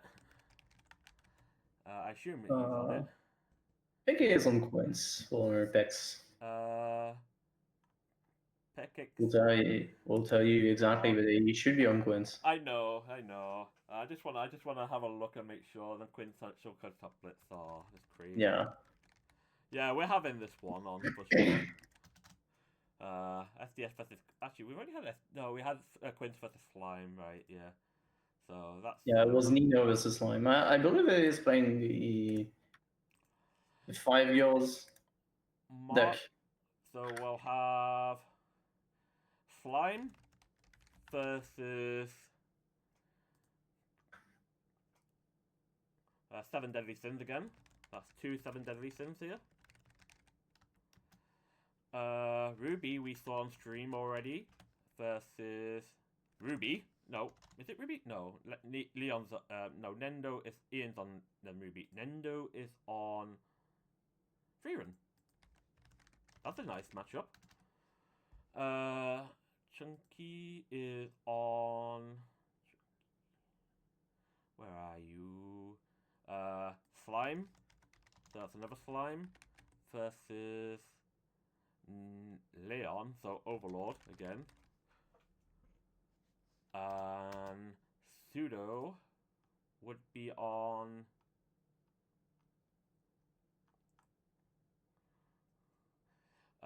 Slime again versus Eon, which is Ruby. So next up we saw was on Slime versus Martin, which is on Chainsaw Man. Ooh, we got a nice Chainsaw Man in the top 8 here. Then Sunday is on Slime. Another Slime. I believe he's on Slime, right? Yeah, he's on Slime versus quintessential quintuplets. So our top 16 is basically consistent of 1, 2, 3, 5 Slime, 2 7 Deadly Sins,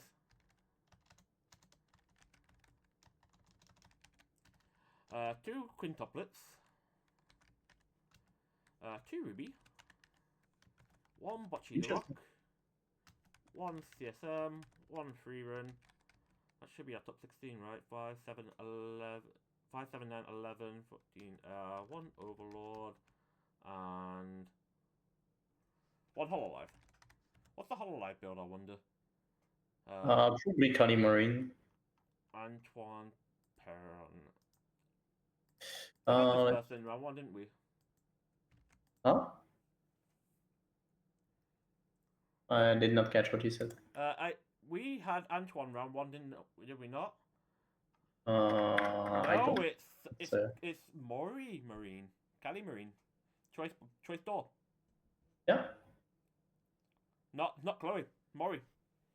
So I said I said Kali. I thought you said Chloe. Yeah, To be Kali. fair, should probably just Okay, say yeah. Maury. Just say Maury. It's probably easier for me. Yeah, it's probably more easier. Say Mori. Yeah, so we do have that top 16 here, so it's actually really good. Yeah, so in hindsight, we're basically looking at a very good top 16 bracket. So that's assuming all deck checks are fine. So realistically, we will take about an hour or so for the deck checks to be done. So I'm not sure. We might get. It depends on how fast they do.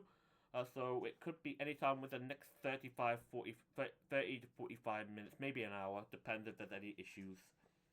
So for the moment in time, those will be the lists. So again, there's 5 slime in top 8, 2 7 deadly sins, 2 quintessential quintuplets, 2 ruby, 1 bocce the rock, 1 chainsaw man, 1 freerun, 1 overlord, and 1 hololive. So that's your 4 top 16 breakdown. I will put this all in the chat in the next 5 minutes. When basically it catches up to this point.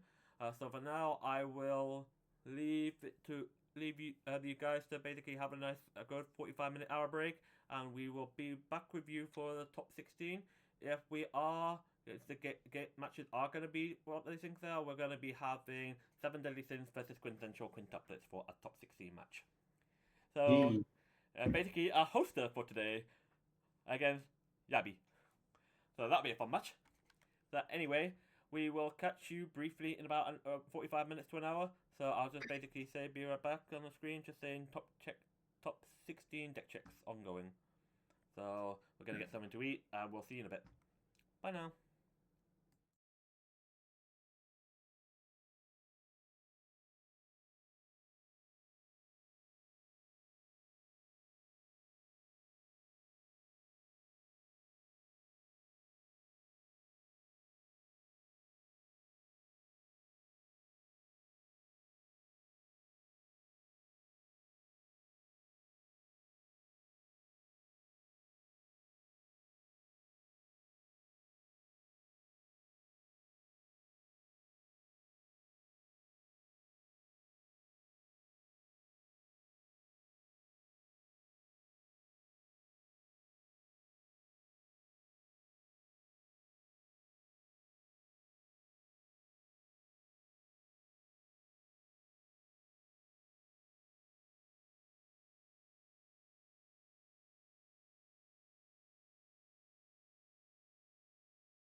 Crusader or Hello guys, we are back.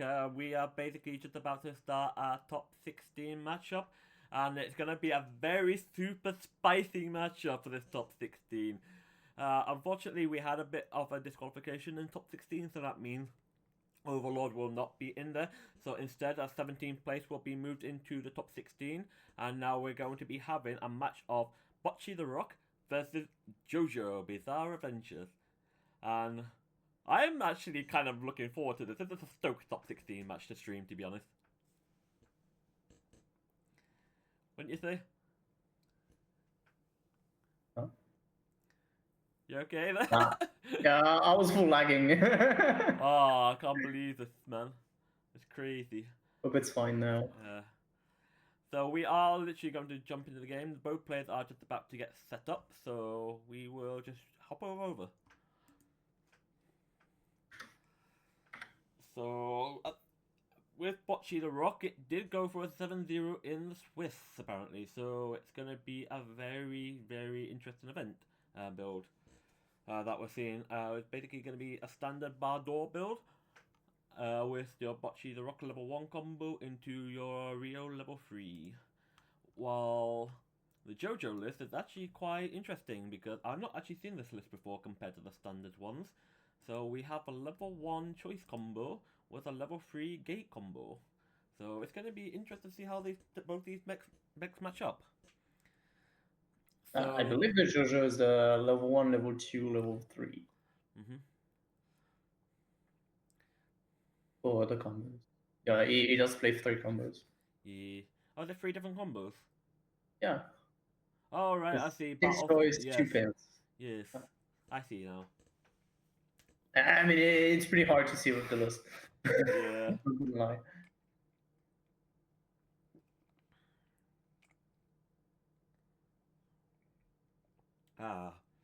So both players are just getting shuffling and just about to get everything ready.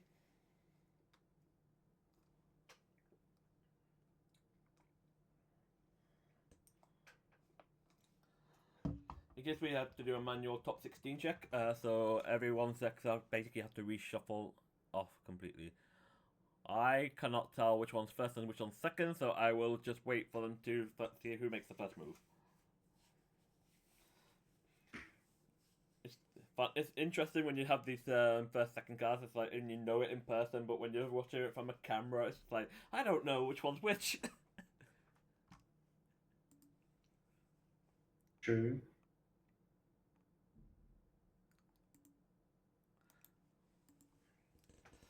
Oh. So Bocce's on the right, while JoJo's on the left, so I will have to fix that round. 1 second.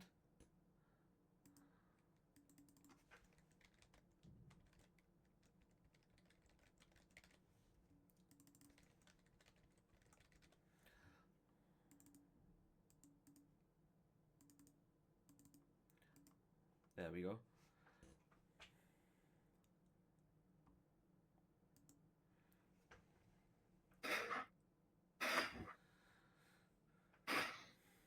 So we're just basically waiting for the game to be starting, so we'll have a wait and see what we gotta go.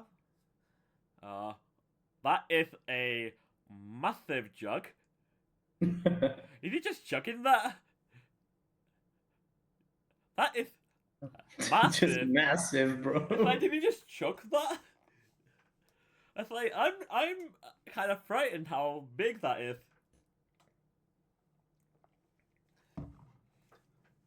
Oh.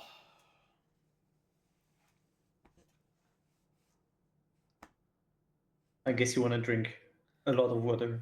Yeah. More than us. Not enough drink in there. Gotta put more.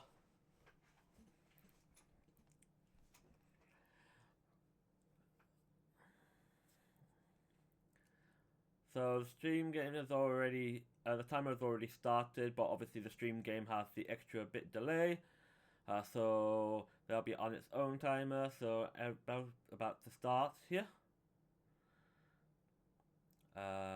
They've already done their mulligan for the turns before start, so you can see 2 Rios ditched in for Bocce.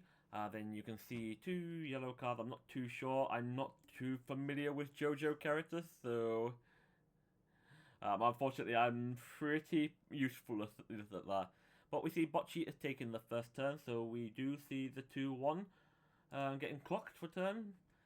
So generally speaking, the Bocce level 1 combo does need experience 2 for its level 1 combo for the combo set, and at the moment we're just seeing a standard Rio runaway.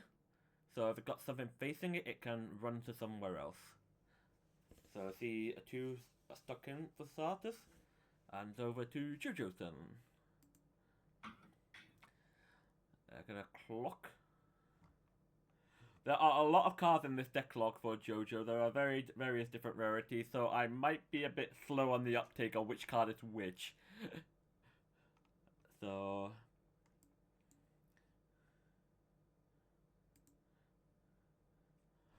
I would like to assume that to this P5. If I'm right, I really I'm struggling to understand which card's which because there's a very unique art. So I believe it's this one. The 500. It's a I master. believe it's the 2K. A 2K. It's a I see yellow. 2K on play meal 3, right? You mean?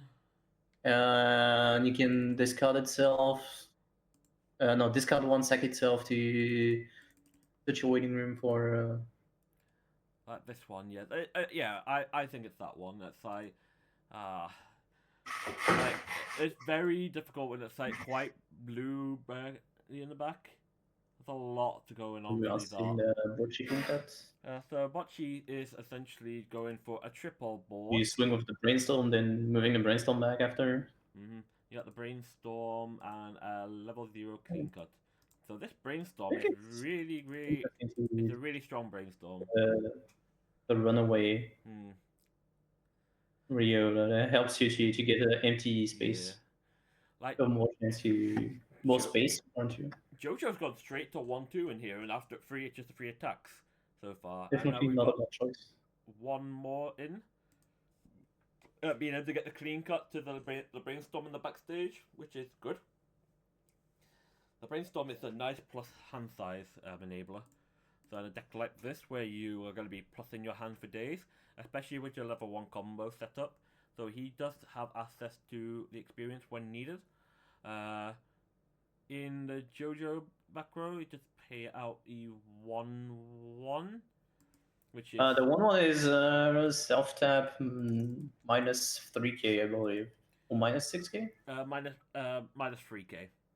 Minus 3K. Yeah, okay. And on climax play, you pump something 2K. So he got rid of the runaway essentially with it. Though he's got. There's level 1 combo. Level 1 combo, I believe it's on attack. You check the top 2 cards of your deck. You reorder them. On the end of this card attack, the Pursuit of Heaven is in 2 or more other top 2. Put them in any order. Basically, you put up to 2. You put up to top 2 in the top of the deck in any way. If you don't want to put, you can put them into your bin instead. And then you reveal the top. If it's a stand or user or stand character, put it to your hand.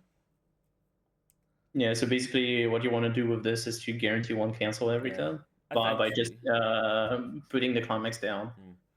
So you can afford 1 cancel per turn after the 1 combo.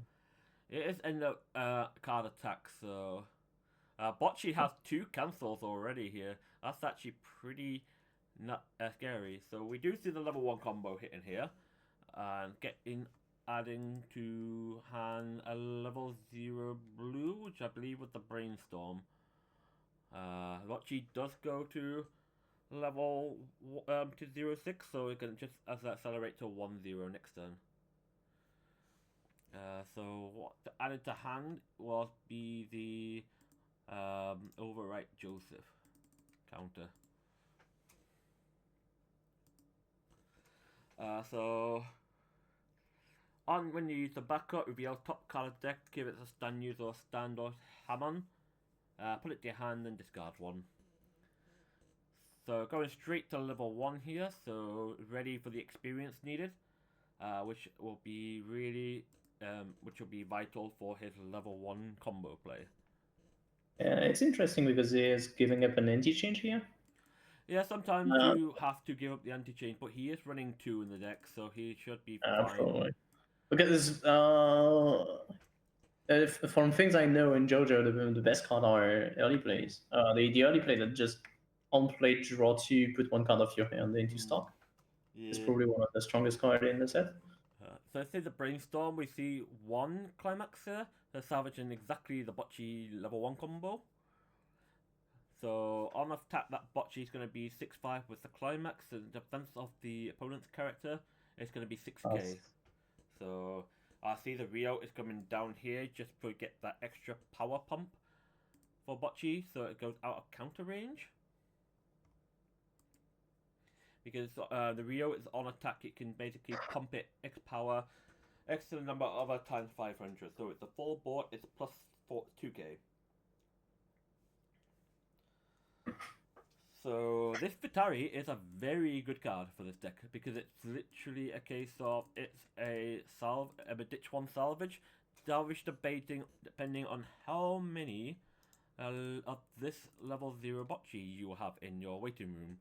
So if you basically discard one, you can basically salvage a level 1. If you got 2, level 2, etc. So salvage a copy of the Vitari, and even with the Rio, that's only pumping 1-5, but he's powering the Futari 1-5, so basically that Futari is going to be 7k. So it actually does scale over the level 1 combo here. Yeah, but probably one of the level 1 combo is going to be backed up. One of these characters are going to basically be hit by the backup, so we know that they basically added a backup to the hand from the level 1 combo. I think you want to back up on the level 1 combo. Yeah, because it's the biggest one on defense. Yes. So it's two cancels here at the top.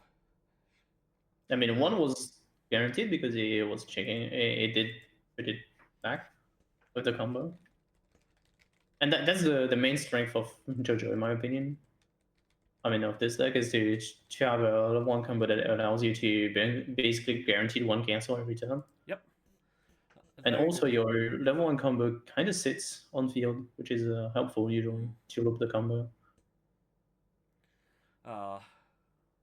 And the other thing that is really interesting to play in JoJo is all the things that just minus the opponent's power. Yeah. Like the 1/1 he has in the back row. So we did see that Happy did take the 2 damage from the last bocce attacks that go to 1-6 now. So the question is, do they want to clock up to 2-0? He doesn't have much resources, so he kind of want to clock, but it's probably better for him if he can refresh before getting to level 2. But I think he has to clock him. So they're going to 2-0 here, so I'll see what they want to do. But bocce is 1-0, so they are a full level behind. So they will like to basically be able to try and get some damage back on their favourable terms. So we do see the brainstorm come down now. Yeah. So whiffing.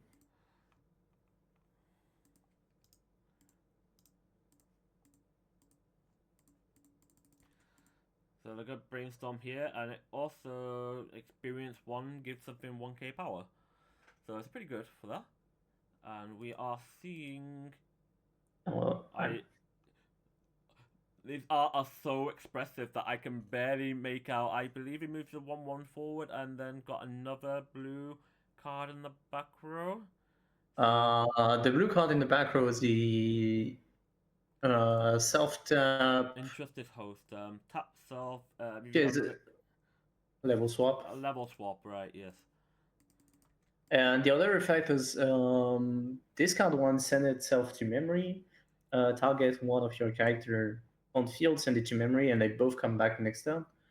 And you do it at the start of the opponent's attack phase, which is really strong. Yeah. So you ditch one, opponent attack first, use this one, another, put in memory, So basically, you kind of keep one of your attackers alive, essentially, which is a nice thing to recycle for another turn.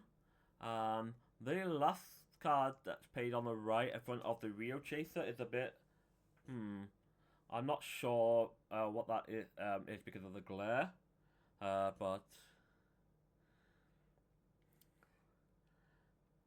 it's actually really hard. I think they just. I believe because the Futari is not on field anymore. It's the card that says on play -6k to your character on the opponent's field, and if you cancel, it bounces back to your hand. That's not the 2-1, is it? It's a 1/0. The 1-0.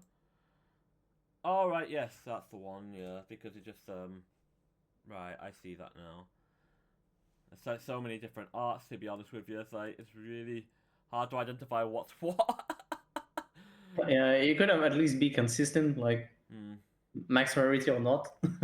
That's but just not it's just a favorable thing. It's like I like my decks to be one of rarity because it's like deck logish reasons. Just trying to find everything. But for this, it's just nice to have that extra bit of flex for a deck. I do respect it. So it's just a little hard for me to identify which card is what. Maybe he just did this to annoy you. Be annoying with you. Do you think so? Would be really mean to just do it to mess up with us. Yeah.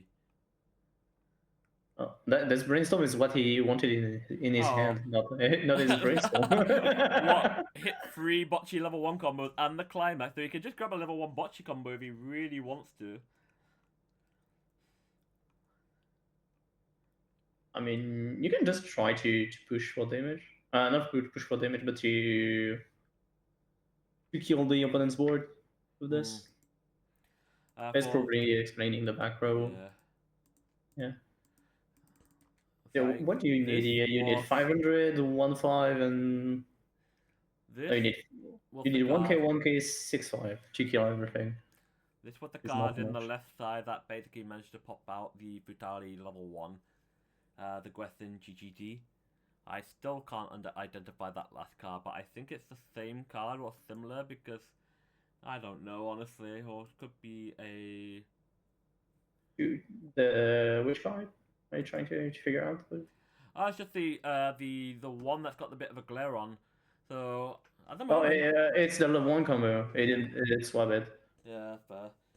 So yeah, I think Bocce's only just going for a simple guy climax turn, so I'm not really expecting much. But if they can just push some damage here, it can basically put them to potentially to high level 2, maybe level 3 with this attack turn. Oh, interesting. How much is the backup he has? It's 2k? 2k, yes. He did use it. He used it last turn. Yeah, he used it like this turn. Okay, explains a lot. I was thinking, otherwise you kind of want to keep the 1/1 if you still have the backup. If you don't have the backup, it explains it. Yeah. Yeah. Seeing the Rio early play go into refresh. So he's not blind stocking for the gold bar? Oh, he's played it. He's playing it for turn. It's a combo. It's just a climax. But he did trigger gold bar at the end of his deck. I'm going back and forth here. It's like I'm just trying to make sure I'm just keeping tabs on everything around here. So. Okay. Yeah, I believe it did trigger gold bar on the last card of his deck, so it not blind stock. Interesting move. I mean, he has plenty of resources now. Yeah. He supposedly still has time, so should be fine with that.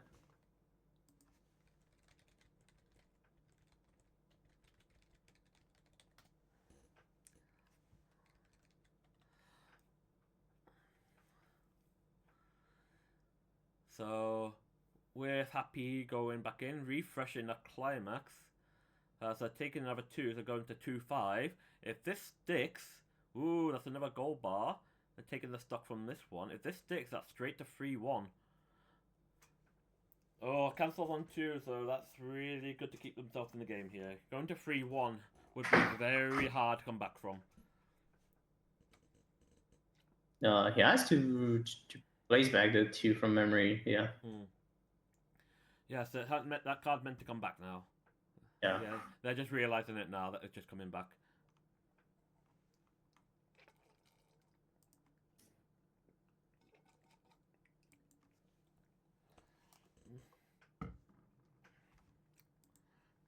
And it's not an optional thing, it is a mandatory, you need to return them both.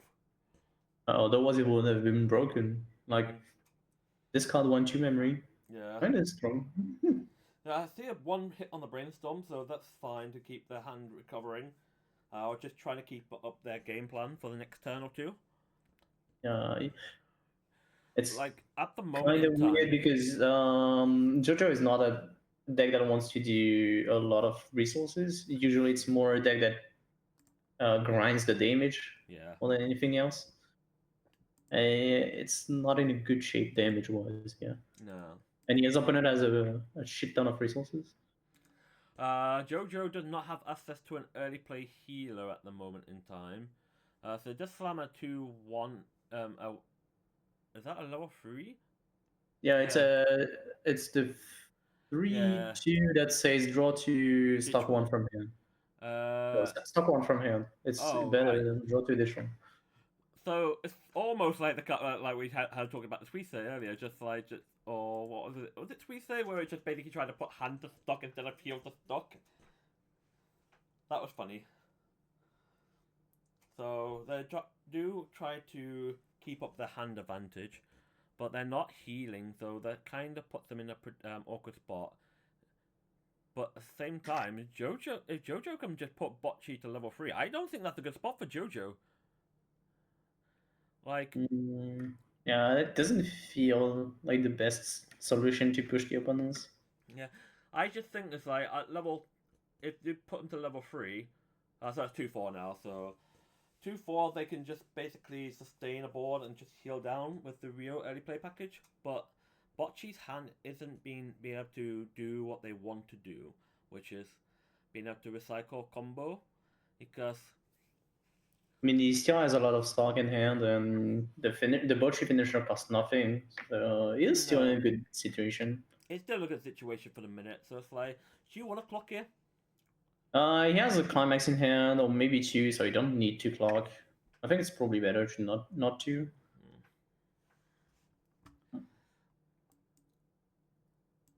The opponents might do the back row effect, which send him +1 to memory to come back the next turn. So you might have 1-1-2 instead of 1-1-1 if you don't play climax. And here, if you play climax, it's 2-2-3, which is already a threat at this point.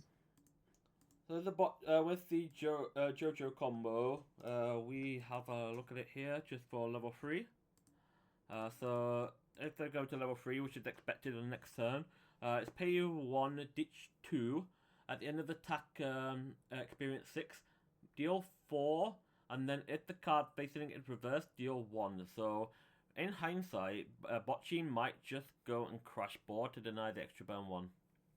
Or they plan to heal down. Yeah, but with the Emporio in the back, he can't crash the 3 lanes. No. Because the JoJo player can send the Emporio and another character to memory. But you can try and crush 2 though, to deny 2 burn 1s essentially. But True. But we do see 2 gold bars in that hand though, and 2 wheels. I believe one of them bounced back on cancel from the 2 blade, right? Or I don't recognize the art with the glare. Yeah, the glare one is basically the level 3, the one that just basically gets 500 for each other, so it's already 10-5. Doing a front for 2 here, it cancels.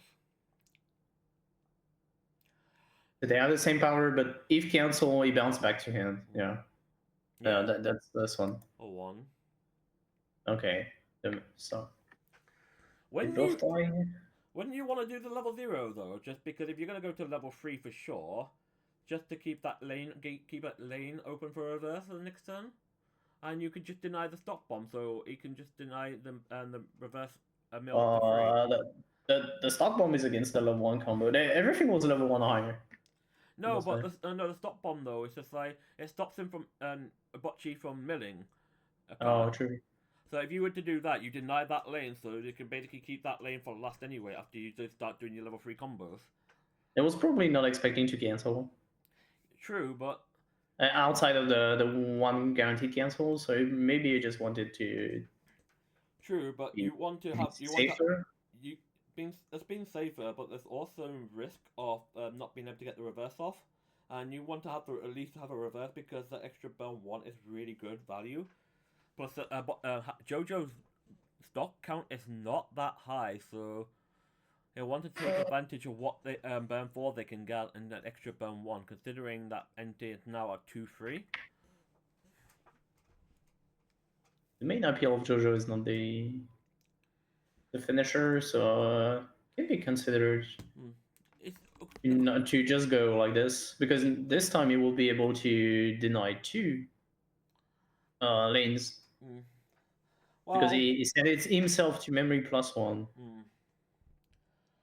So it doesn't look like that JoJo is going to go for the level 3, so just play the level 3 combo down just for the heal. So for now. Which is fine, because I don't think Bochi has any answer to back row combo here.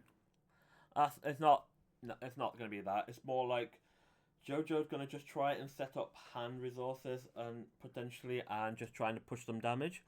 But So he did play over his early play with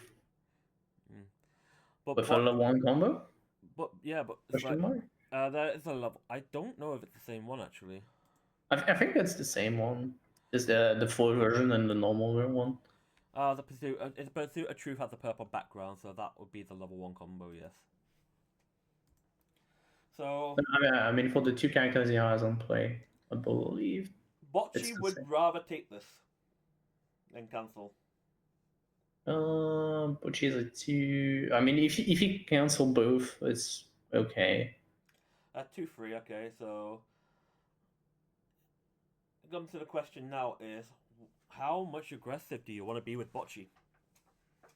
Because just now, I think Happy basically is like, right, I don't mind let crash free board. I just basically play the healer down, let them try and attack. It's really interesting to see what you can do as Bocce here, because you kind of want to be aggressive to force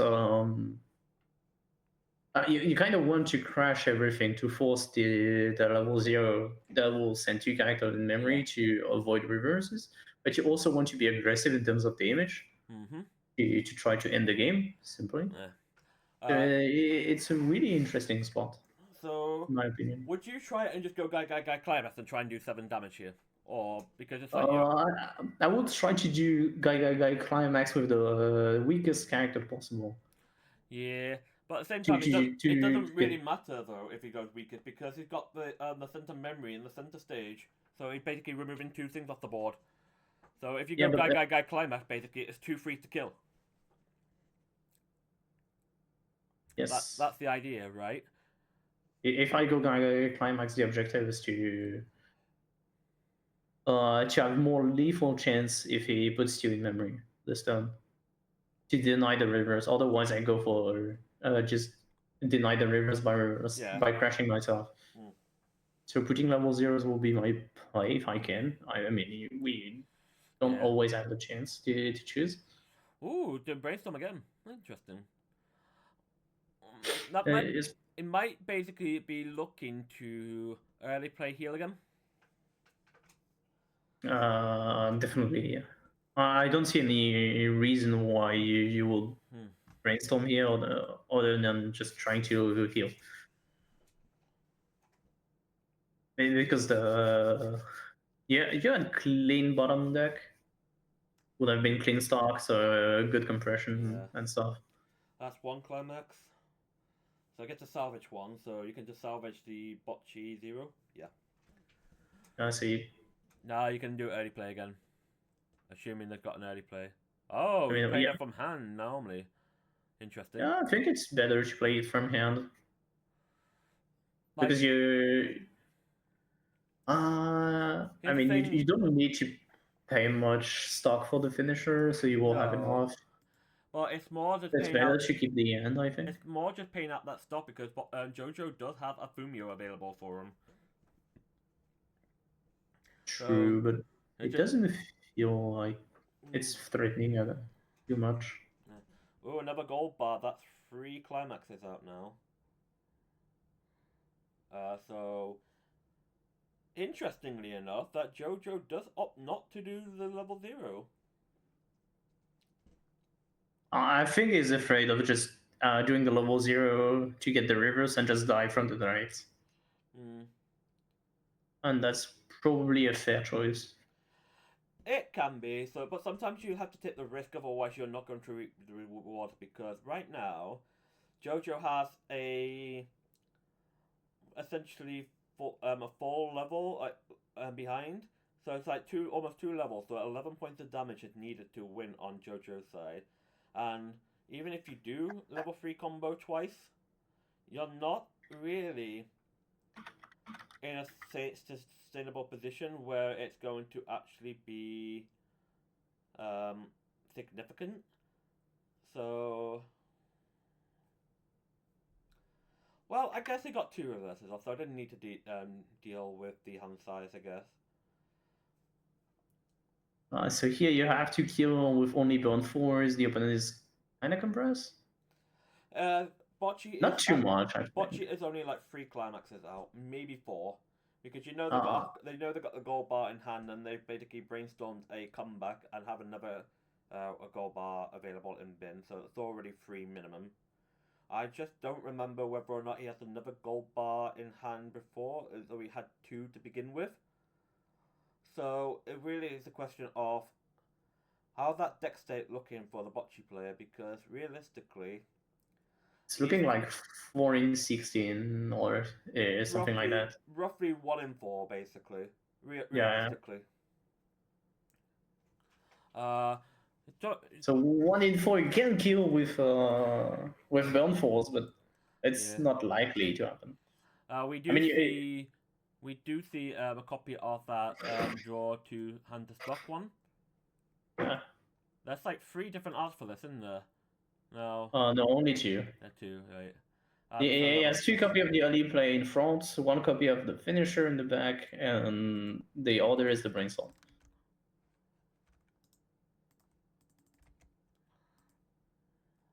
Yeah, so that's the other alt art for it. That's like there's so many duplicate arts for this deck. It's actually really crazy. It's gonna be so off-putting as well, especially as an opposing player, because there's all these different alt arts. You can't actually keep on track of what's what, because there's so many conflicting things. So even if they've got like 10 cards with the same name, if they're all different arts, you don't know how many of each card there are. So it's actually quite a good tactical play for the mind game here. We do see a free mill free here, and it was free clean, so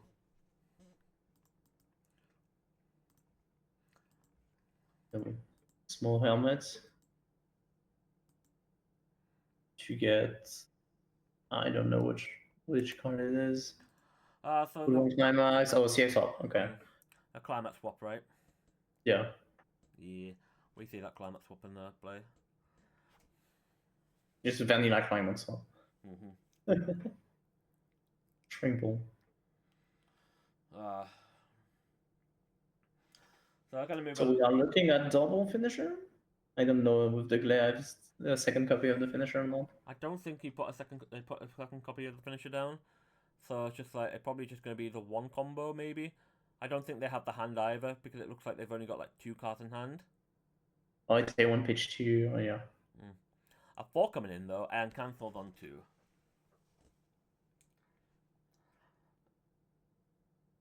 So that's another 3 cancels on 3. Bocce is going ham today. Oh, so it's another copy of the finisher.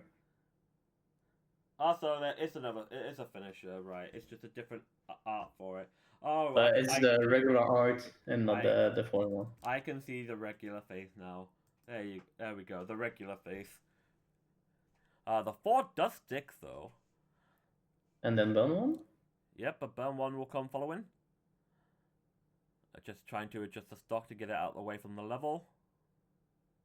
Yes. Yeah, the burn 1 sticks. Come in.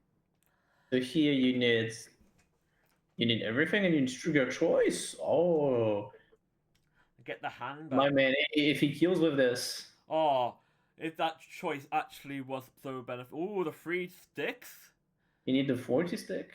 Oh, if this 4 cancels, which honestly it should. No, no. It. Oh my! It had no way. Three in the bottom 3. We see an absolute comeback from JoJo to put Entei from 2-3 to death from 3 climaxes in. Just 3 climaxes in the bottom 3. That's actually insane. That's why Burn 4 is better than what people think. Burn 4 just kills because 4 are big numbers.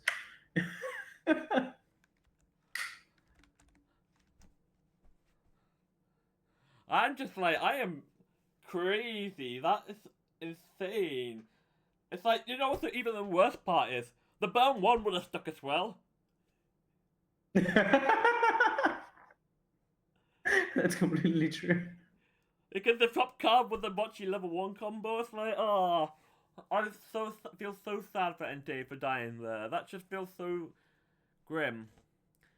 But unfortunate for Entei that he has to bubble out in the top 16 after going X0 in Swiss, topping the Swiss ladder, and just gets to go home.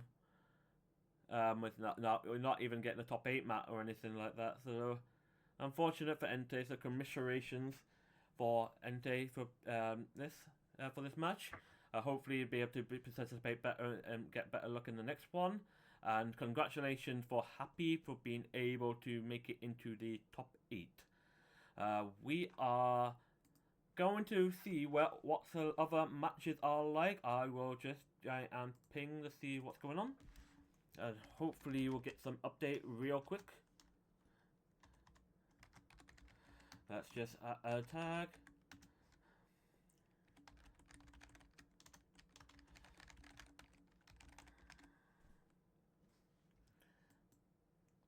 Oh, so he's already given me. Oh, okay. So we have Happy Tim. Okay, we got 10 Trunky, Celeb Martin. I'd like to see. Let's have a look. Okay. Let's get some Yarbaka and Martin on for top 8. We got 7 Deadly Sins against Martin. It's on. What's on Martin's side again? A Chainsaw Man. 7 Deadly versus Chainsaw Man. That'd be a good match. Will be a Stock Soul spam. Track Stock Soul Bar versus Stock Soul Pants. That's crazy. Just Stock Soul spam. Yay.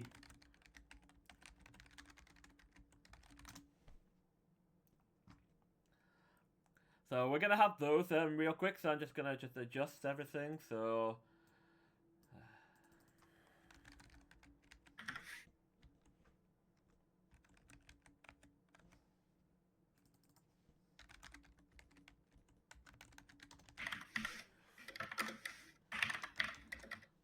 So.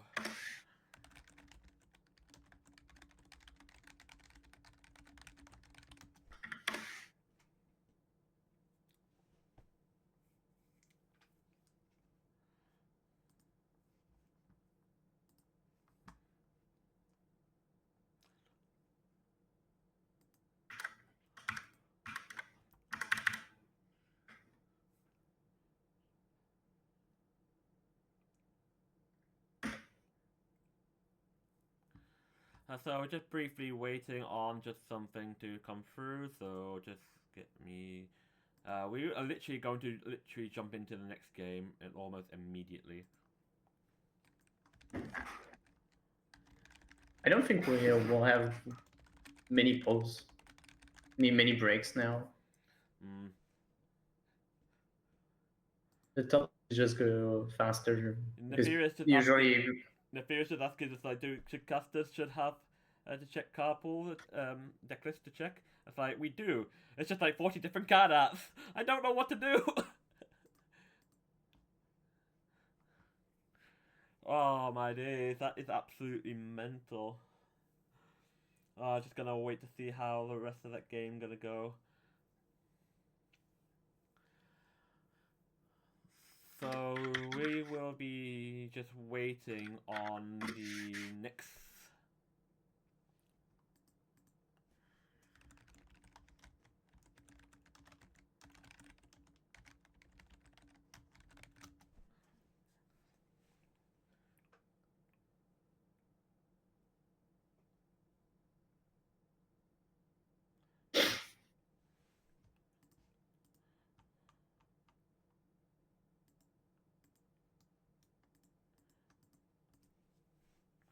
I'd assume.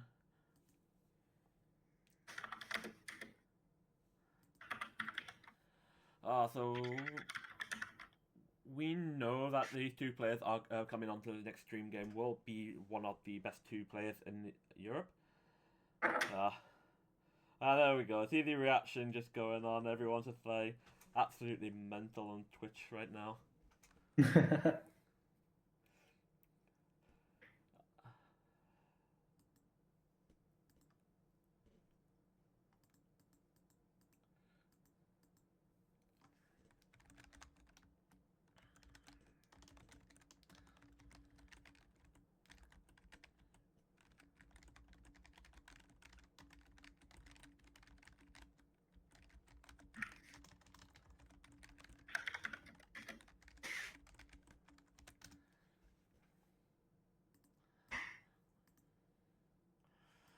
So we should be just about ready to go into the next game. I think they're just having a quick break.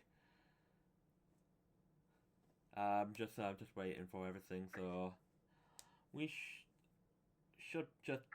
I don't know what's happening actually. We just know that the top 8 is about to start. We do have the fixtures for it. So we are looking like we will have Jojo versus Quince. We have Seven Deadly against Chainsaw Man. Marcus is Pseudo. Double check those two. I believe it's Slime Mirror. Slime.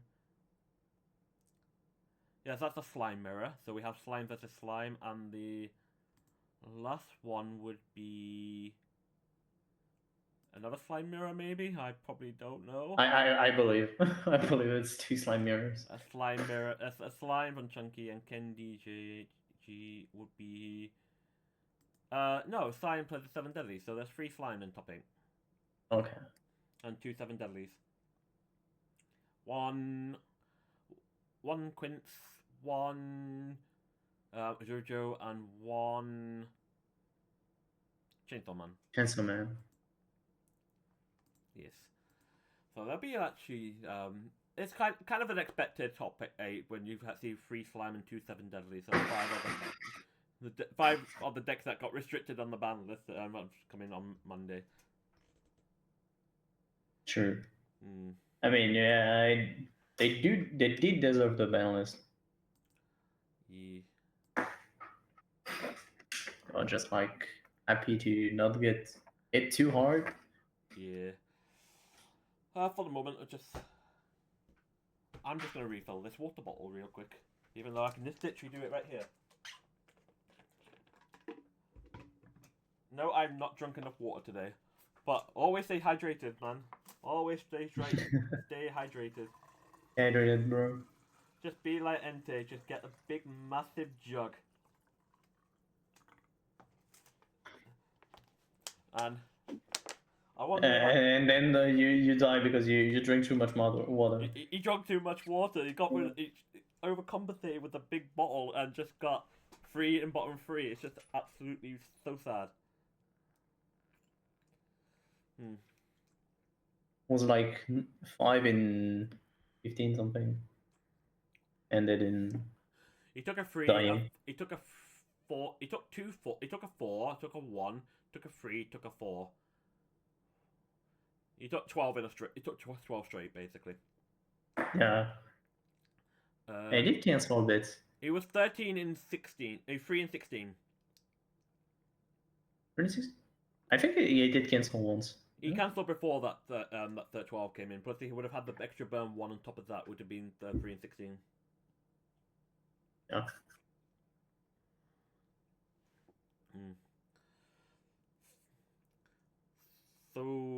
So we do have one slime mirror happening. We have slime 7 deadly.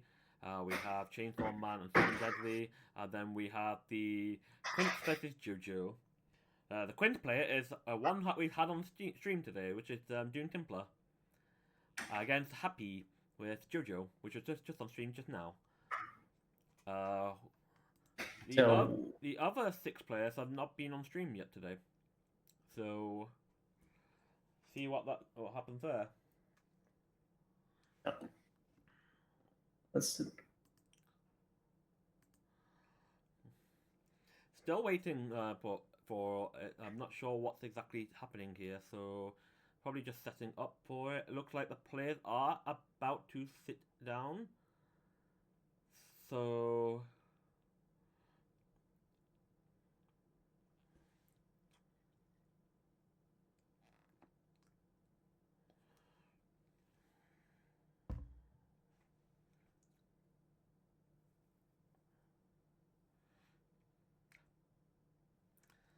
see Martin on the left and Yabi on the right.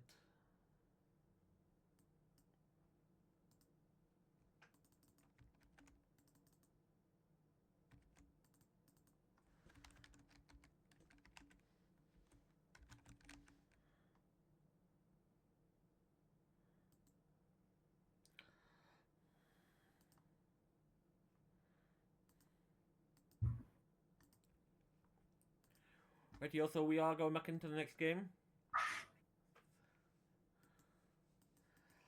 So you should see Martin on Chainsaw Man on the left, then Seller MB is STS on the right.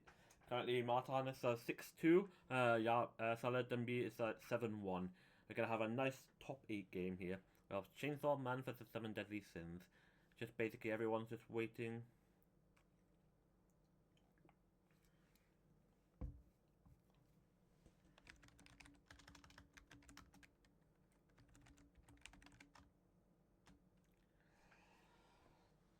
Just crazy. Bocce the scammed. Ah. That's another Persona top format we've seen today. What's that, 3? It's the third one. The third Persona mat in what, 9 rounds? 9 1 rounds, in 3? yeah. Probably still gonna happen again, to be honest. Maybe. Maybe. I don't know. Maybe. We'll see.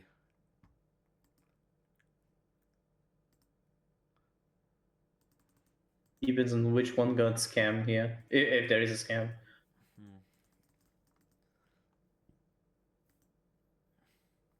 Oh.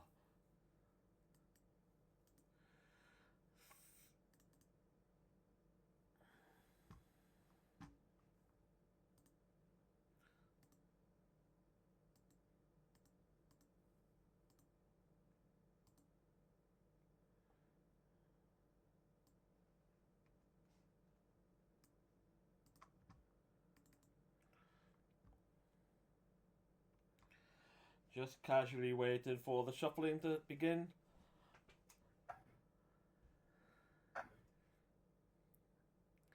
You can just quite see the casual flip off the Chainsaw Man red level 3 in the shuffling.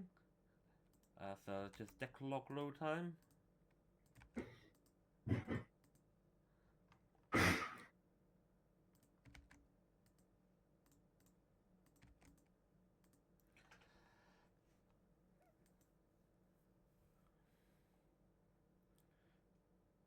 Again, JP first second card. I'm not sure which one's which. Oh, once again, I should just try to just get every first second card just to memorize them so I know which one's which. I mean, it's fine if you can read, but here it's usually too small and sometimes a bit blurry, so we can't exactly tell with the character. Yeah. So it looks like Chainsaw Man is going first because they discard the mulligan rule means that whoever goes first must be the first to mulligan. So we do see Martin just clocking the red level 3 so far. The ICT Russian someone, yeah. Yes. He did play the power? As he's got 2 copies of it, so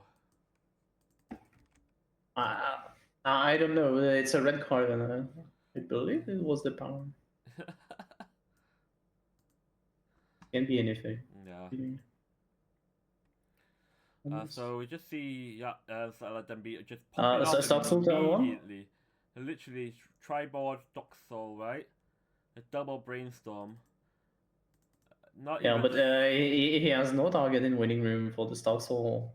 Maybe not slamming here. I mean, you get to mill one twice before you get the Stock Soul, so... Yeah, but he has no level zeros and... Right, but you can just mill twice before you do that, so... But I guess it doesn't matter because it just triggered for 4 anyway.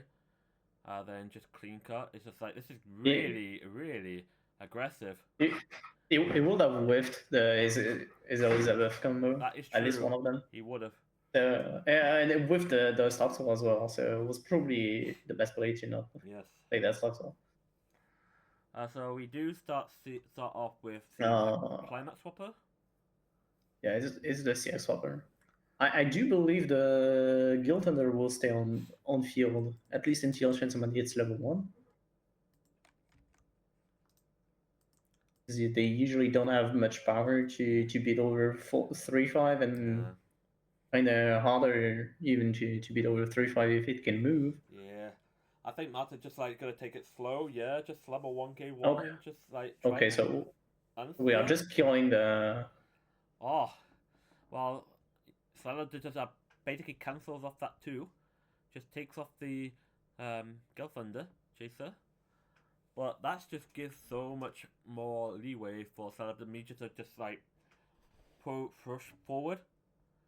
So we did deny the clean cuts, and we did get rid of the runner in a way, but we are not pushing damage. No. So Chanceman did an interesting move. It was more to deny the opponents more than doing it himself good. Well, we are seeing 3 Brainstorm combos pop off here, so we get 3 mills and a Stock Soul on top. So we can already see that the early game momentum is going in favor of 7 Deadly Sins right now. Yeah, but he doesn't have much climax left. No, but it's not like it's a huge issue right now because Martin's not really got the early game resources to deal with because he has to literally just slam a climax on top of things, and he can just eat all this raw damage to coming at him now directly, so it could put him in a really bad spot here. Like just like that, it's 1-3 already. It goes to 1-6. Yeah, 1-6 it is. Just too much damage. It's like it's gonna be super hard for him to come out of this. Yeah. Now going to 2-0 at least. So it's like you have no Stock Soul combo turn at all. Yeah, he did only 2 stock in 2 turns, which hurts. He has level 2, he only had 2 stock. Yeah. He kind of needs to get the Kishibe level 1 maybe, and hope he can survive while just sitting on him. Well, on the Kishibe for 1 turn or 2. He's gonna need to start setting up some form of board, so it's like if you can just set up triple Kishibe basically, 7 Deadly can't really out that early, so just the only outs to Kishibe in early game is the Escanol Bomb that we see on field. Yeah, the level 0. Like I don't see another one in bin currently at the moment in time, so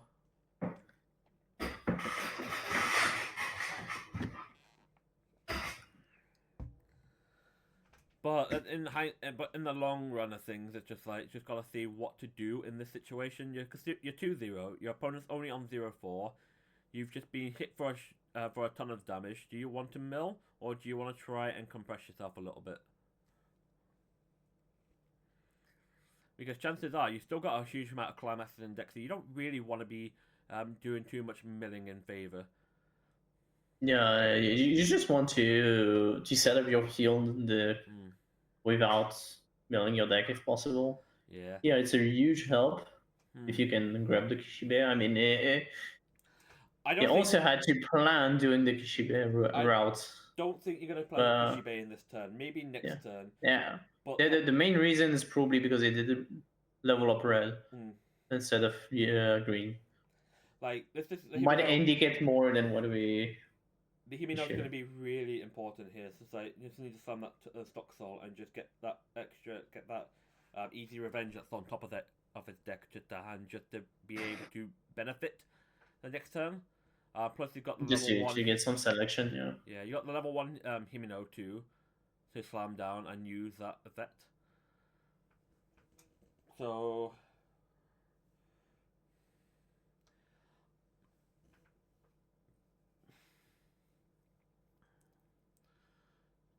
using the spammable brainstorm effect here. Kind of interesting.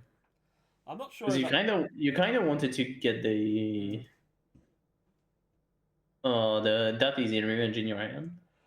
Unless you don't have the climax. Yeah. It's a very, very rough deck spot place for him right now. So you're gonna get the stock, and he's gonna just get to add 2 cards to hand from top of his tree. So for sure. I think here I would have kept the salvage brainstorm and probably put the Mano combo in front. Just because the second effect, you get the Aki in hand when you hit it off. There are 2 brainstorms that Martin's added into hand there. I mean, it did added 2 brainstorms, so it remains the same. Yeah. Now just got to try and push some damage here. You'd be siding this one, wouldn't you? With 3. So 3's on. Oh, he's... Yeah. Okay, interesting. I don't mind fronting here, so it doesn't get to reverse a level 1 or higher with the Escapable Bomb. Well, that means basically taking the damage here at the minute, regardless, apart from that last cancel. So 1-2 is not a bad spot to stay on, but it's like Martin's on like 2-0 still, so it's like you've got to have to figure out what's going to be the next turn. I still get to use the Himino to basically tap 1, pay 1 just to salvage 2, which is going to be setting up with Kushibe for the next turn. So yeah, so get an extra card in hand essentially, which is pretty good.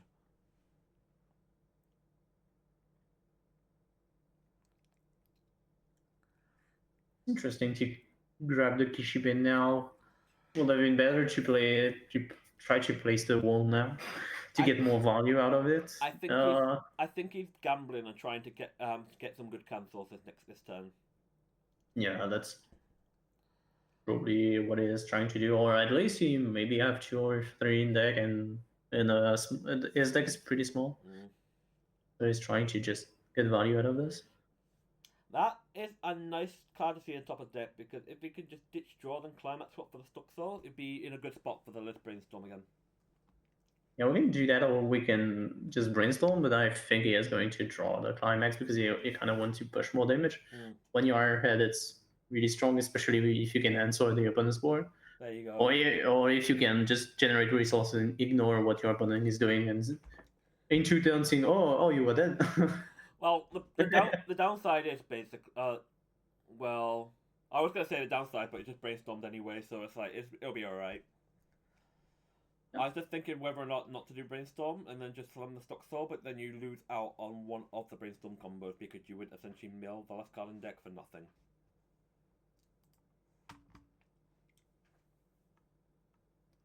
You kind of want some waiting room first, just in case you mill climaxes with the level 0 combo, so it's fine. For sure. For sure. He has 3 targets plus 1 for the stocks also. Even if he mills 3 climaxes, he has full value. I mean, I don't know if you want to be milling 3 climaxes, but you'd be taking that Hingerson here, wouldn't you? It might happen, but Ooh, you know, that's 1 climax. Another you can level play 3. with. You can play with milling 3. It feels amazing when you basically mill a level 3 off that brainstorm combo. It's like, it's just insane value to literally pick up anything you want from bin. On CX play, yeah. And when you mill climaxes, you're like, climax, you're like, bruh, Yeah. this combo sucks. I mean, it sucks less than cigarettes when you mill too. Don't tell me about that story. It's like last time I played cigarettes properly, it was the last top deck in tournament they had. It was a top 8 game where basically it's like mill 2 climaxes, salvage nothing. Do that 3 times and I'm just good to go. I just packed my stuff and went home.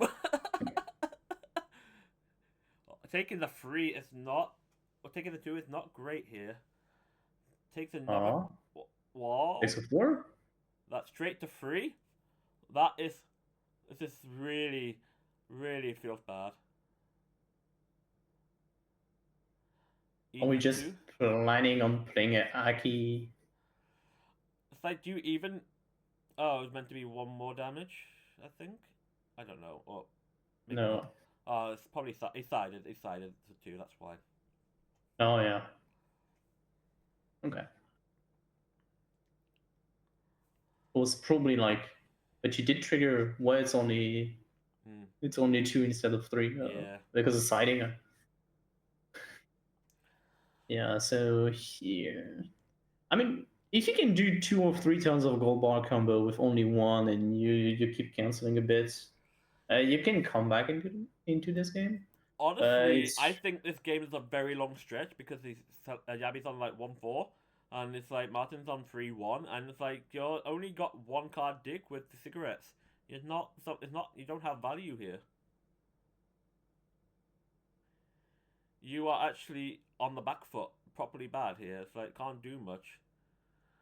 I mean, sometimes you got that trigger this. You're way behind. It's really fine to trigger this combo, this climax. I mean. Yeah. Yeah. I can understand also the play to. Yeah. Just get the. To try to save it. Yeah. Try and get an. To save the climax. In the deck to get more cancels. But you can't guarantee the cancels in this state of the game. It's always going to be high RNG. If you can, it's great, but it's kind of feels bad when it's like it's everything going against you in this game.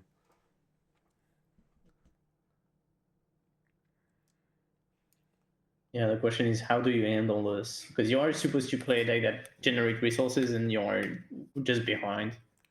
It's really hard because like you could try and set up a Kishibe board, but now it's just like they've got 1 Kishibe on there. That doesn't not much. Shuffle the climax back in, still trigger the top 1.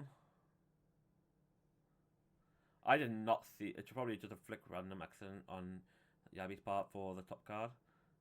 1 cancels. Okay. Let's see the top for 2. This is just getting even more difficult. A lot more difficult. Like, is here as the SDS player, you can clock, still be at 1-6. You can double brainstorm, refresh your deck, probably play another climax, push for almost lethal while being super duper compressed. It's a very difficult game to be on one side. On the other, it looks like a simple game. Yeah. I just feel that more of it, in the space for what Chainsaw Man players going through right now. Just like going through all that entire day just for the deck to basically implode like this. It feels really bad. also here with the Meliodas will be able to kill 2 of the characters, which means that the Shensoman player still needs to refill his board every turn because his characters are dying. He can't even counter because he's got the Shibi on board. Sure. It's like no backup, no events because it's just that one Kishibe. Like quite a downside if you don't have the ability. At least 2, yeah. Yeah. The power is nice usually when you have 2, but yeah. 3 is the what's really makes the Kishibe shines. Imagine if he had a third Escanor in bin, 3 Escanor level 0s in bin because it was able to literally go and just hard remove off. Like Escanor. Interesting that it. Like this Escanor can literally, if you had 3 copies in bin, just remove the early play completely. But it's like feels like he's just he's just trying to get those triggers to go in his favor here, without trying to. It does help that Martin did triple cancel that turn, so it actually still keeps him going for another turn or so. Interesting that he did not try to just kill the E-mana as well. He went for the Kishibe but not the E-mana. Here comes the Aki. Get the salvage one on play. The boogeyman. This is a finisher that is limited to 2 copies. Main reason being a combination of coming play effect and the easy revenge, making the finisher kind of strong. Yeah. Just being able to on-play salvage is just free for if you got 2 finishers and bin meaning you just triple combo without having to strain resources.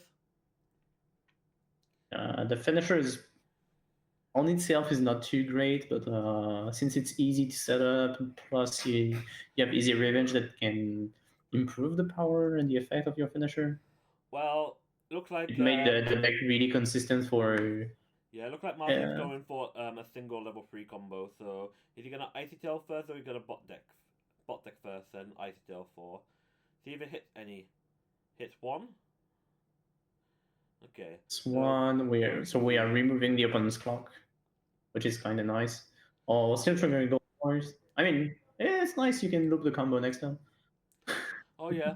That's under the assumption for another turn at this rate because we don't know what the deck state is like. But we know that it's basically is already triggered and gone through a certain amount of climaxes already. But that deck state's not looking too keen.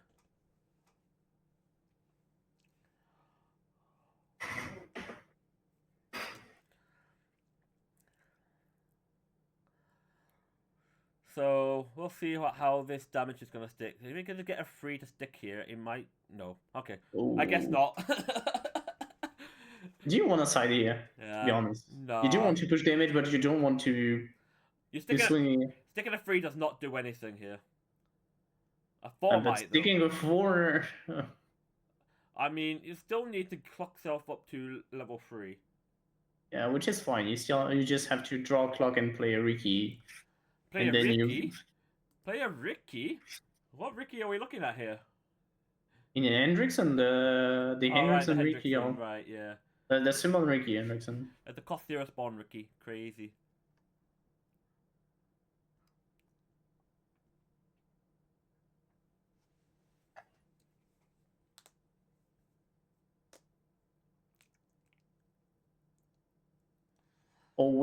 We are playing SDS. We can loop the entire deck and just get a refresh. You really can. It's just like, what's about 10 cards left in that deck? Maybe 12-ish, somewhere in that margin. Just gotta check the stock range to see whether or not it's worth to try and put himself to 3 to kill. I think it's definitely worth it. Get the top 3 check because the sack brainstorm is powerful. We get the. You don't even use this brainstorm for the combo. You just use it because it's a free costless. Well, I say stockless brainstorm. It's like it gives you so much deck dig. It's crazy. I mean, Chanceman does have the same. Hmm. So it's fair to have broken duels on both sides. Getting another card from waiting room to hand. Is he gonna try and get refresh here? Abort that refresh. Ooh, looks like it. I mean, yeah, it looks like he is trying to. Yeah, we're definitely going to try and see this turn coming up. To see, just to try and dig through. He does hit, so he does get to force that refresh. We didn't know what he added to him, but Unfortunately, it wasn't too clear, so.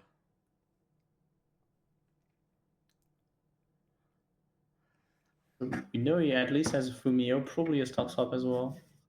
We are probably not going to see a stock swap Fumio here. Maybe, we don't know. For sure. But the main threat is just Hendrickson itself.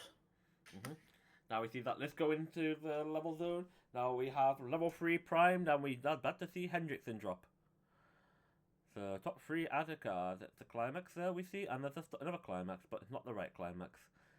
So we know. Yeah. So we know. It did use the gate to grab the climax last turn, so Yeah. at least he has the option. Why would you play a climax swapper now? If you're gonna play a Hendrickson, wouldn't you say the climax swapper for last? Maybe is trying to fish for a climax so he can brainstorm and grab the third Hendrickson. And that's the only thing I can think of. Possibly. And I think that's what he tried.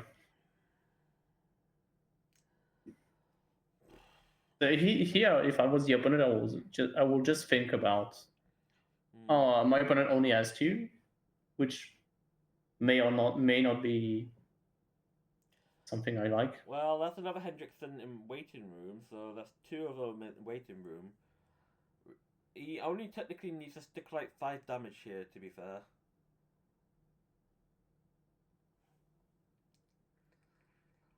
Yeah, the question is it trying to do a decompression tool and grab the third Hendrickson, or is it just trying to get the third Hendrickson?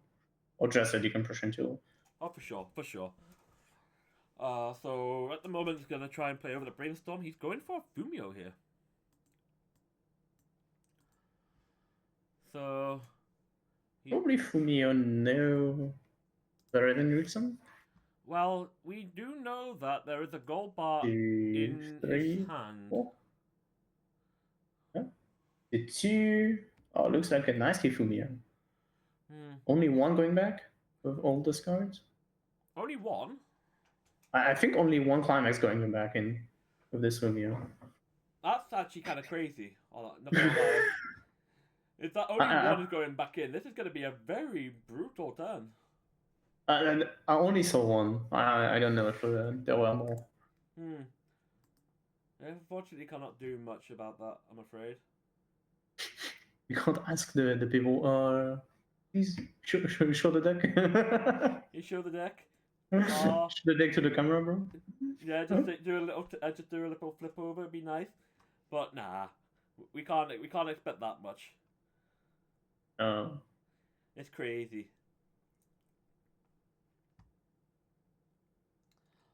So let's have a wait and see.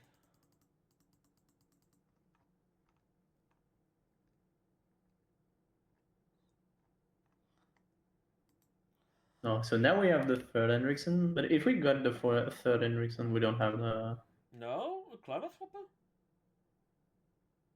Probably to check the triggers, because if he plays the third one, it doesn't change anything because the third one he doesn't have stock to play. Yeah, that makes sense to kind of know your triggers. It's also depending on fronting or siding here, because it's like probably going to be fronting at this first one.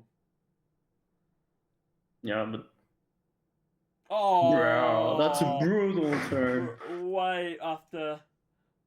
Oh, he still cancelled the 4. Still cancelled the 4. It is not dead yet. It's like Hendrickson gets the top 3 and get pay 1, ditch 2, scry the opponent's top deck, and then burn 4. Because he whips the climax off the top deck. It's like seeing Bond being played earlier today. It just kept ripping the climax off. Absolutely mental. Oh, the free That sticks, will be and it. we do see Chainsaw Man sadly falling to the hands of Seven Deadly Sins, to the hands of Hendrickson. Commiserations to Martin. It's just like congratulations for making it to the top 8. Hope you get to compete again in the future events. And congrats for Seller and Jabby to making it into the top 4. Hopefully we'll get to see him on stream again, maybe. And the top 4 or finals, we'll make a decision in a bit. So realistically, that was a very rough game for Chainsaw Man from the get-go. It's like, you'd think they would have a nice opening time, but it's just like, once Yabi just like, literally just slammed 3 swings, it's just like direct for 4 stuck. Put him straight to like 1-2, following it down straight to like 2-0, 1-6 to 2-0. 1-6, yeah. It's like, Martin just could not keep up. He just like struggled to keep any form of advantage, and Jabby just kept cancelling on top of that as well. So he had all the resource management going in his favour, and his cancels on top just benefited him so much. It's actually crazy how well that engine was running today for him in top 8. He just had the perfect game. Almost perfect because it was clean at some point, but was What better time a to do it in the top where 8 the game? opponent had nothing to do. What better time to do it in the top 8 game, right? You can do it in finals, you know. Yeah. We'll see. We'll have to see because we're going to be waiting on the top 4. So we only have 2 more games left for today. So we'll have to see what happens here. Time has still got a good 7 minutes left, so we still got a while. Are we doing a break or not? We need to take a small break before we're gonna get our top 4 arranged. So we'll be back shortly in a few minutes.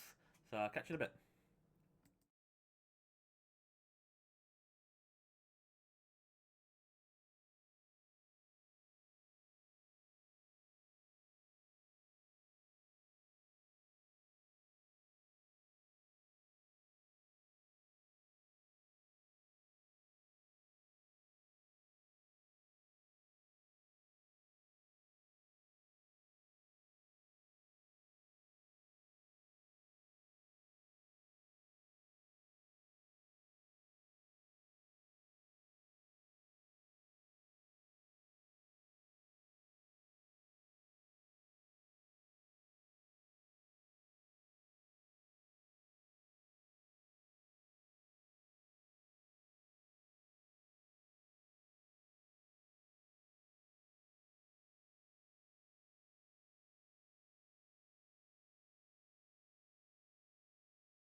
These guys are already rushed ahead of us. Sorry about that. We've been it's confusing of who's actually on the stream game.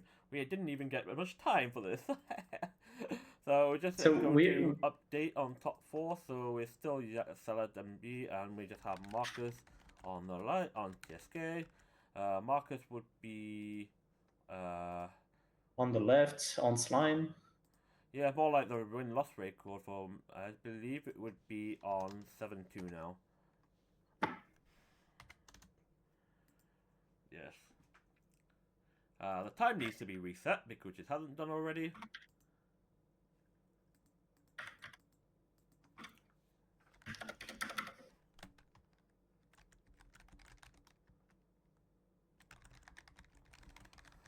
So we're just seeing a big rush early from both sides. It's like we haven't really had a chance to get settled in the commentary. So just about to just double checking with the timer, so I'm not sure if it's being used still for top 4. We do see that Slime has taken 2 damage early, and Slime 7 Deadly didn't take any damage from the first turn. So we do see 1 cancel apiece, with a chaser on the Slime and 7 Deadly field.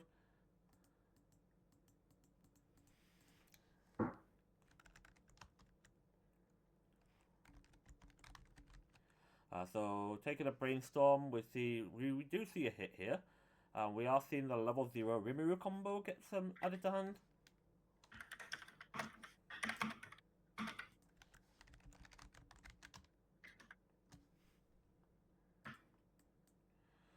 So we're gonna just have to get quickly up.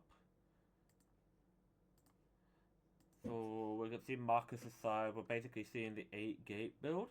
And on Ayabi, we just already seen from the previous round exactly what his deck is capable of, and whether or not we'll get to see if he'll have a more of a difficult game this time. Well, we'll get to see, I guess.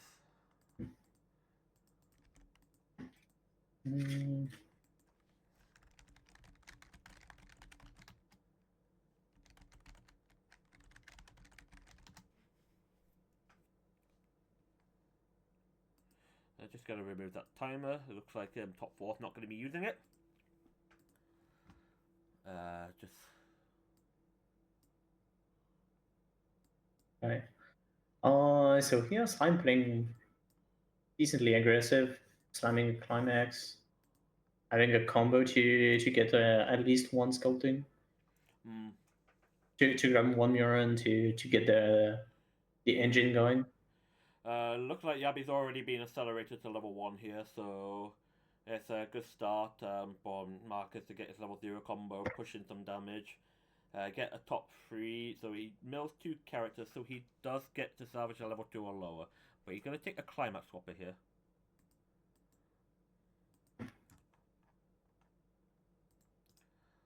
Interesting choice to put the bouncer into level 0.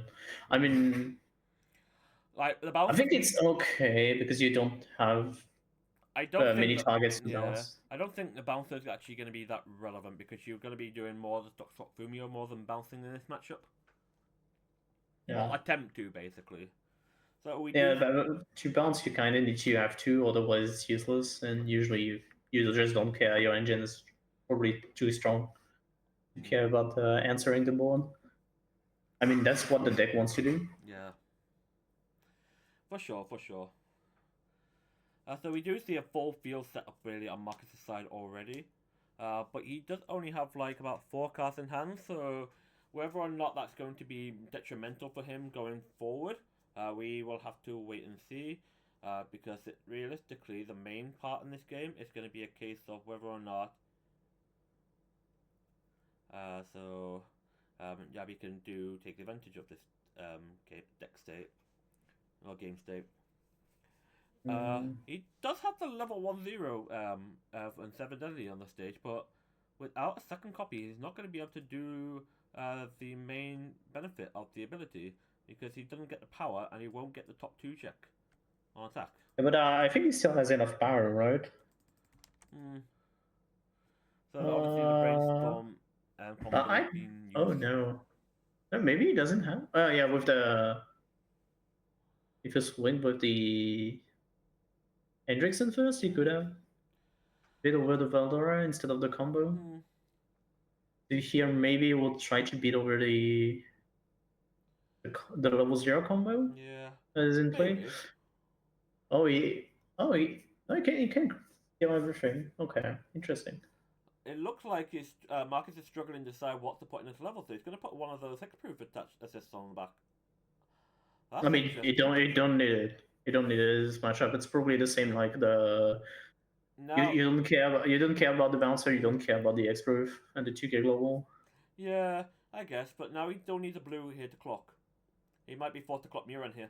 Yep. Which isn't a great thing to see, to be honest.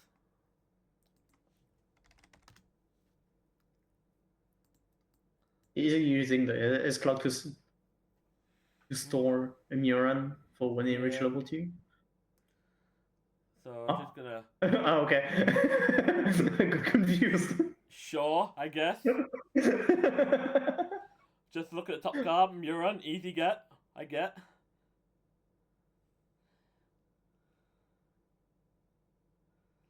Well, at least he's got 2 Murans in hand now, and he's got 1 in clock, so if he could salvage it back, it'd be nice.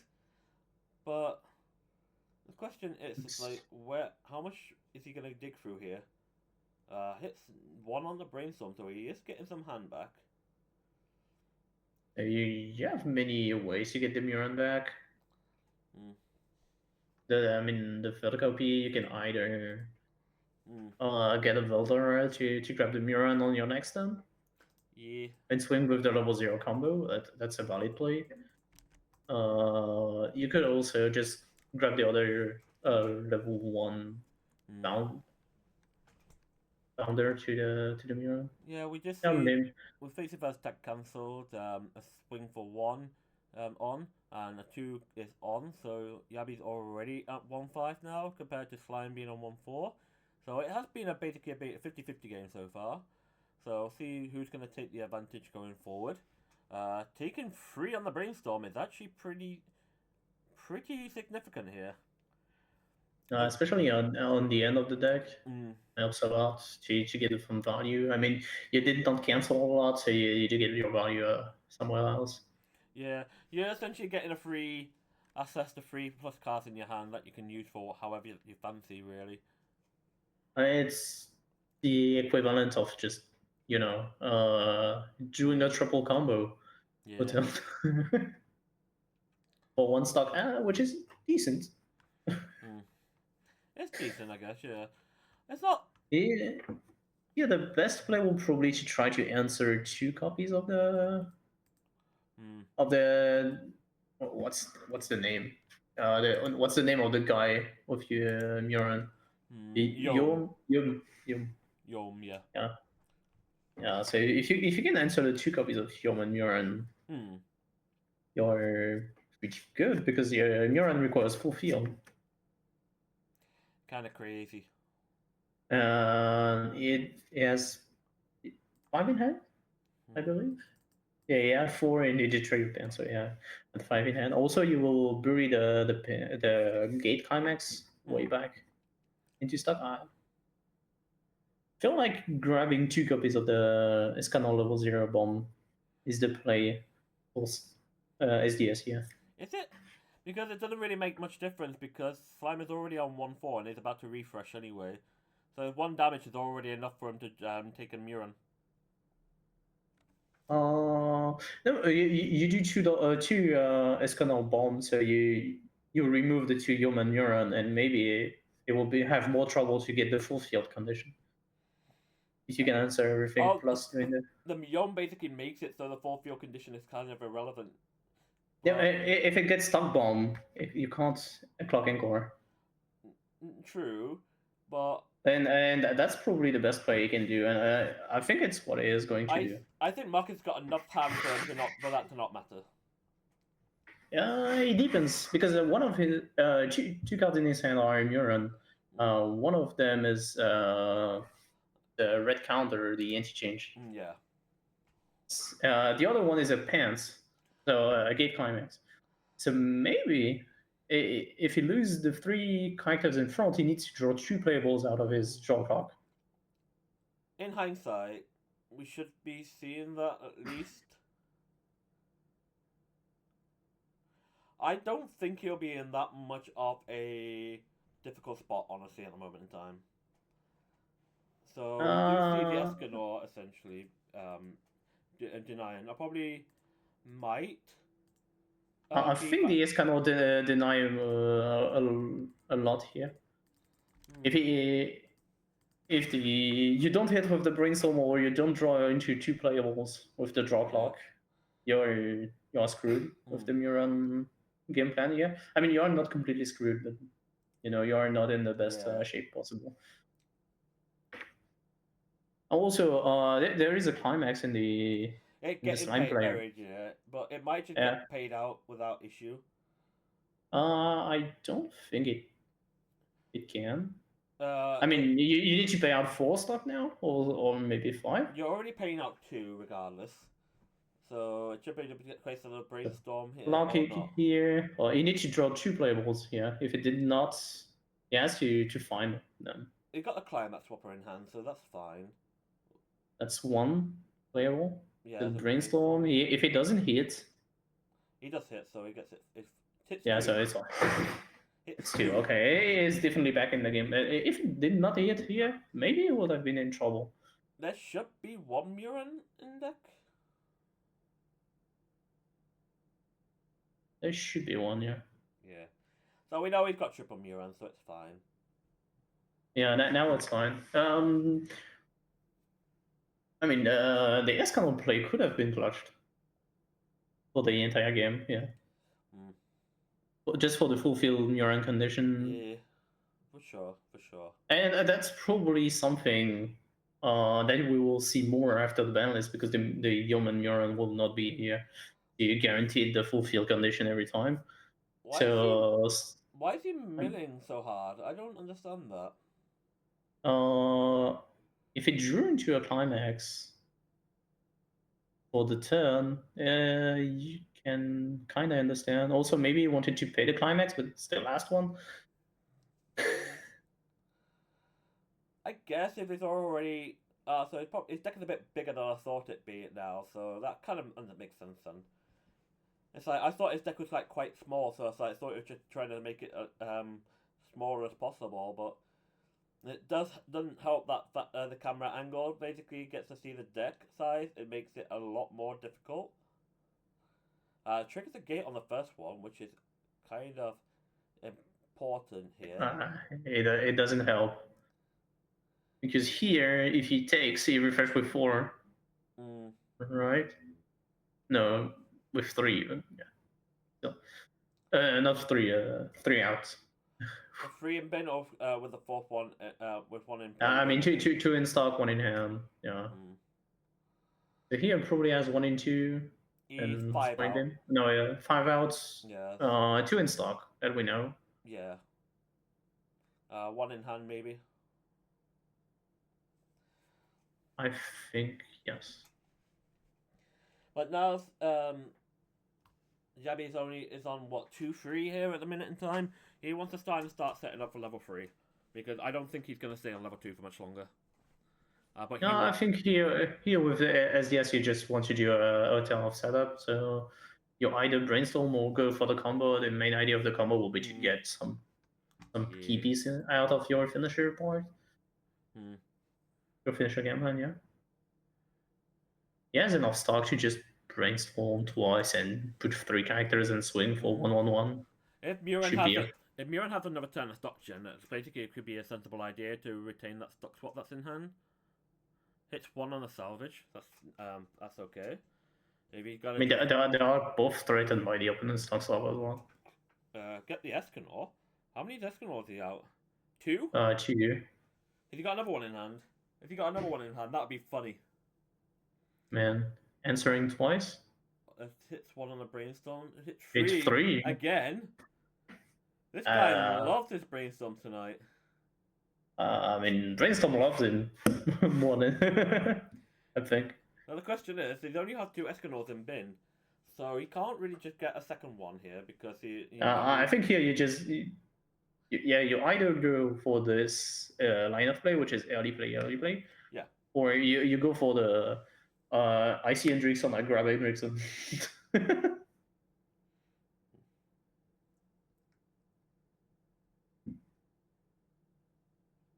Yeah, probably getting tools to leverage the opponent's stock swap threat by just removing some Yeah. stock, yelling down to be sure to not die, stuff like that. Also setting up stuff for potential finisher turn next turn if you need to. Yeah. Or grabbing the Hendrickson out of the discard character draw is really huge. Seeing we had a bit of a connection issue here briefly. Yeah. So, I'm just gonna No. quickly. So apologies for that. Hopefully the connection comes back real quick. Let me see if I can just ping someone. Do do do do.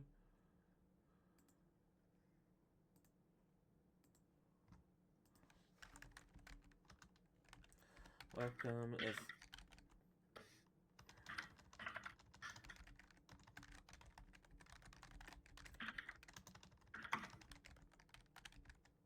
Yeah. You've done that. I was just about to DM him and just like, apologies for that. Just gonna try and hopefully get back into this game and see what we can do. Unfortunately, we can't do much from our home setup, so we have people on site who are recording for this game and for this tournament. So hopefully we have something coming back soon. So bear with us. We will try and catch up as much as we can from what has actually occurred. So it might be like a turn's gone past and we don't notice much. So yeah, the game was pretty close on both ends, so we don't know. Yeah, so it's about to actually go into attack step with 7 Deadly Sins. So we're gonna try and hang it up on this, but obviously it might be a problem. I don't know. I'm gonna hopefully see if any of the judges are available to reset the thing.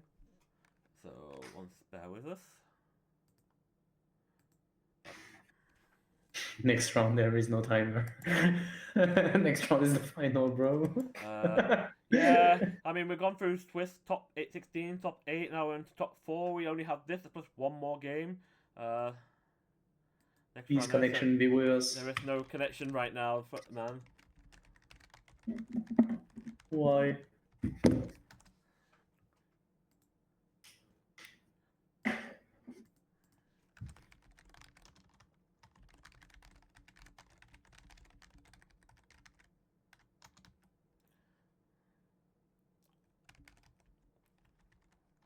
Like,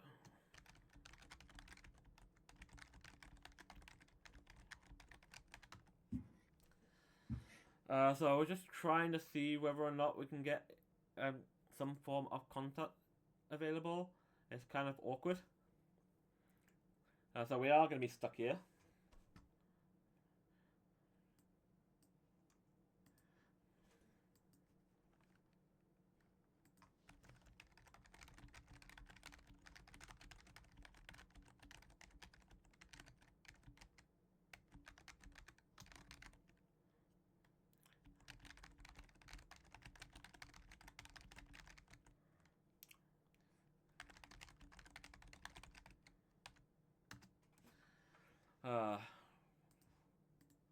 I have to apologise about that with the connection issue at the moment.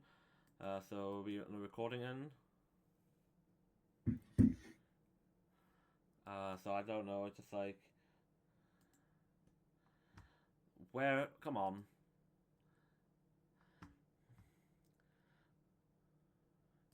We're gonna try and resort this back as soon as we can, but we really don't know what is the issue.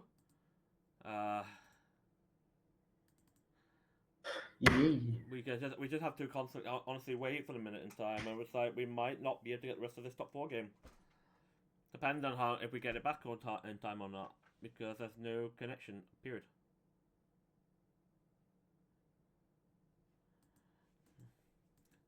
So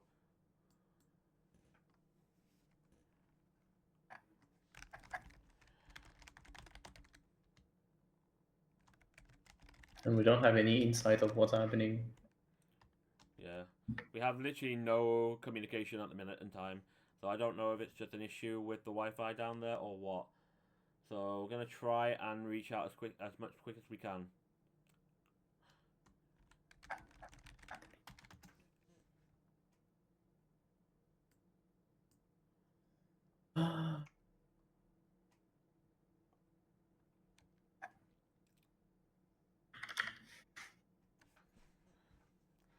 I might just refix the deep stream delay, so just so we have finals literally going on right there and then, and just like try and catch up faster, just so people aren't like waiting, I guess. But I guess I doesn't really know what I can do about that, unfortunately. Uh,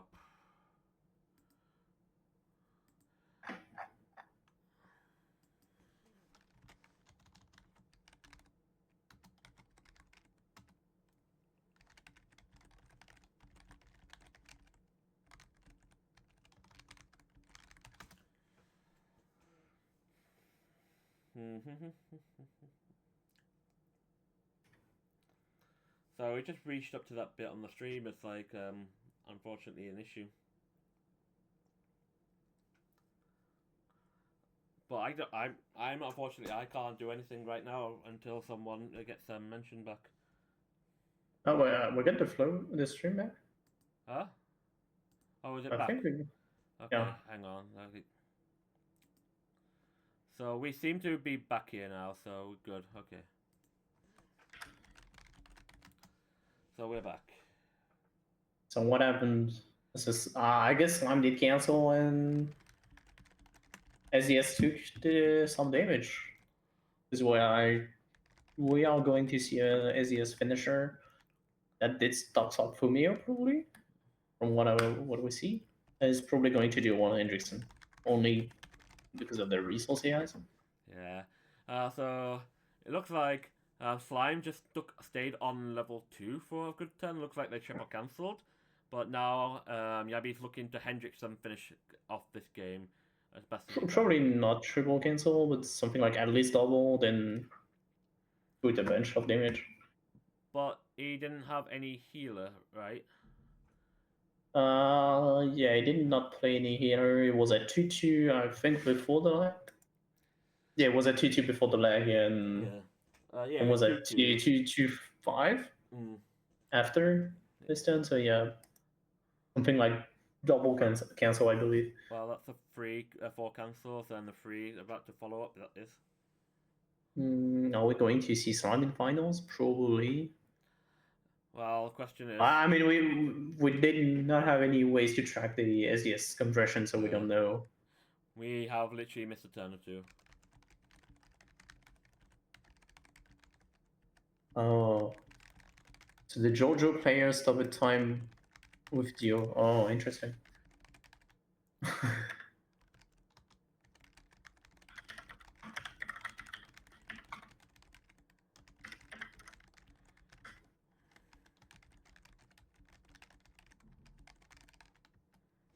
Oh, that explains everything. Yeah, we just blame JoJo, time skipping, everything. Oh, it whiffed the burn 1. It whiffed the burn 1 here, the Minim did. Whiffing the burn 1, then. Yeah, probably just doing 4-4 stars. 4-4-1. He needs at least 40 stake here. Yeah. He can only do one Shuna, right? Or he can't do the clock kick. Yeah, he can't do everything, at least. Can he? You can do burn 2, ditch 2, pay 2, ditch 2, burn 4. So. Oh. It's pay 2 ditch to pay all of your stock. Yeah, but he can do it twice. Yeah, he can do it twice. Or he can do 1 and 1 clock kick, or 2 Shions. That's interesting. You have to Shion on the first one. You have to Shion on the first one. Yeah, but that's interesting to not slam a climax. That is for. I don't think he had one, or he didn't have the hand for it. Yeah, because he knew his top deck was Oh, this is was interesting. was a Bans. Oh, Bans Climax. He had an option. Oh, that's a two climaxes there. Two, so that's already four. The three sticks. So if Yabi can He, cancel the two Shion big swings, then he should take the one. uh, Maybe he died from refresh. maybe we'll see. Yeah, just Nope, I just put you. he Okay. just eats the two and dies. Eesh. That's unfortunate. Probably last card in deck of the climax. No, just couldn't do much about it. It looks like Marcus had plenty of the mid-level 2 game, and then Yabi just ate the mid-2 late game and couldn't do anything to really come back from it. So there's still a chance for Yabi to make it into the Japan invite through the third or fourth playoff. And Marcus, congratulations for making it onto the World Finals for BCS24-25 in Germany, Cologne here. It looks like we will have one slime in the finals here, and 7 Deadly Sins will be in the third, fourth playoff. We'll just quickly see who is the other player. Just probably get rid of that timer on the top left here. He's not Jojo. What? JoJo's fine. If it had JoJo in finals, it's based. Yes, but you know. I know. JoJo was basically came 17th to make it to finals. It's actually pretty a third. It's like absolutely mental strat there. An absolute mental. The issue with Jojo is just We don't know the cards. We don't know the cards. We don't know. It's not that we don't know the cards because I know them. Okay, The I core don't know the cards. cards. I know the core cards, but only in Like choice and normal stuff, versions. Yeah. Not in the full versions. The foil variants. Based. Yeah. And also is playing a bajillion of foil and non-foil of the same card. Yeah. We're fine. Looks like the stream bit got caught up.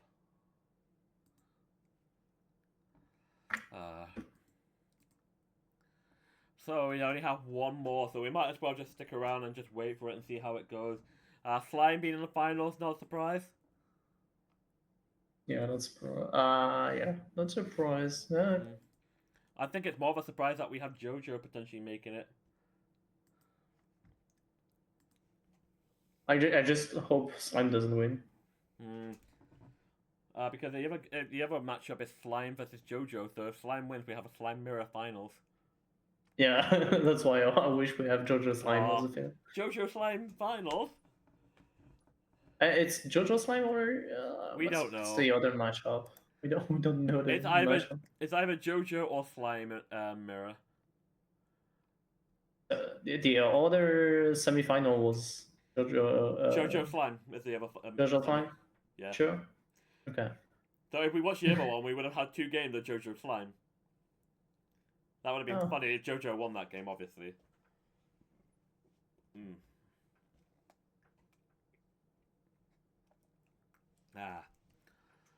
So I can just amend the setting for one of them. Marcus at 9-1 for the win today. So we haven't seen the playmat yet. So must be Slime Mirror. Oh, they're setting up table already. Yeah, they're setting up the table, but we haven't seen that playmat. Oh yeah, we haven't seen that playmat, nor that deck box. So it's not. It's Slime Mirror because I have that deck box.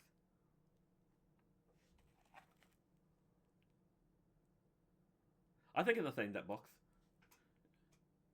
I think it might be. I think it's a bit darker color, but it's quite similar. This has got Shiroko bike on the side, but it doesn't seem that quite clear from the camera.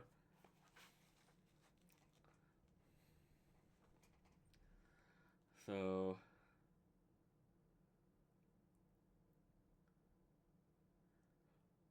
wait, why are we having 2 Vanguard mats on the Weiß finals? I'm not sure the mat on the left is Vanguard. They were both Vanguard mats. Oh, why? Bit of a worry.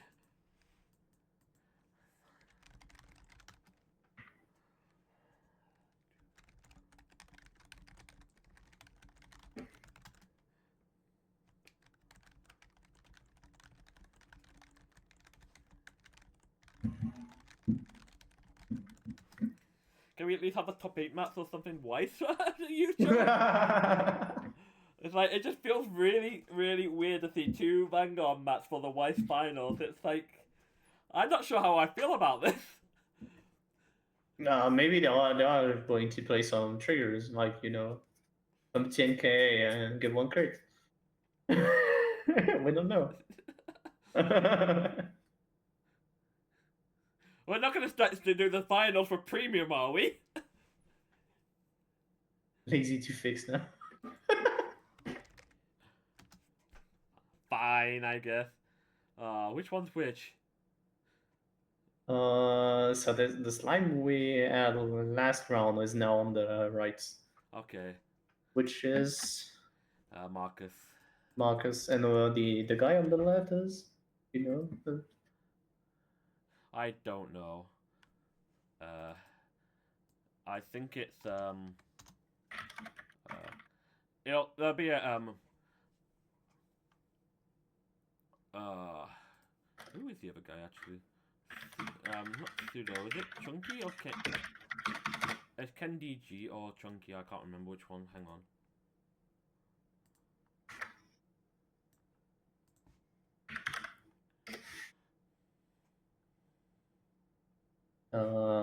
Candy G was on since. Yeah, I think Chunky. Yes, that Chunky 9 is the other one. Was he? Where was he in the top 5th? So it should be 9-1 as well. Slime, yeah.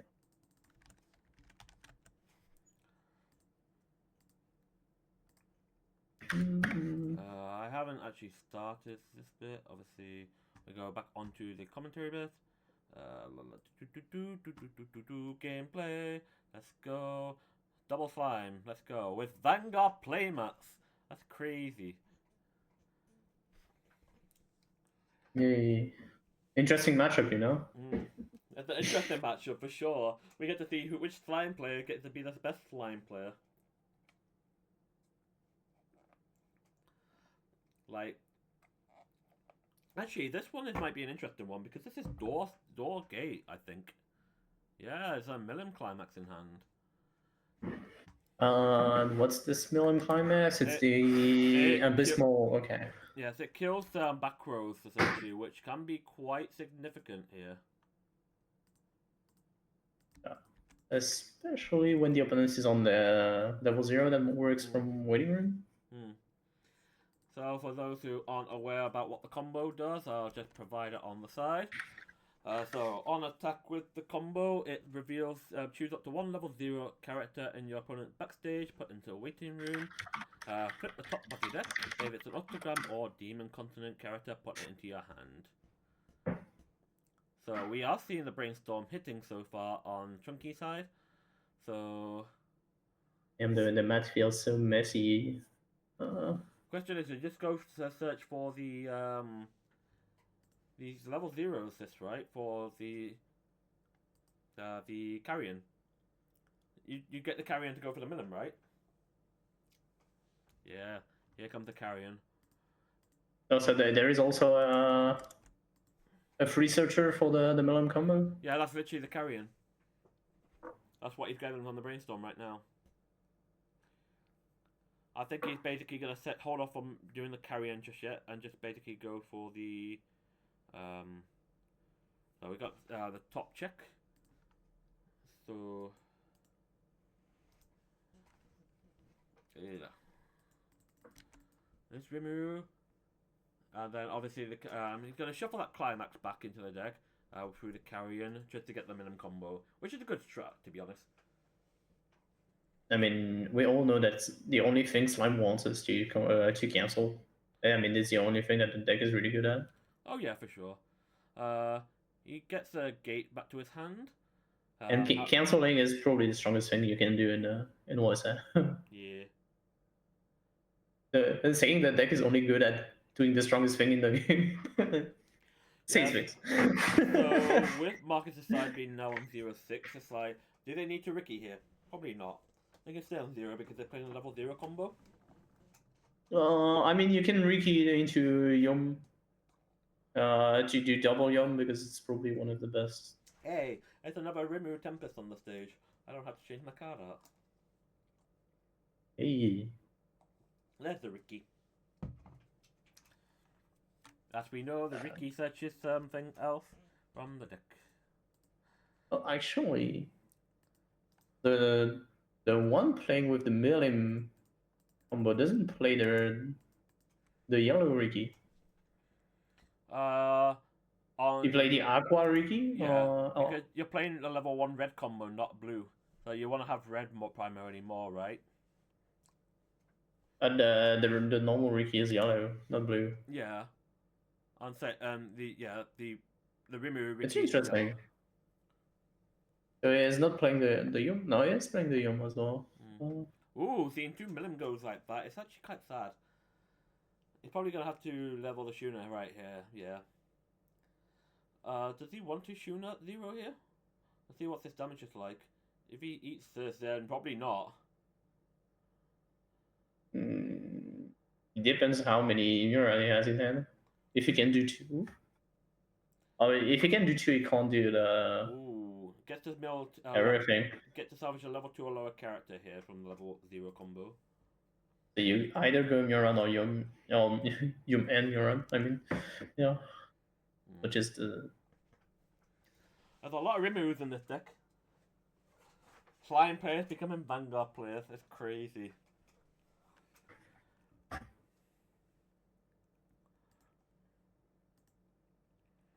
The good old potion. Everyone likes potion. We do see the Rimuru Milim come back down, so. So it gets to do the top check just from the carrying effect, give in Milim the top 2 check on attack. So Milim gets to know what it's going to add to hand. Adding the Shuna and triggering to get the Muran comics.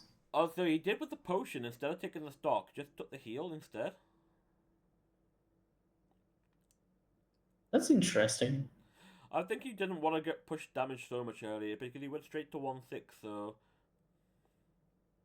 Maybe in this matchup you want the opponents to establish the board first? I don't know. It's so easy to grab counters when you establish your board. Well, at the moment in time, the Marcus' side just basically taken 2 frees and just cancelled the last one. So he himself is on 1-6 at this point. So did he want to go to level 2 here and then trying to go for Muran combo? I think he can, right? He can search 2 copies of your Muran. Yeah, that's 1 in. Well, there were 2 Yomes in the bin. And the 2 cards he drew was a Ricky and a Milim level 3 clock kick, which is not exactly cards he wants right now. So he's probably going to try and filter for that last, for another Muran. Assuming there's one left in deck. Yes, there is one. So, right now, he just has to pretty much set up for the opponent Muran turn. Because he gets to Muran first. But, here's the downside. Marcus does not have access to Shuna. It doesn't play it at all? Or it just doesn't have it? He doesn't have it in hand. He has no red in hand. So. Yeah. So those Murans are going to literally be sitting at 10-5, while if Chunky can basically set up, his Murans will be 13-5 over 10-5, which means that they will just scale over the Muran. And for Marcus, that will not be a good thing, because it basically means that he has literally no counterplay to Chunky. So that depends on whether or not Chunky does have access to the Shuna, which, considering how many Shunas he's running as 2, we know that one's in the clock. He has 1 in hand. Did he? He did add 1 in hand with the Milim combo. No, he added a counter. He added the Rimuru counter. Are you sure? Yeah, I saw the counter. I thought the first Millim added the No, Shuna. because there was already one Shuna in the clock and one basically got healed out from the level 0 game. Oh.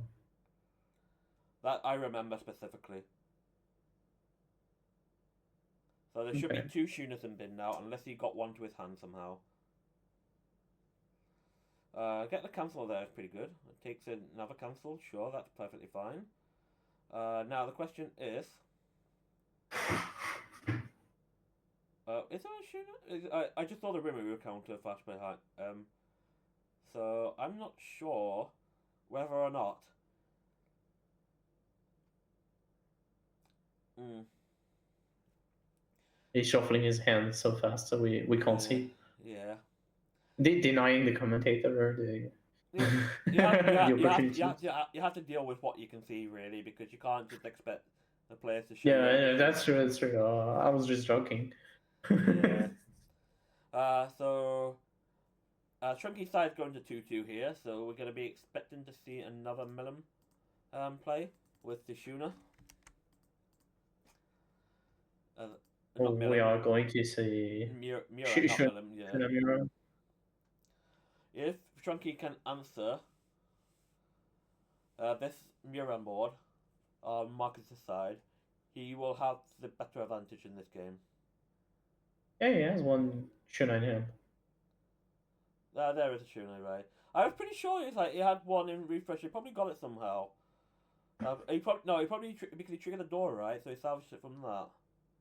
That's why I remember, right? Or something like that. I can't remember too clearly, to be honest. It's been a long day. I could have swore he only had 2 anyway. But he definitely did have the remove counter added to hand. Yeah, but I think with the first Millim combo, he added a copy of the Shuna assist.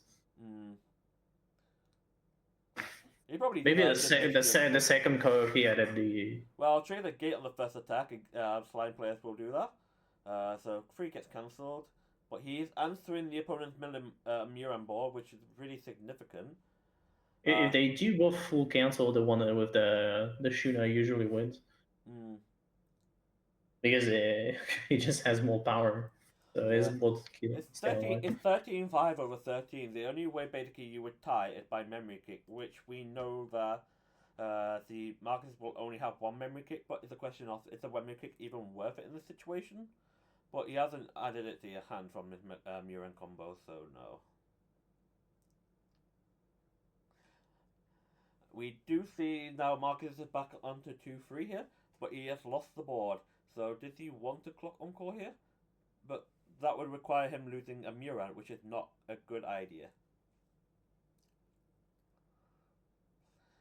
Just draw a Muran for turn, so he can actually try and come back, but he still can't answer Chunky's Muran lane, not without Shuna. I think you do have a character in back to swing with. I think this matchup is going to be hugely significant in basically whether or not Marcus can answer the board. But yeah, well, how do you answer it with slime? To be honest, you need to basically but now Chunky's literally got his board set up with counter in hand. He does not have to worry about Marcus's board setup because he can just counter whatever Marcus throws at him. Yeah. Because we know that Chunky just got another gate climax to recycle for another turn on Muran combos. Yeah, there are pretty much no counter to Muran board in time. Yeah, everything's just pretty much set up on Chunky's side, but just Marcus needs to figure out a way to get around this. Because right now, there's not really much he can do. I think his best chances to hope he can just scam with a stock swap and some shield. So Will be my guess. I don't think it helps the fact that Marcus has 3 Murans in his waiting room already. He's got 1 in hand and 3 in waiting room, so he's probably just gonna attack with the triggers here. Like ignore about trying to contest contest the board and just try and push damage. I think ignoring the board and just going for. I will try to scam with a stock swap. In the end, is the play to go. Like, But yeah, it is definitely in a losing position. like But right now, all it's Weiß. Chunky just has to slam. Is there a reason?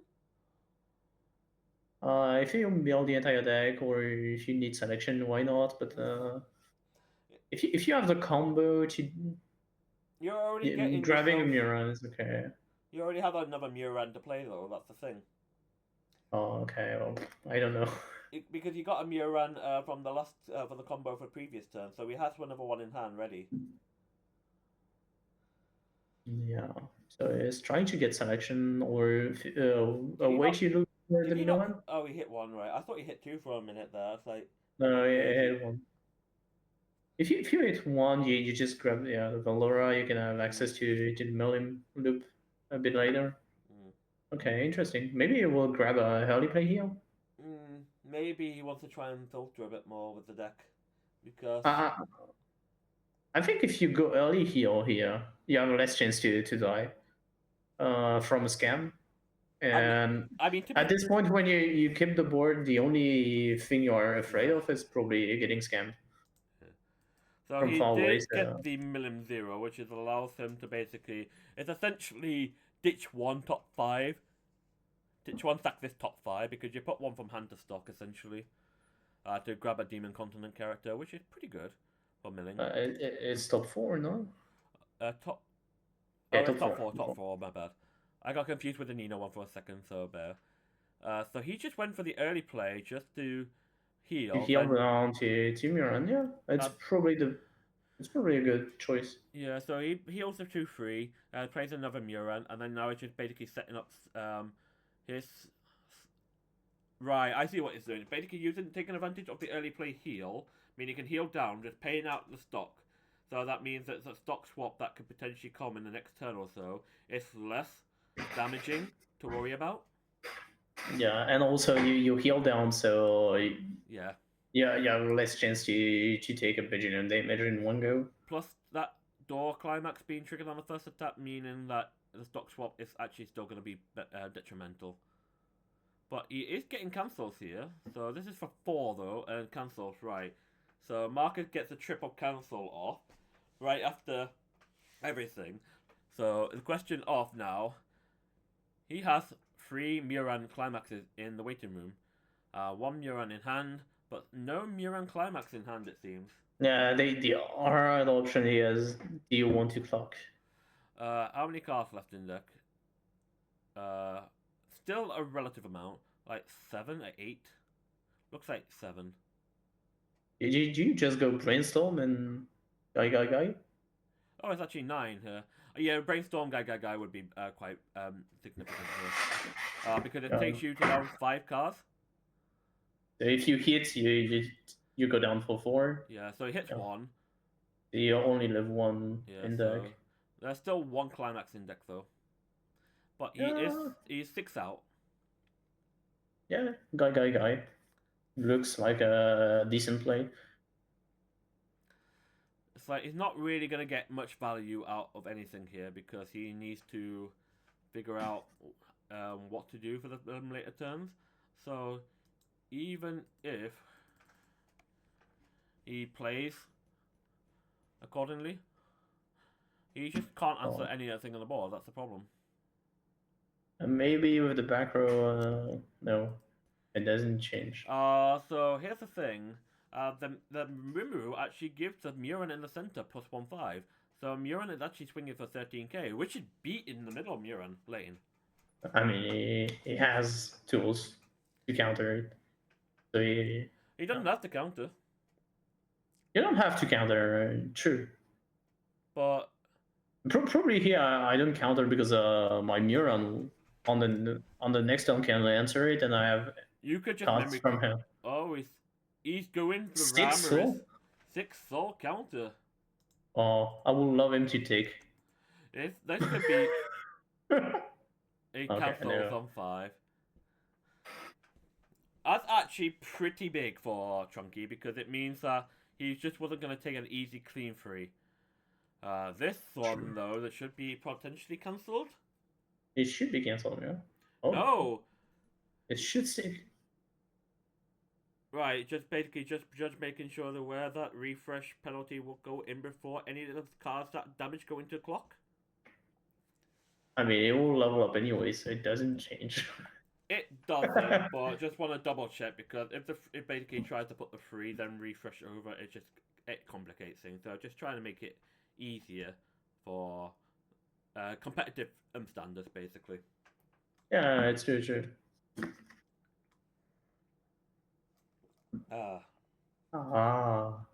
At least he takes some damage, mental damage. Well, going to 3-0 is not what Chunky had in mind here. Yeah, he is probably thinking, yeah, do I want to swing with this Remiro or not? Because I know I have 1 and 2. Yeah, but thinking here just tells the opponents you have a stock swap. I mean, you are vulnerable to stock swap. right, but at the same time, in a way, but if he does stock swap, he does nothing else because he has only 3 stock. Well, here's a really and he has plenty of stock to place finisher next turn, so maybe you can go without. You can go without attacking. He is triggering for it though, and the free does stick. But big damage. We know. Do we have many healers? We only have 1 LE heal. So right now, Chunky is basically going to have the Millims available here to do the burn ones, and leaving that Murin alive is not really a sensible decision, to be honest, because that is not on 10-5. That's on 5-5. Yeah, you just wanted to pay out 3 stuff, right? Right, but here's the thing though. Chunky has a clock kick. If this damage goes wrong for him, if this damage goes completely wrong, because now he's going to go to 2-6 here, all Chunky needs is 7 damage before the clock kick, and that's doable. It's like very, very doable. It's like having the Murin alive to get clock kicked is a kind of a bit of a. I think it's kind of risky. Like, you could have survived with just 3, just 1 climax less in deck. It's only returning 7 instead of 8. Yeah. Yeah. So at the moment in time, it's the case. Oh, we are not seeing a climax, so it's the 3 sticks though. Just basically need 4 damage for a game, which is. And he is doing 4. Exactly 4. He only needs 4. Yeah, he only needs everything to stick. So if he has a climax, okay, it's safe. Can he kill now? That's the question. I mean, you only have 4 damage to deal. Yeah. Is it 3-3 or 3-2? I can't see. He's 3-4 to 3-3 at the moment from. Yeah. So Marcus here is basically in lethal range with the Shion. Or the Shion, yeah. The Shion would be a really good finisher here right now. Because the burn 4 was cancel burn 1, meaning if the burn 1 sticks it, basically everything else is still lethal freeze. But if he doesn't have that, he's basically going to have to think now as what's the best line of play that they can make here. I think it does have the bouncer in hand. Which helps. No, I mean, no, it doesn't help anything. Unless you just need 1 more. No, it doesn't help. The ball has X-proof. Yeah. Forgot that. You got to brainstorm here to try and see about getting some extra pieces to hand. Do you have this talk here? Oh. That's a good top check. That's a very good top check. That's a really good one. Oh, that's huge. We got the Benimaru coming in as well. And now we are trying what? Milim? Because Milim? Oh, no, okay, double Benny Mary. the double Benimaru here, that's crazy. Ooh, what? It's gonna take the bounce. No, you can't bounce the Shuna. You have to bounce the Yeah. Brainstorm, Yeah, right? yeah. No, you have to bounce the Shuna. What's going on here? Top three. Oh, it says look at top three first, then choose one.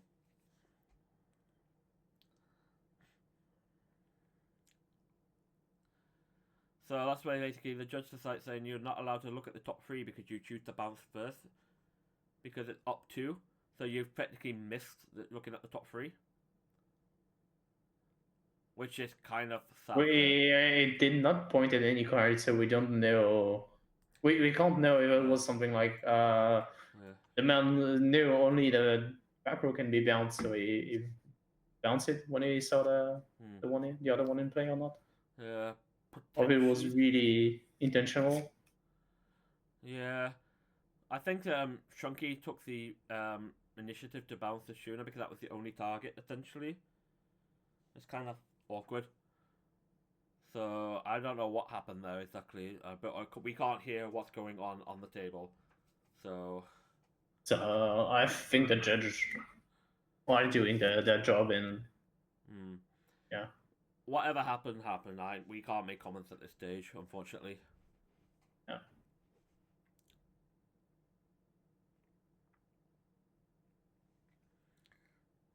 At the moment, we are seeing two Benimarus and the Gazelle in play. So it's like, it doesn't look like Benimaru is going to be big enough to beat over the Milim, which is kind of awkward, but at the same time, Milim doesn't have it's... Yeah, you don't have free stock to do the just free stock, bro. It's free stock. Yeah, you can't do the just pay free stock, bro. To win the game. It's fine if you crash into the mine. Yeah. It doesn't matter. If you are trying to kill here, it doesn't matter, I think.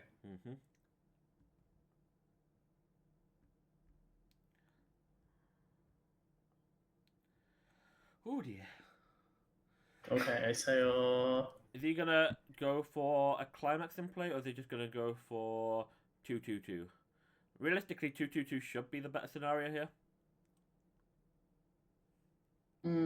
Are you going to... Are they gonna play another one of those removes just to flip the top? Get the triggers out, or something like that? I'm not too sure. Oh, okay, I can see. It was fishing to see if his top deck was level 1 higher. You get a 2 out of the Benimaru, probably. But you can't decide to leave it on top. No. It does not matter. Still gotta pray to flip the top here, which is for 3 damage. 3. Which game. Lethal. Game. Marcus so looks we have a winner. Yeah. So we see that Marcus on the right was win the 10-1 record here tonight with 7 with a time I got reincarnated as a slime. Second place would be for Chunky, was also 9-2 with the slime. So both our players are getting invited to the World Finals. So overall, that's a pretty... It was pretty tight, but when it came towards the end, it's like you thought that you think it'd be more on favors on Chunky's side rather than Marcus's side because he had the ball set up and everything. But it just goes to tell you the Shuna's not that big of a important matter here. I also proved that having a big board doesn't matter much. Yeah, and also that often the answer to the Muron board is just guy. Yeah. Or guy climax. You just need to push push small instances of 2 damage. Just press that because it's it just be compress. and swing and don't waste your resource. Yeah. And normally you win against time. Hmm. So, That's often how you enter the Muron board. oh, for sure, for sure.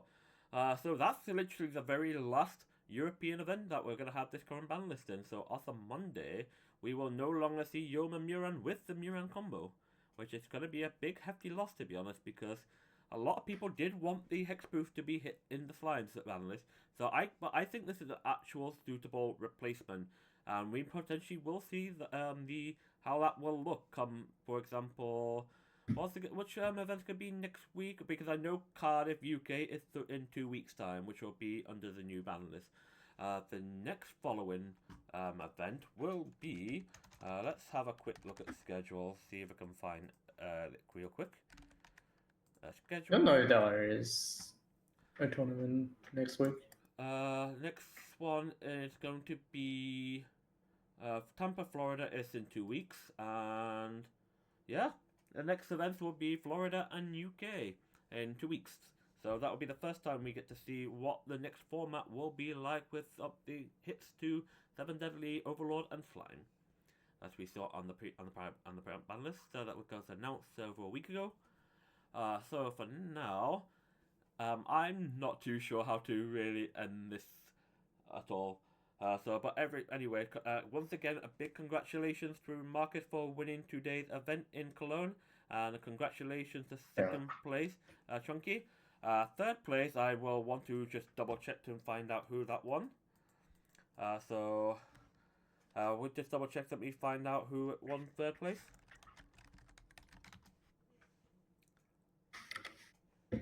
I just bear with us briefly.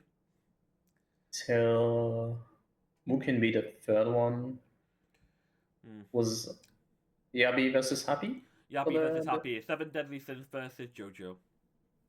Oh, would have been a better matchup to cast. Yabi has a lot more experience in this game. I'm not sure I've seen Happy around in tournament play before. And my co-host just disconnected briefly. That's crazy. Yeah, there we go. You're back here. Oh, okay.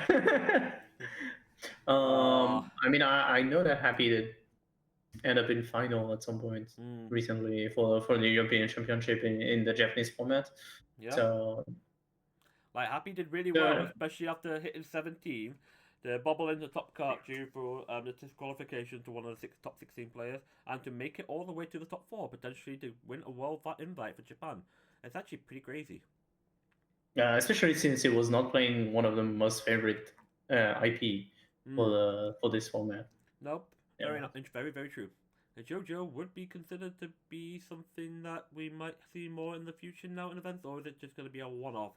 We'll have to wait and see, to be honest. Because it depends. If Quints become more important in the meta, JoJo is kind of strong because the level 2 combo just shut down completely most of the Quints decks. We did because it removes names. Yeah. So it shut down Overlord as well. So just seeing JoJo basically actually beating Quint in the top 8 was pretty huge, especially with the Nino 8 standby as well.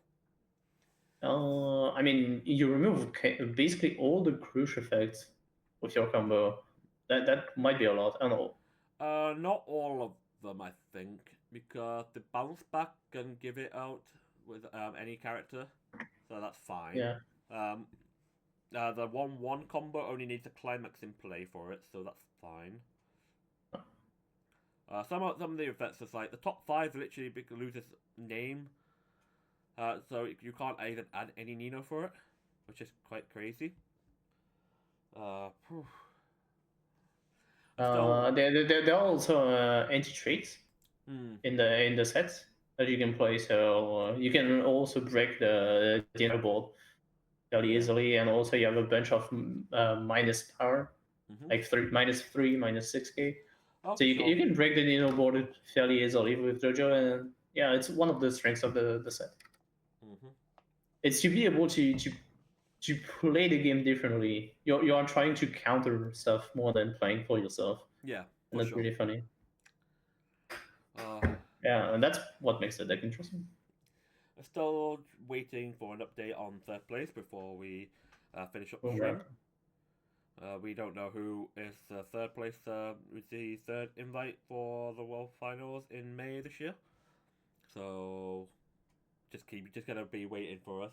Are you gonna be playing in the upcoming events, or are you still gonna just be up into commentate? Because I'll be here around to commentate for Netherlands and most likely France as well. So there'll be two more. I will not be doing hosting for Cardiff because that's someone else that's already took the rights for Cardiff this year. So I will be playing myself, and I'll be looking forward to it in 2 weeks. So I get to enjoy myself for a bit. Yeah, I'll only be playing in France, and I will see if you need someone to comment with for the others. Yeah.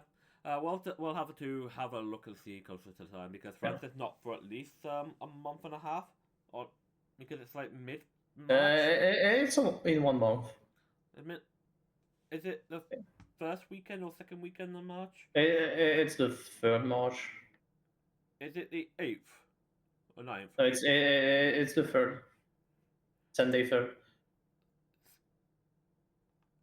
That's no. You mean? Or to 2nd. I don't know. Let me just have I'm you. done. France. Oh right, March 1st and 2nd. Right. Okay. No, yeah, it's a 2nd. So that is only 4 weeks away. Crazy. France is on a Sunday as well, so that'll be fun. Because for this weekend and next Cardiff will both be on Saturday. France will be on a Sunday, then Netherlands will be back on a Saturday again. It's crazy.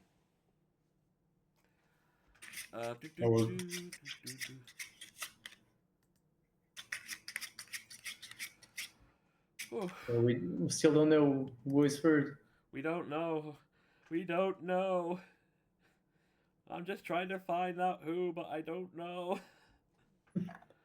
See, social media if posted up already. They will know before. Oh, we did get an update who won Premium in Germany for Vanguard. Looks like Mr. Maxime Solomon won Premium Vanguard in Germany. That's crazy. So just still waiting to hear. Is that game still going on? I wonder.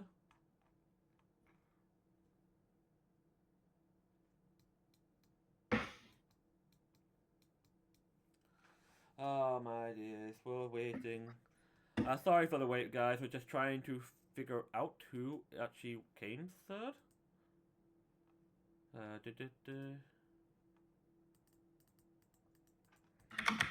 Anyone watching Yabi's game? I wish we don't know.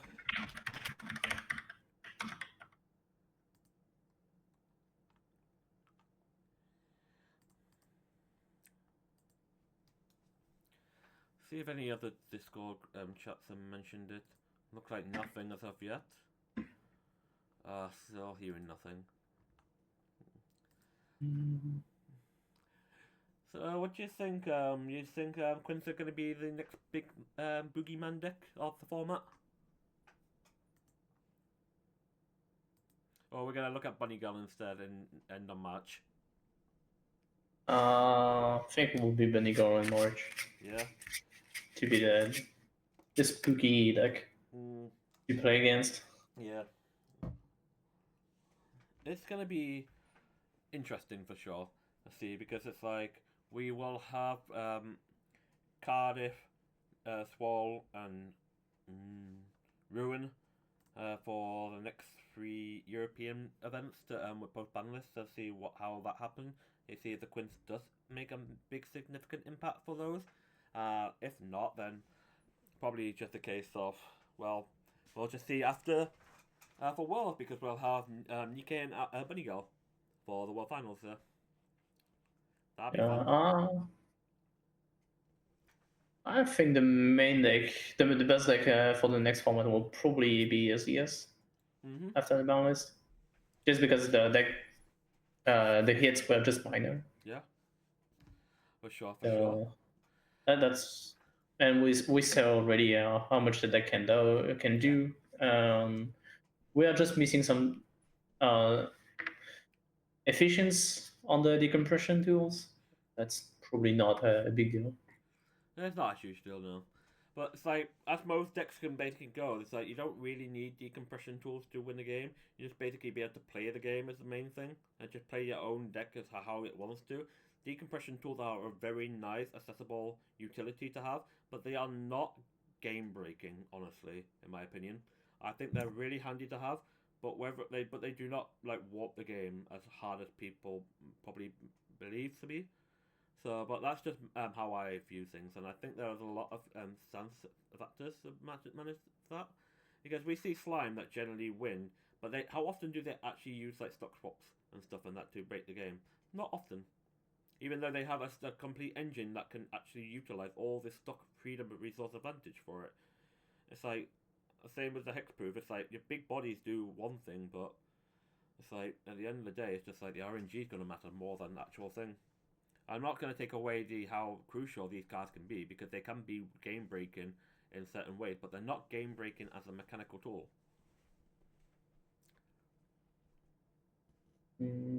Yeah. Looks like Yabi went third. Yabi won for third place. From what Pex told me. From what Twitter X whatever which one it is, I can't actually see anything. No, from what Pexhoven told me. So or host, he told me SDS Yabi went third. third. He told me Yabi went third. That's pretty good. So obviously, congrats for Yabi for making it for the third invite for the Tokyo World Finals in May. Congratulations to Happy, but still a very good solid achievement for making it to the top four. So it's like, Jojo, you've done Jojo a great deal of service, and basically really happy to see you be able to play Jojo on the stream for everyone to watch today. So right now, we are going to be wrapping this up for the day. We've been going at it for almost 10 hours. It's been 9 hours 35 minutes, roughly. So we have been really grateful for everyone who was able to join in and watch and help just enjoy the fun with us today. And hopefully be able to see you again on our next one, which will be in France next month, in 4 weeks. But we have no one that does the English one.